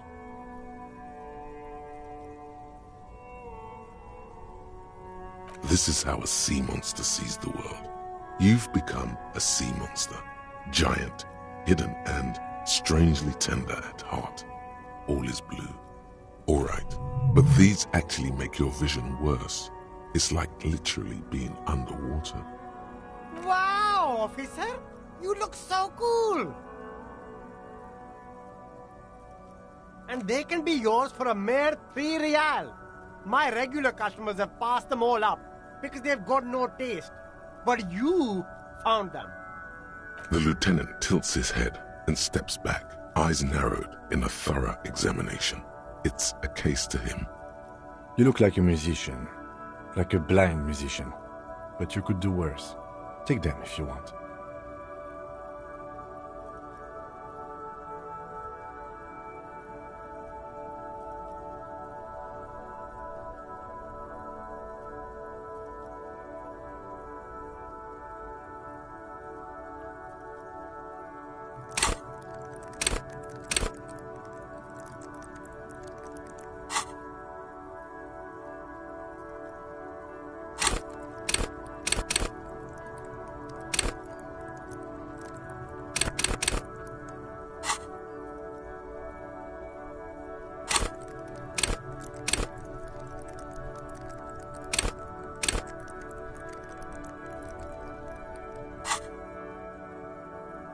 A man who knows his style. Much respect.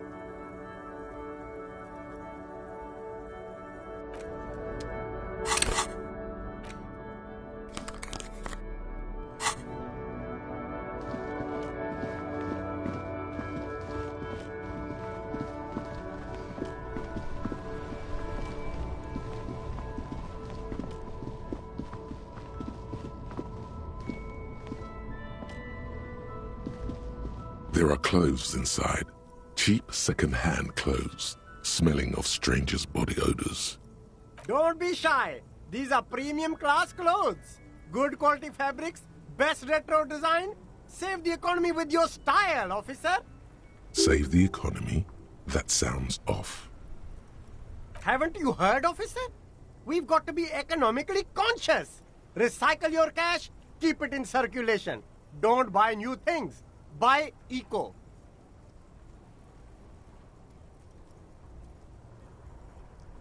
Look around, officer. You see all these premium goods just sitting there, not getting bought? We've got to keep the flow of goods moving. Is this really the economy we want to leave to our children?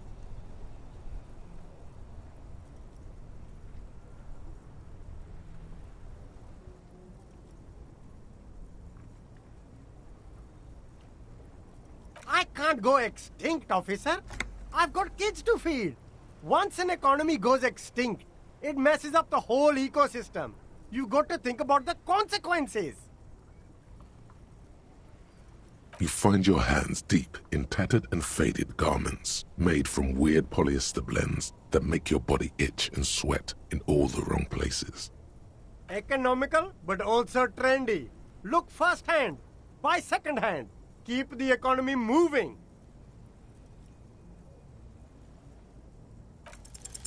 Something cold grazes your hand. Synthetic and sleek. A windbreaker. Surf, it says, but also wind, summer, 100% waterproof, and sport. All in different typefaces. Good choice, officer. Mega sporty. And it's only $4.50 for you, sir.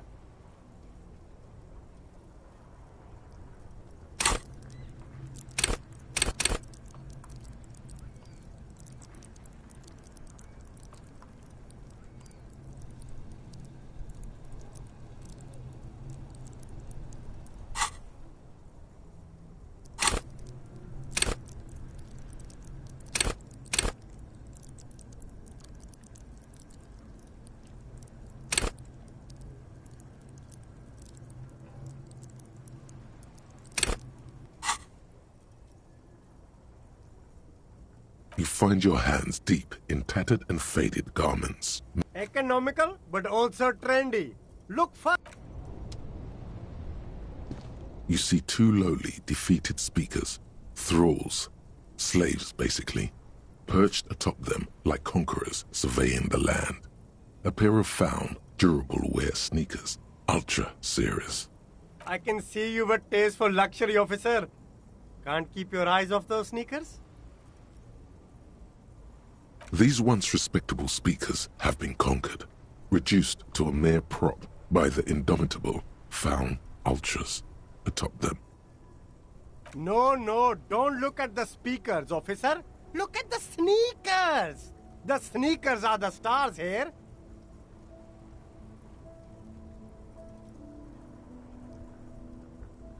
No, don't pity them, officer.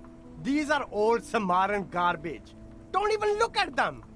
Check out these super cool, fun ultras instead. Samaran trash. That sounds like they're from the Samaran People's Republic, produced under the dictatorship of the proletariat.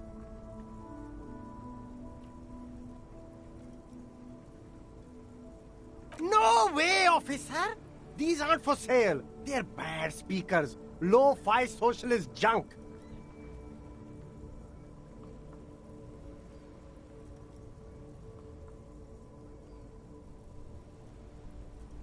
No, officer. You're a high-class policeman who accepts nothing less than the best. Lucky for you, I've got the best on sale.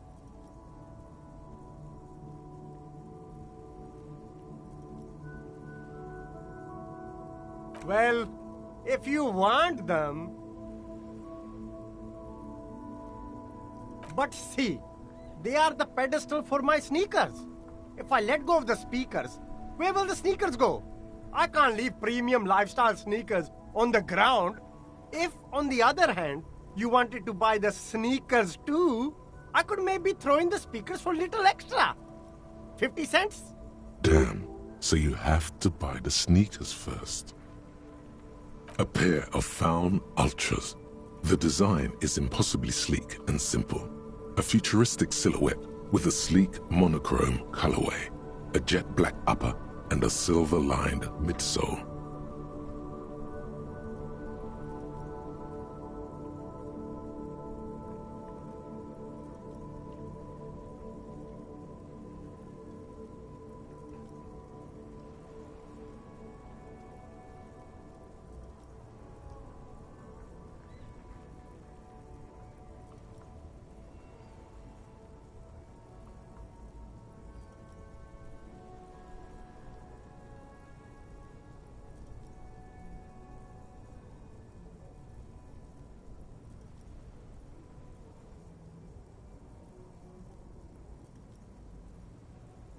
Those sneakers, mister. Those sneakers are the latest Faun sneakers. Super air, super fine, super cool. Only 50 real. Only? That's madness. Faun Ultra. We're the future. You remember the slogan from some magazine?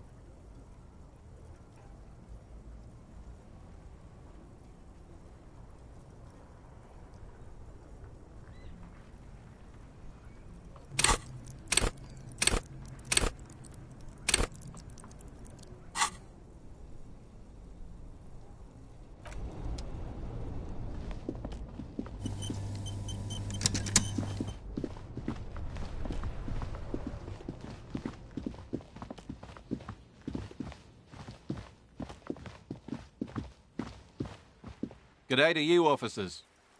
A burly man hangs out by the waterlock, carving up a generous serving of salami with an old hunter's knife. His eyes are fixed on a man stranded on the other side of the waterlock and on an enormous billboard that has fallen down into the canal between them. I wasn't here to witness it, but those look like tire tracks on that sign. Weird, huh? Then again, plenty of daredevil drivers in Revachol. Too bad it also takes a year and a day to repair anything round here. Especially a waterlock. The rest of the coast is closed off till then. Sure thing. Want some too, officer? Why not?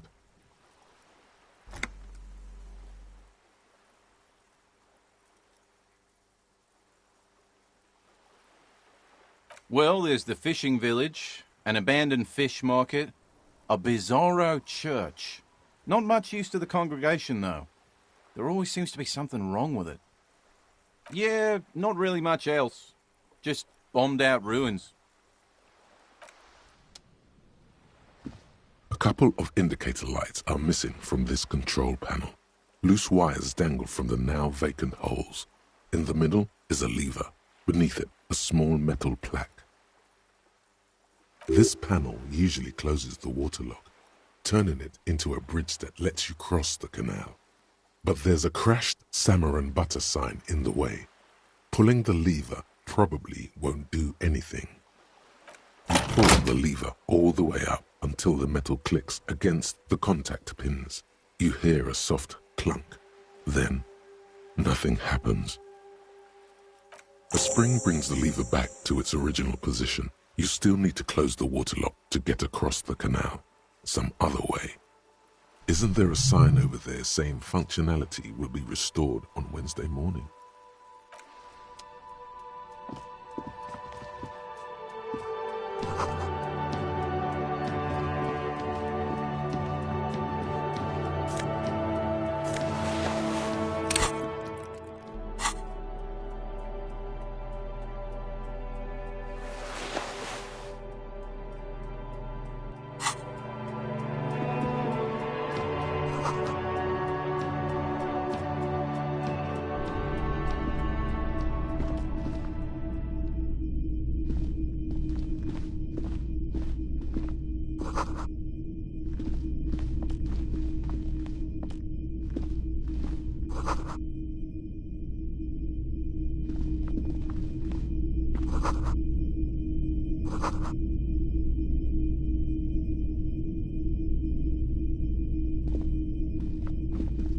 You see rows of toy soldiers guarding the rest of the trinkets displayed on the table. Some on horseback, others in rags, others yet in bright blue uniforms. All are stern and unyielding in their duty.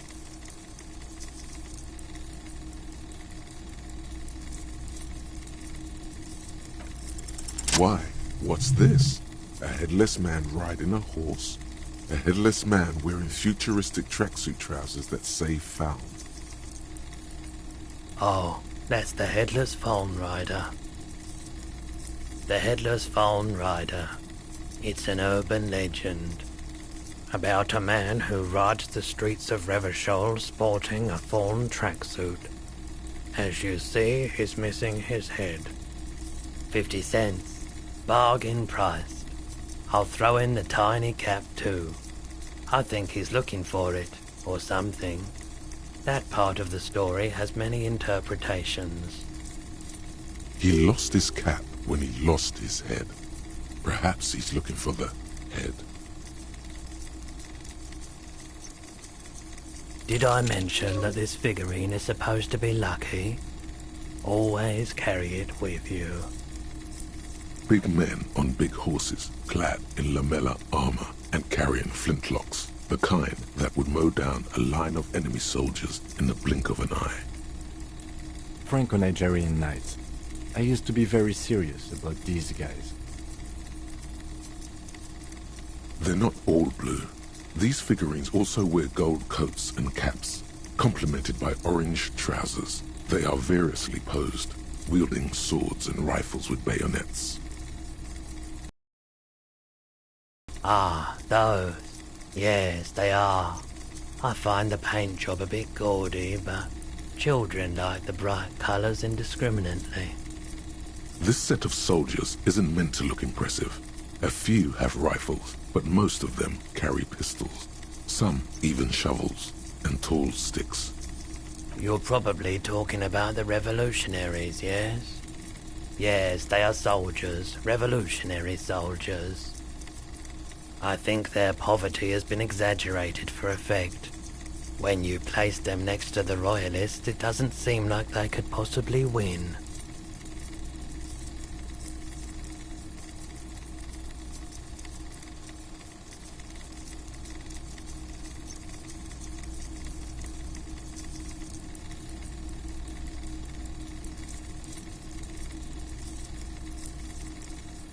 I don't like either set very much, to be honest.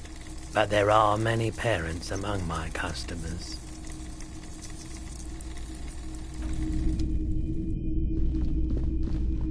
A typical Martinez streetlight sits among assorted floor and table lamps. Yes, officer. As you see, it's in perfect working order. His manner is casual, but his speech is careful, measured. He wants you to know that he has nothing to hide. It was brought to me to be altered. We are not here to investigate the theft of city property. You have to admit it's rather clever what he's done with it.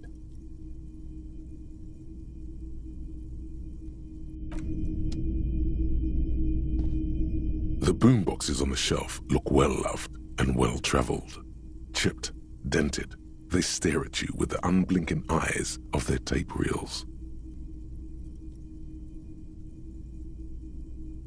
One especially catches your eye. Deep gold and amber plastic with a big old handle on top. A classic boombox that says, Stereo 8 approved. Just make sure it works before you buy it.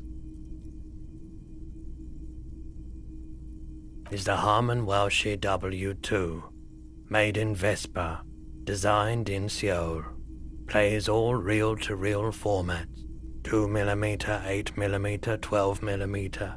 It's even got a little radio in there. It'll set you back 12 real. Absolutely. I've tested each one myself with recordings of speech, found sounds and music from a variety of genres, even though I don't really like music. It's not often that I see officers from the RCM in my pawn shop. What can I do for you?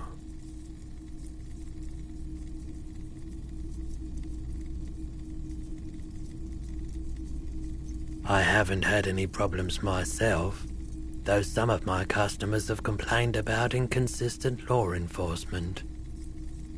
Who are your customers usually? All kinds of people come through here. Locals, travelers, people looking for a deal, people looking for a keepsake, people who are terminally bored. As you can see, I have a wide selection of goods for everyone to choose from.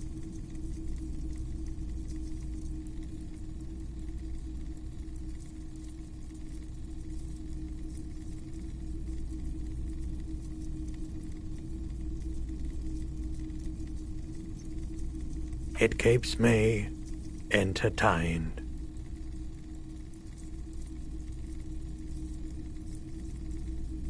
He's well beneath it, you sense. Sires on what?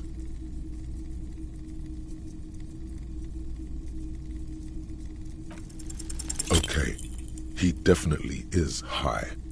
Whatever it is, you've probably done it, and many other things besides. But you can't cut through the jumble of sensations to get to the answer. Looking at his wares, talking to him, that might give you more clues. I doubt it, but I can try and answer any questions you may have. I do my best to keep my distance from all manner of butchery. Bad for business, bad for everyone.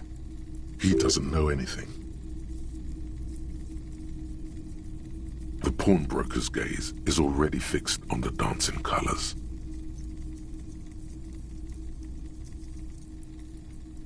Someone else came here earlier today asking the same question. I promptly sold her the gun you pawned a couple days back. This is a pawn shop, and it did feel as if you've met before. Oh God. The lieutenant shifts from one foot to another, alert.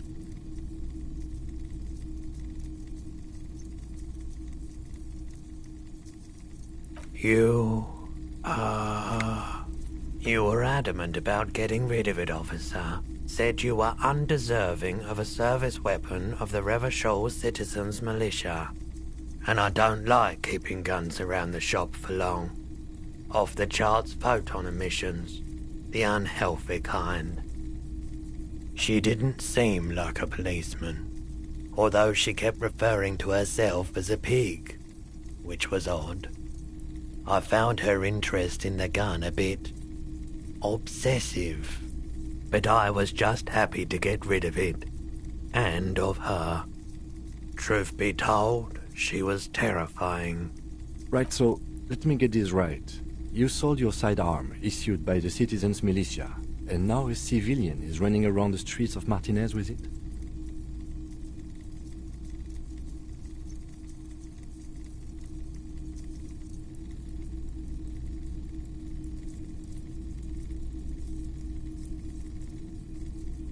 You're right that she could cast aspersions on the Force. We have to find her. My apologies, officer, but I have no idea where she was coming from or where she went. A needle in a haystack. There is nothing you can do about it now. You'll just have to hope you luck upon her somehow. Of course.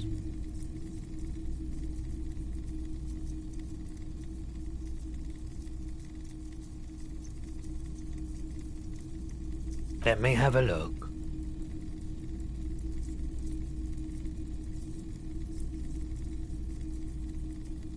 Anything else you're thinking of selling?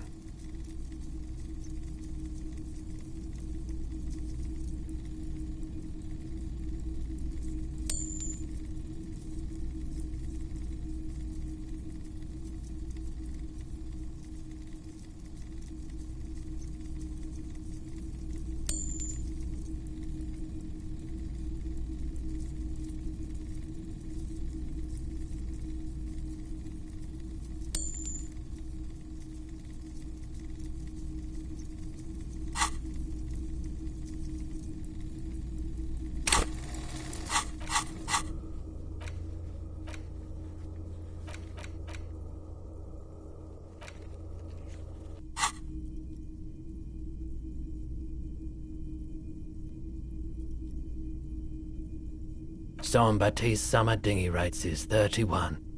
What a pleasant time that was. So, what do you want to know? Price? I can give you 320 for it.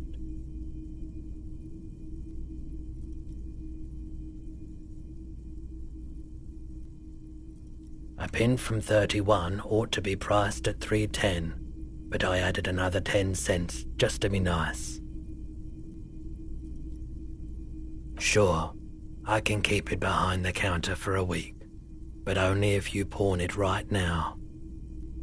Sure thing. So, do you want anything else you're thinking of selling?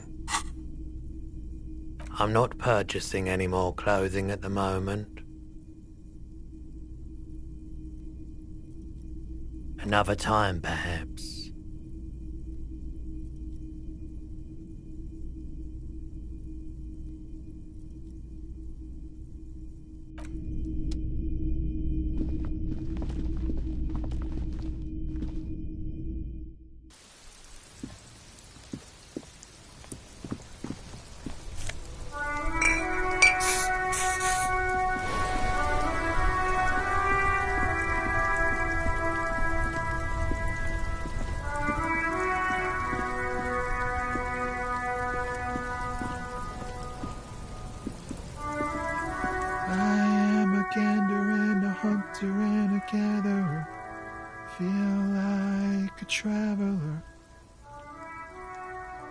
A simple little cadence.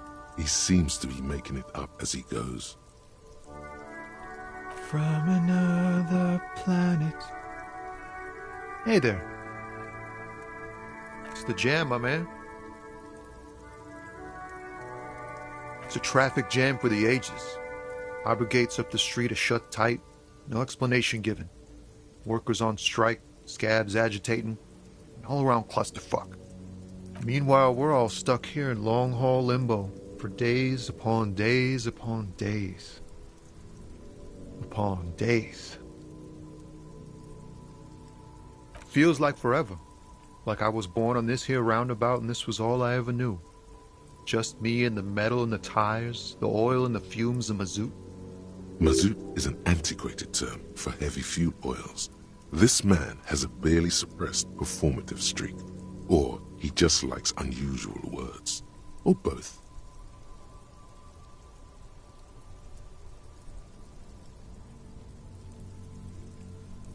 Yeah, imagine. It's been a whole week already.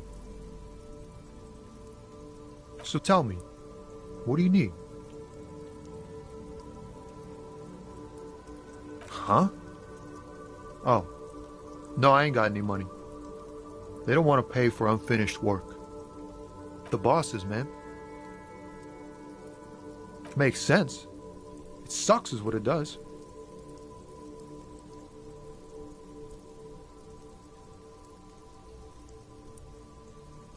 Oh, high-grade narcotics, illegal firearms, stuff like that. Relax. He's merely joking. Can't even get a few jokes past you, my man. I've got another haul of found cargo. Mostly sporting goods, tracksuits and that kind of thing. They usually get shipped to Grad in the Occident, though we've been making headway in the Il Moran market lately.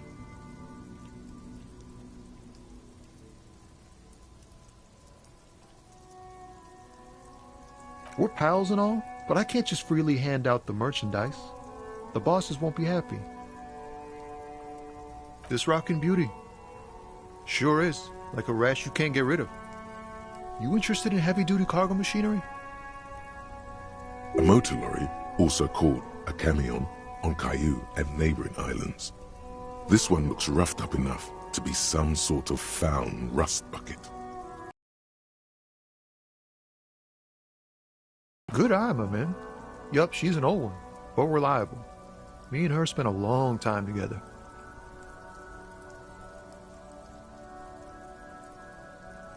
Not unless they've illegalized sports equipment while I was on the road. The man taps his fingers rhythmically against his arm. He ain't one of us drivers. I know that. All accounted for. Otherwise, I haven't really asked about that. Been wasting time right here. Keep him busy. It's easy to see he's telling the truth. He's kept his nose out of the dark stuff. Analyzing the fundamental structural and psychological conditions of being stranded in the midst of a sea of motor lorries and their sad, despondent chauffeurs. A sense of surprise there ain't more bodies hanging from more trees. It's like, whatever's going on over at the docks, workers got a blockade set up, making demands, no way in or out. Going on strike would probably help you dodge a bullet or two.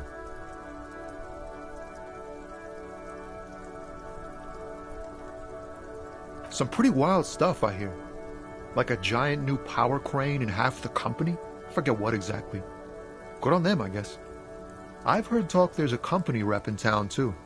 Like a strike negotiator type. They'd know what's up. Precise demands and so on. Ah, yes, from the Wild Pines. We'll meet her soon enough, I'm sure. Maybe you should. Cops don't get paid much and the hours are long. Plus, you can get shot. Why not? The RCM is a self-managing organization that operates on donations. We promote our own leaders. It would be like striking against your own mother.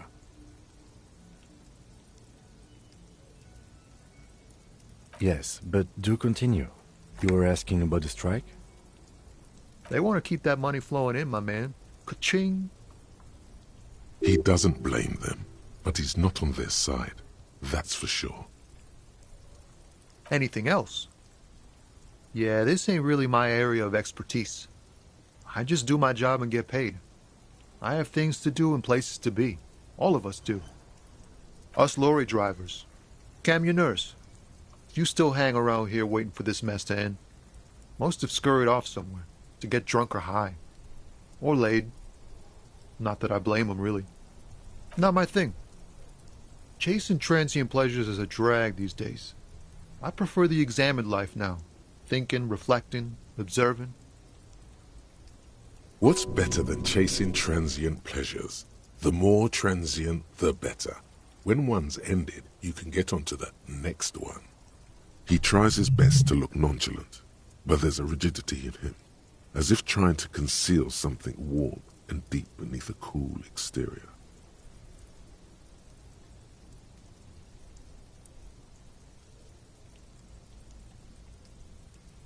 Don't be a stranger.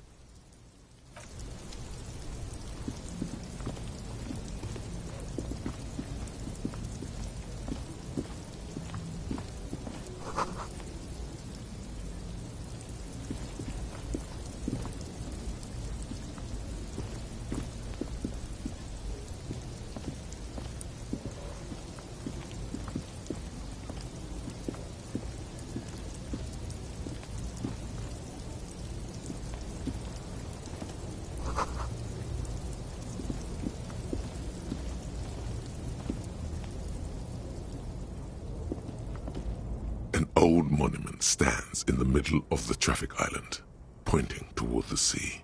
It looks as if it's been reassembled piece by piece, secured and mounted in the air with the aid of numerous ropes and rods.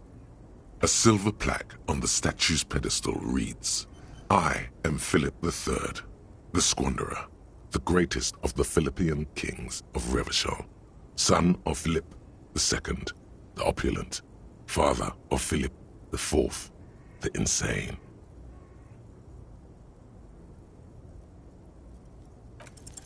Even by the standards of the Philippian kings, old sumptuous Philip was known for his profligacy.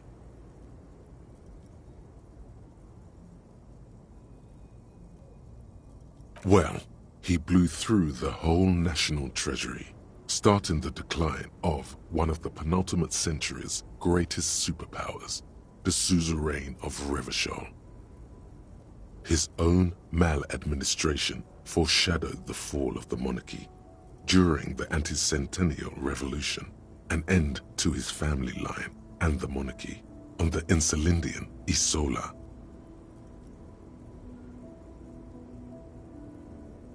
Stories have it that he had his bedroom converted into a treasure chamber, where he stored unfathomable wealth. Krugerrands, bars of gold, ornate weaponry, armor, and various chalices. He called it the Sol Auron. It was obscene. There were whispers he slept on a huge pile of gold-dipped feathers, like some obese dragon, instead of a bed, like a normal person.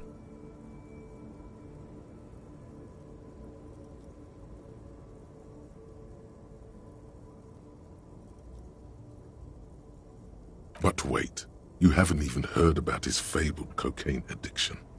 You see, old Philippe wasn't just good at squandering the national treasury on gold and ceremonial weaponry, he was also a prodigious snorter of nose candy. Not just any nose candy, though. We're talking Royal Philippian Blow, allegedly twice as potent as the stuff you find nowadays, and purple. Philippian cocaine was purple.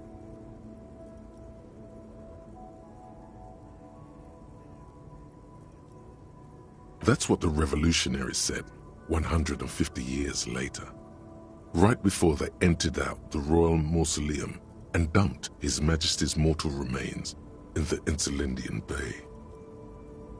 His Majesty's courtiers said it helped him connect with the higher realms. Cocaine. Beneath the cold waters of the Insulindian Bay, thrown there by the revolutionaries after they cleaned out the royal mausoleum. The original was blown apart by communards, then further damaged during the landing of the coalition's airships during the turn-of-the-century revolution, when Martinez was leveled.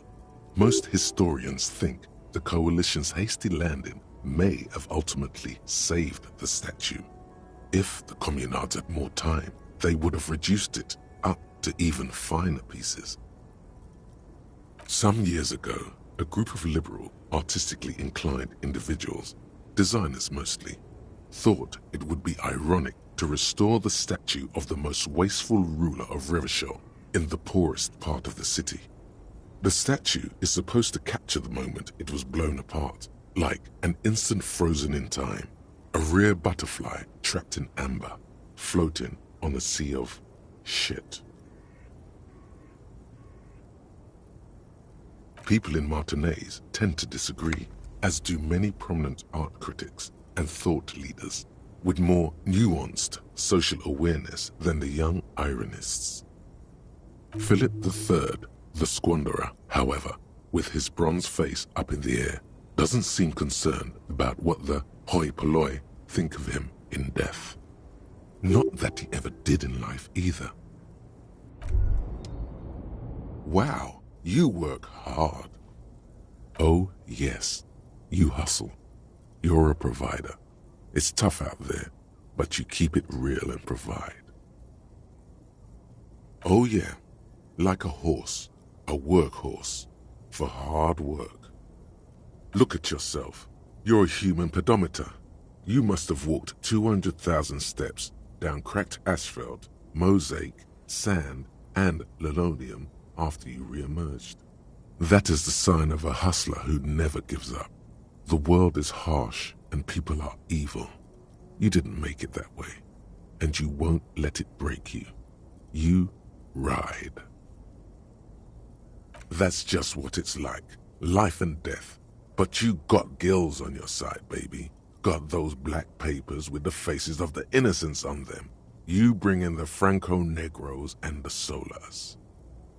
It ain't easy, but you do it, day in and day out. You didn't make the rules, but you won't lose. You're a cop, and a sprinter, and a money printer.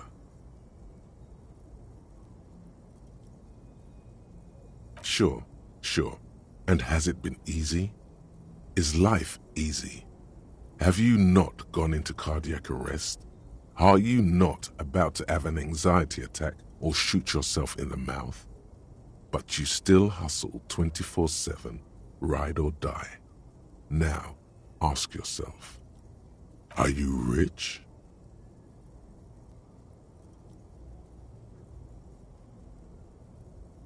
That's right. You work harder than anyone. You almost rode yourself to the grave, and you're still practically a hobo. Why is that?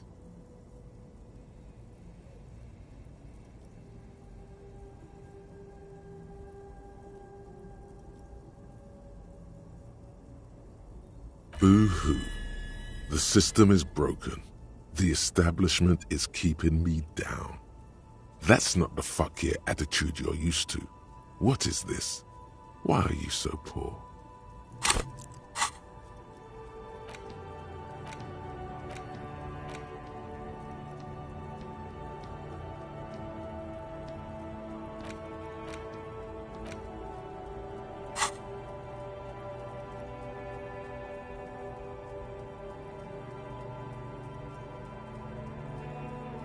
The Guardsman has set himself up one of those self-replicating money structures. You should learn from it. Don't play the victim. Think hustler. Think with your head. Look, the immigrants are cool. The immigrants play cool music. Everyone likes them, especially the women. Don't hate on the immigrants. They've got nothing to do with you living under a boat. That's right. 100%. Fucking G-Man's got his jam-covered sticky fingers in your pocket, stealing from you every time you buy, sell, walk, talk, fart, so much as sneeze. Aren't taxes almost non-existent in the Gotham estate that is Revachol?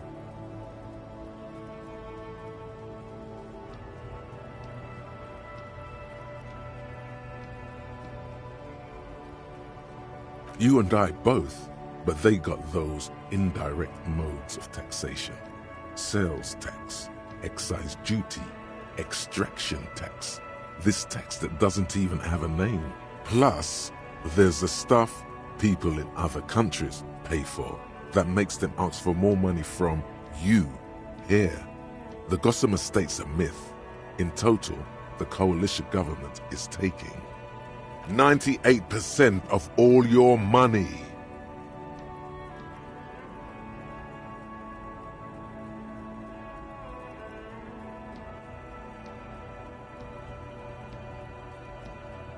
What are you not sure about? They're milking your nipples till they bleed. Can't you see? Aren't you sick and tired of having bloody nipples?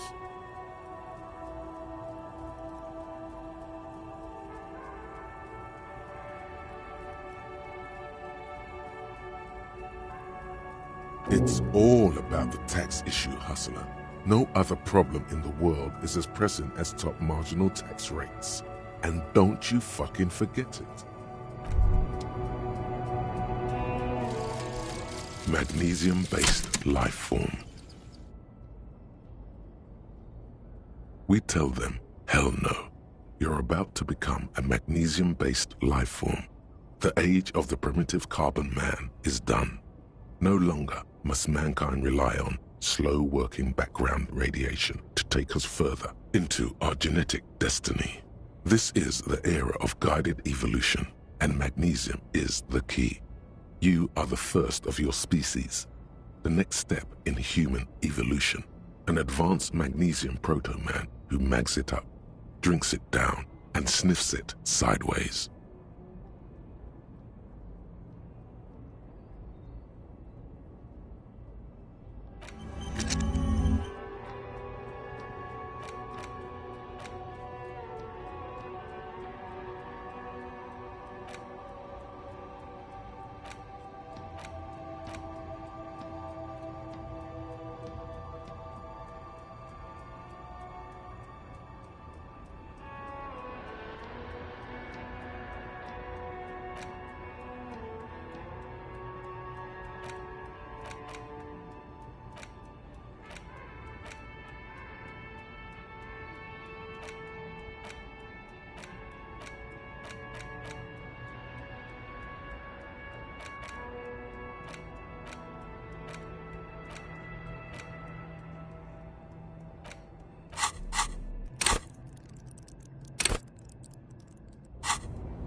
A Stars Ryko, one of the finest Zhimsk-made motor carriages ever. An oldie but a goldie. Not many people outside of Grad, and Revachol West too, it appears. A Stash Ryko KK2. That's a classic model. Never thought I'd see another one repainted after what happened last time.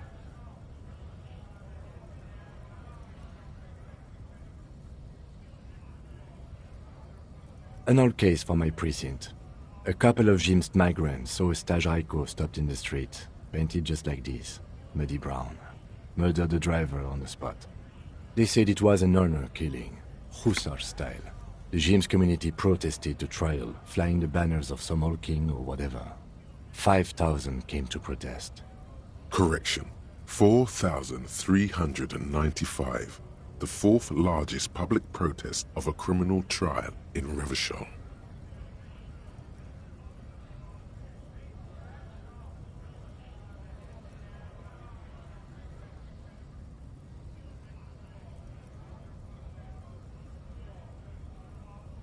Is that so, officer? I'll take you at your word. People we are paid to protect. Let's leave it at that. 4 years for murder in Reunion. The perps were remorseful. Their sorry knocked 8 years off the sentence. That's the system. The prisons in the greater Revachol Industrial Harbor are already full.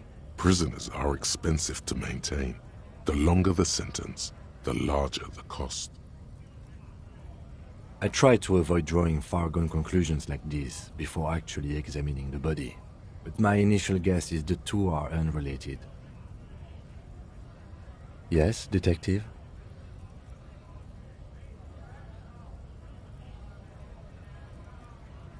You sure you're not Zhimsk?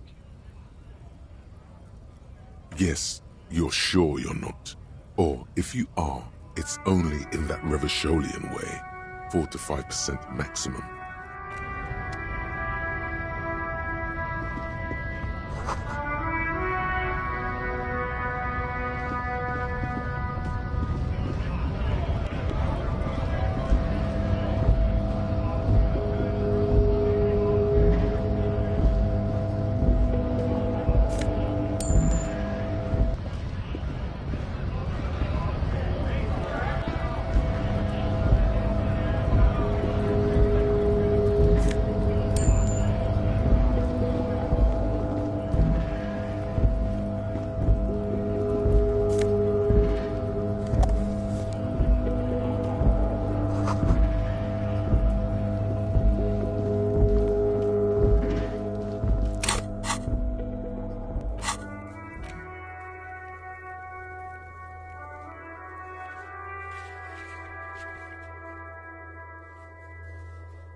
The worker is in a deep slumber.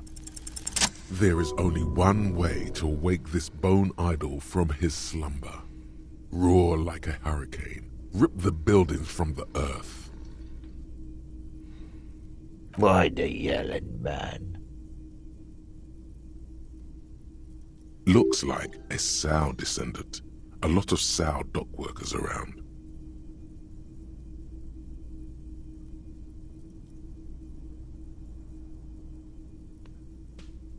Really? You woke me up for that? Fine.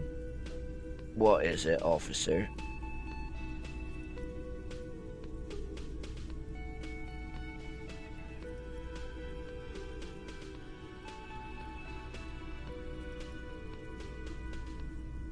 Indeed.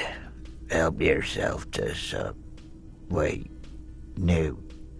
Oh, it's empty. Sorry about that, pal. He rubs his face before burying it in his hands. You can hear a faint snore. Yeah, what about it?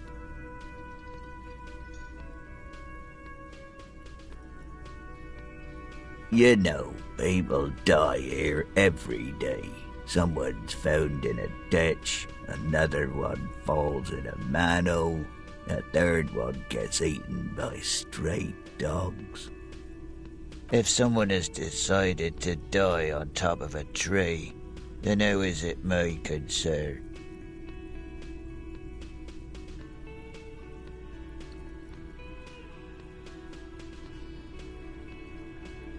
I can tell you this. Trouble's ahead. You heard what I said. Draw your own conclusions. That's all I know, and I prefer to keep it this way. The lieutenant gives you a little nod, then makes a note in his blue notebook. We are the workers, the union. We know what we need, what's right for us. Okay, I guess there's also Everard. He's in charge of the union. He's smart, knows how to negotiate. He's got our back.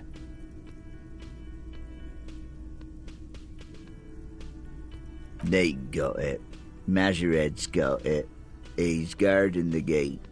Or just getting some sleep. Or was. That's the name of my employer. I work in logistics. How's it going?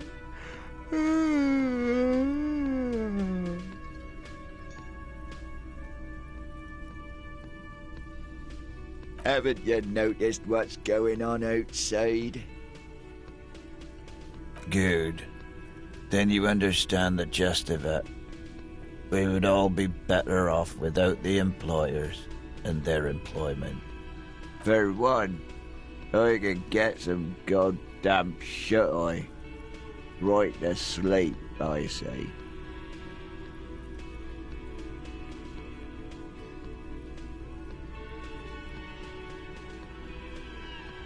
Thank God, no.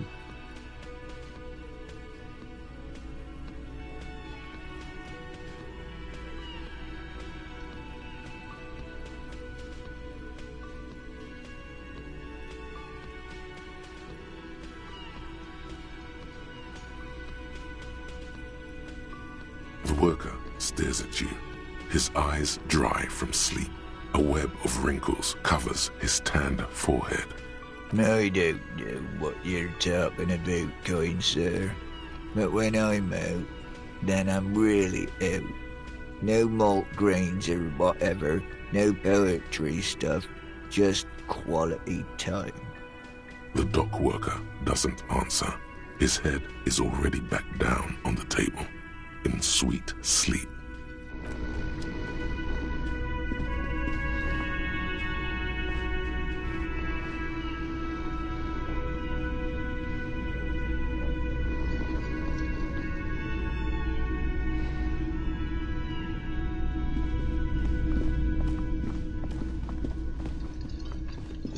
Can I help you? Mine? No, it belongs to the Whirling in Rags. Thank you for clearing that up. Why do you keep the container locked? Why? To keep the hobos and drunks out. That's why. And the neighbors, too. They put their trash there, and they don't pay for the garbage company. I thought as much. And are you the only party with access to the trash container? Well, yes. Us and the garbage disposal company. It seems a little callous, doesn't it? Something stirs in you. Prod at him and find out.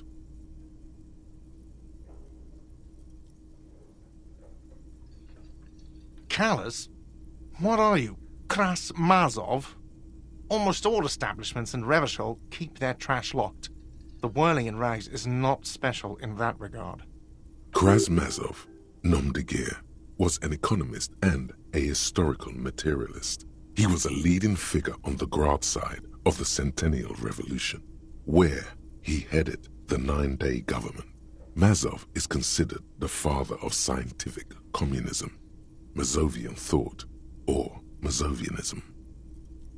He killed himself.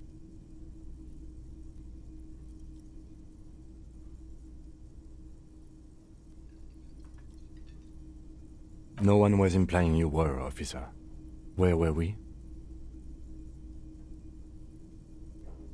Callous? What are you, crass? What are we talking about? Was this not about the trash container?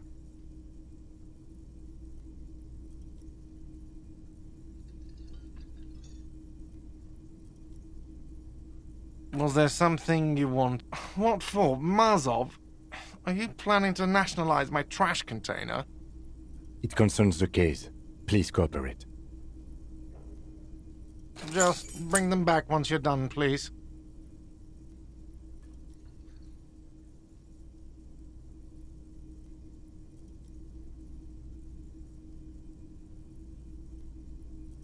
Absolutely out of the question. Absolutely in the question. First we find a sad banger. Then we sing this place to shit. Your body is ready, sire.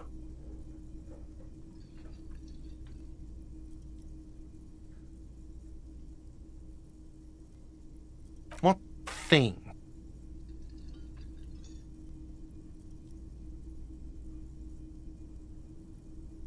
Yes, not the whole damn Union, thank God.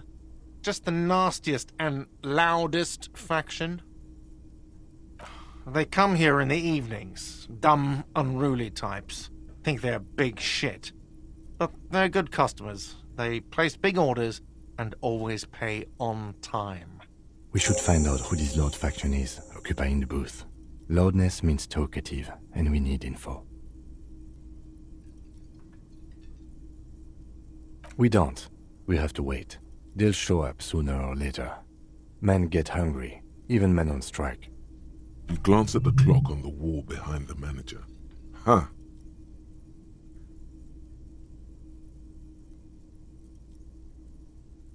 Good question. They're probably getting drunk or protesting something somewhere. Or laying low after the, lynching. They probably fucking killed that guy or something, and that's why. I have a feeling we'll make their acquaintance sooner or later. What? By the way, you should come back to this thing-based questionnaire if you see anything interesting in the whirling later.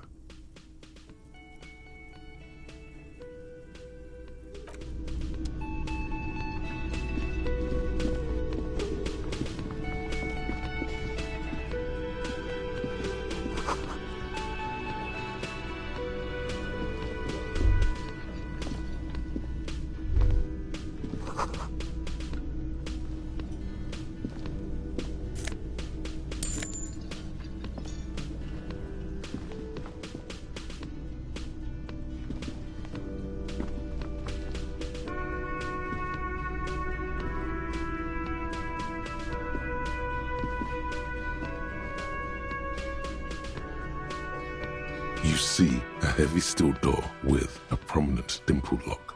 It's painted blue.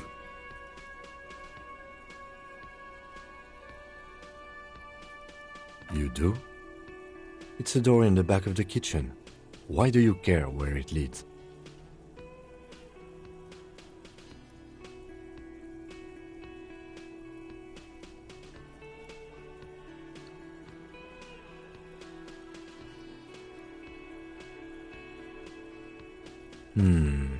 Yes, I suppose it's worth seeing if we can get in. Just to be thorough. As a side investigation.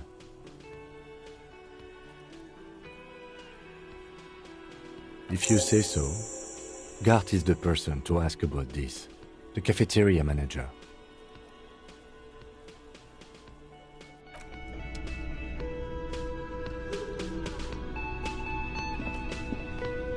A thin man is smoking below an exhaust hood, occasionally sipping from his mug. This must be the Whirling's cook. As you step in, he nods toward the table and says something in a completely foreign language. The only words you can make out are Garansi and Kubek. Okay, it's definitely not his name. Whatever you do, please don't call him Garansi Kubek. Please, it's not funny.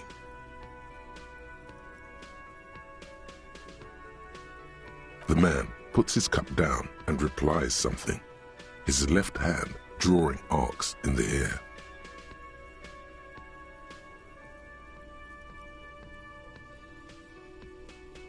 He looks up at you, then looks away quickly, shrugging and muttering something to himself. Shrugging is an international sign for, no, I don't know what's behind that door.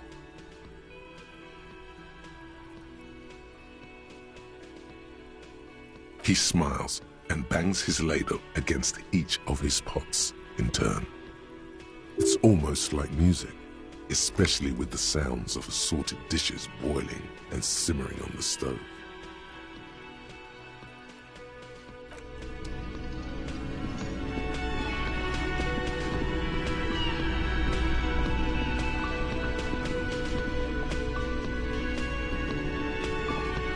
Can I help you? Another thing. Great. I love those.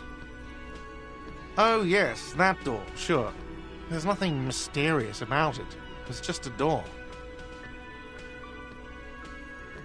No, I don't have a key. I don't know how to get there. And I don't care either. It's not like I've been wondering about it for 10 years. It's just the Frit warehouse, probably.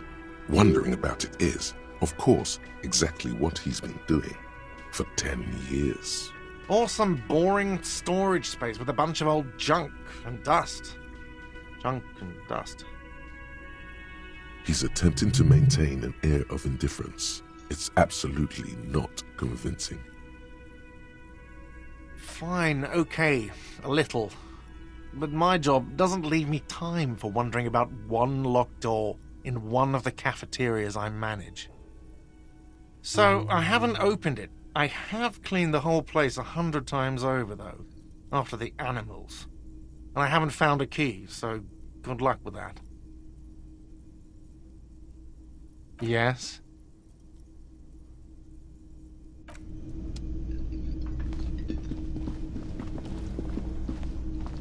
You see a heavy...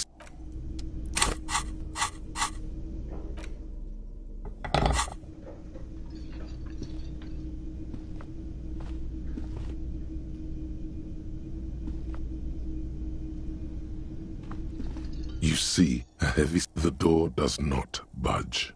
The cobalt blue surface feels rough to touch. The stainless steel door is flush with its frame on every side. Old cobalt paint, rough on the fingers. 40, 50 years since this was painted, maybe. It leads to a side building, adjacent to this one. The old building next to this, half ruined. Whatever is behind it must be older.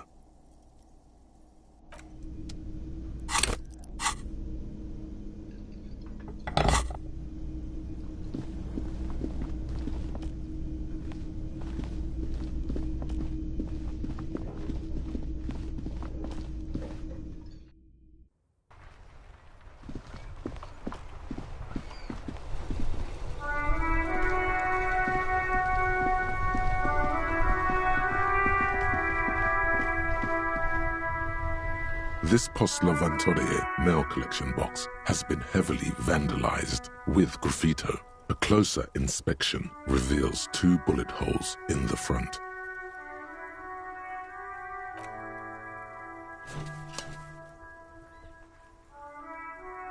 The box seems happy. Eat shit pig, fucked by the coon, and St. G with a crown have been scribbled on it. Jenny is a whore, and best set mailbox also.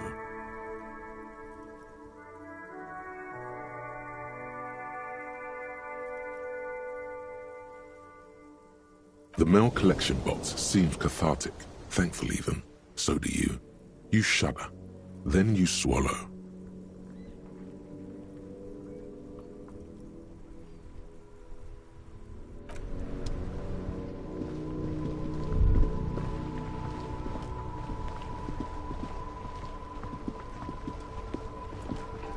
Inside, you see a set of steering levers, a radio microphone, a pull-out toolbox, and... This is Precinct 57. How may I assist you?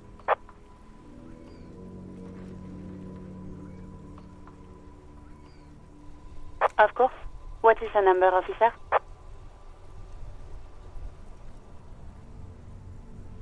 Officer? 57's over and... In the cabin, you see a set.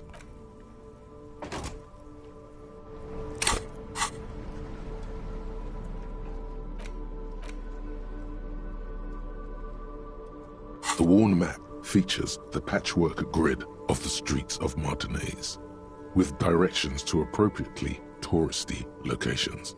Year 48 resides on the upper right corner. Your finger moves through the various streets, across Rue de Saint-Ghislain and Rue Saint-Sipar, over Saint-Brun and Martinez North, finally coming to a halt on the spot where you are currently standing, although the map gives no such indication itself. For a more detailed view of the map, go to your journal and select the Map tab. The note is written with a blue pencil on a piece of lined office paper. The kitchen magnets have left spots on its surface.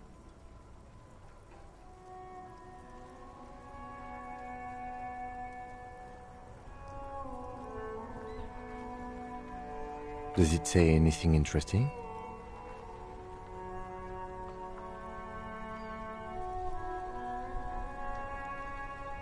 This is tangential at best, but the lieutenant's detective instinct is still active. Someone has scribbled, S. I can't believe the off-site copy is still here. The illiterate ginger kid keeps stealing stuff from the studio, so I had to hide it somewhere safe. You'll find the filament memory with the off-site copy in the frozen ice cream maker. Please take it home, ASAP. It's important. I'd do it myself if I lived in a civilized place with a freezer. Take care, Suliswaf.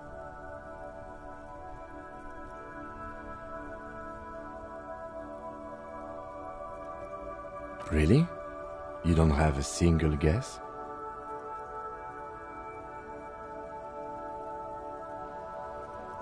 Oh, I'm sure that child would love to get his hands on a filament memory.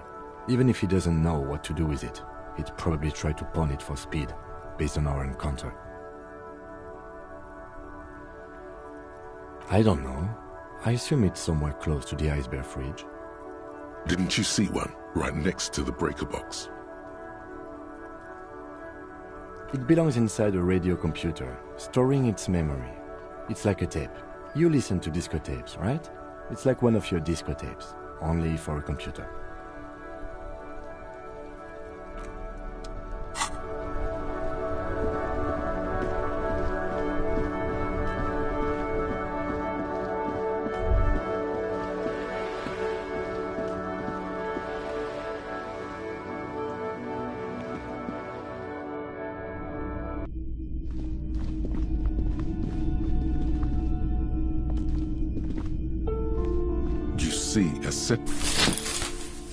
You see a dimly lit room. Oh!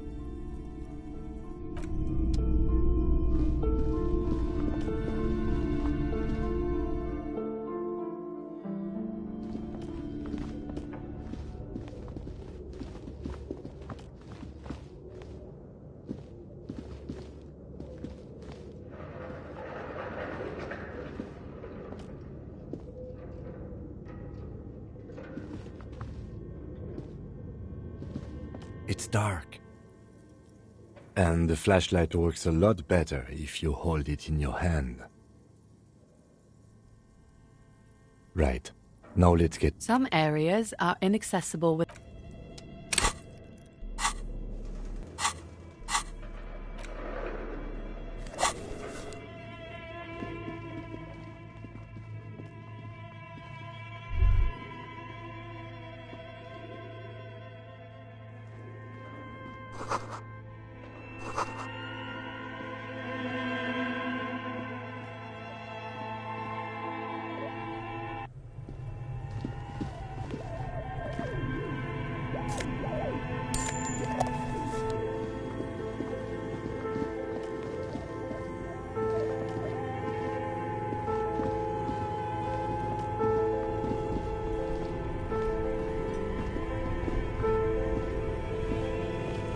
This orange machine is buzzing like an old submarine. It has a hand-cranked ice cream churner on top and an electric freezer that appears to be frozen shut. You slip your fingers under the frozen lid, but the ice is too cold for you to get a good grip. A pry bar would come in handy here. No, this is going to need something else, some kind of super pry bar. Don't even try to open it with a regular pry bar. You're just wasting your time. If you want to try again, then you need to have the pry bar in your hand, detective. Equip the pry bar by going to the... Turning the crank feels oddly satisfying, like stirring your childhood dreams. In the distance, you hear water dripping. Turning the crank feels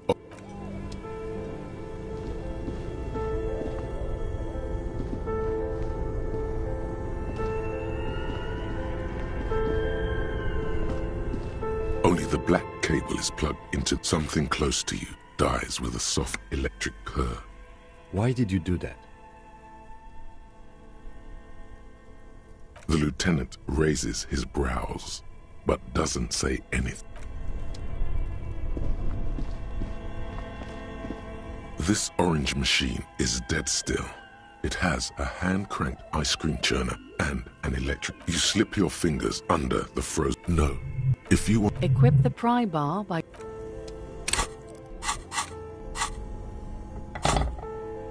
This orange machine is dead still. It has a hand-cranked ice cream churner and an electric freezer. The ice around it slowly melting.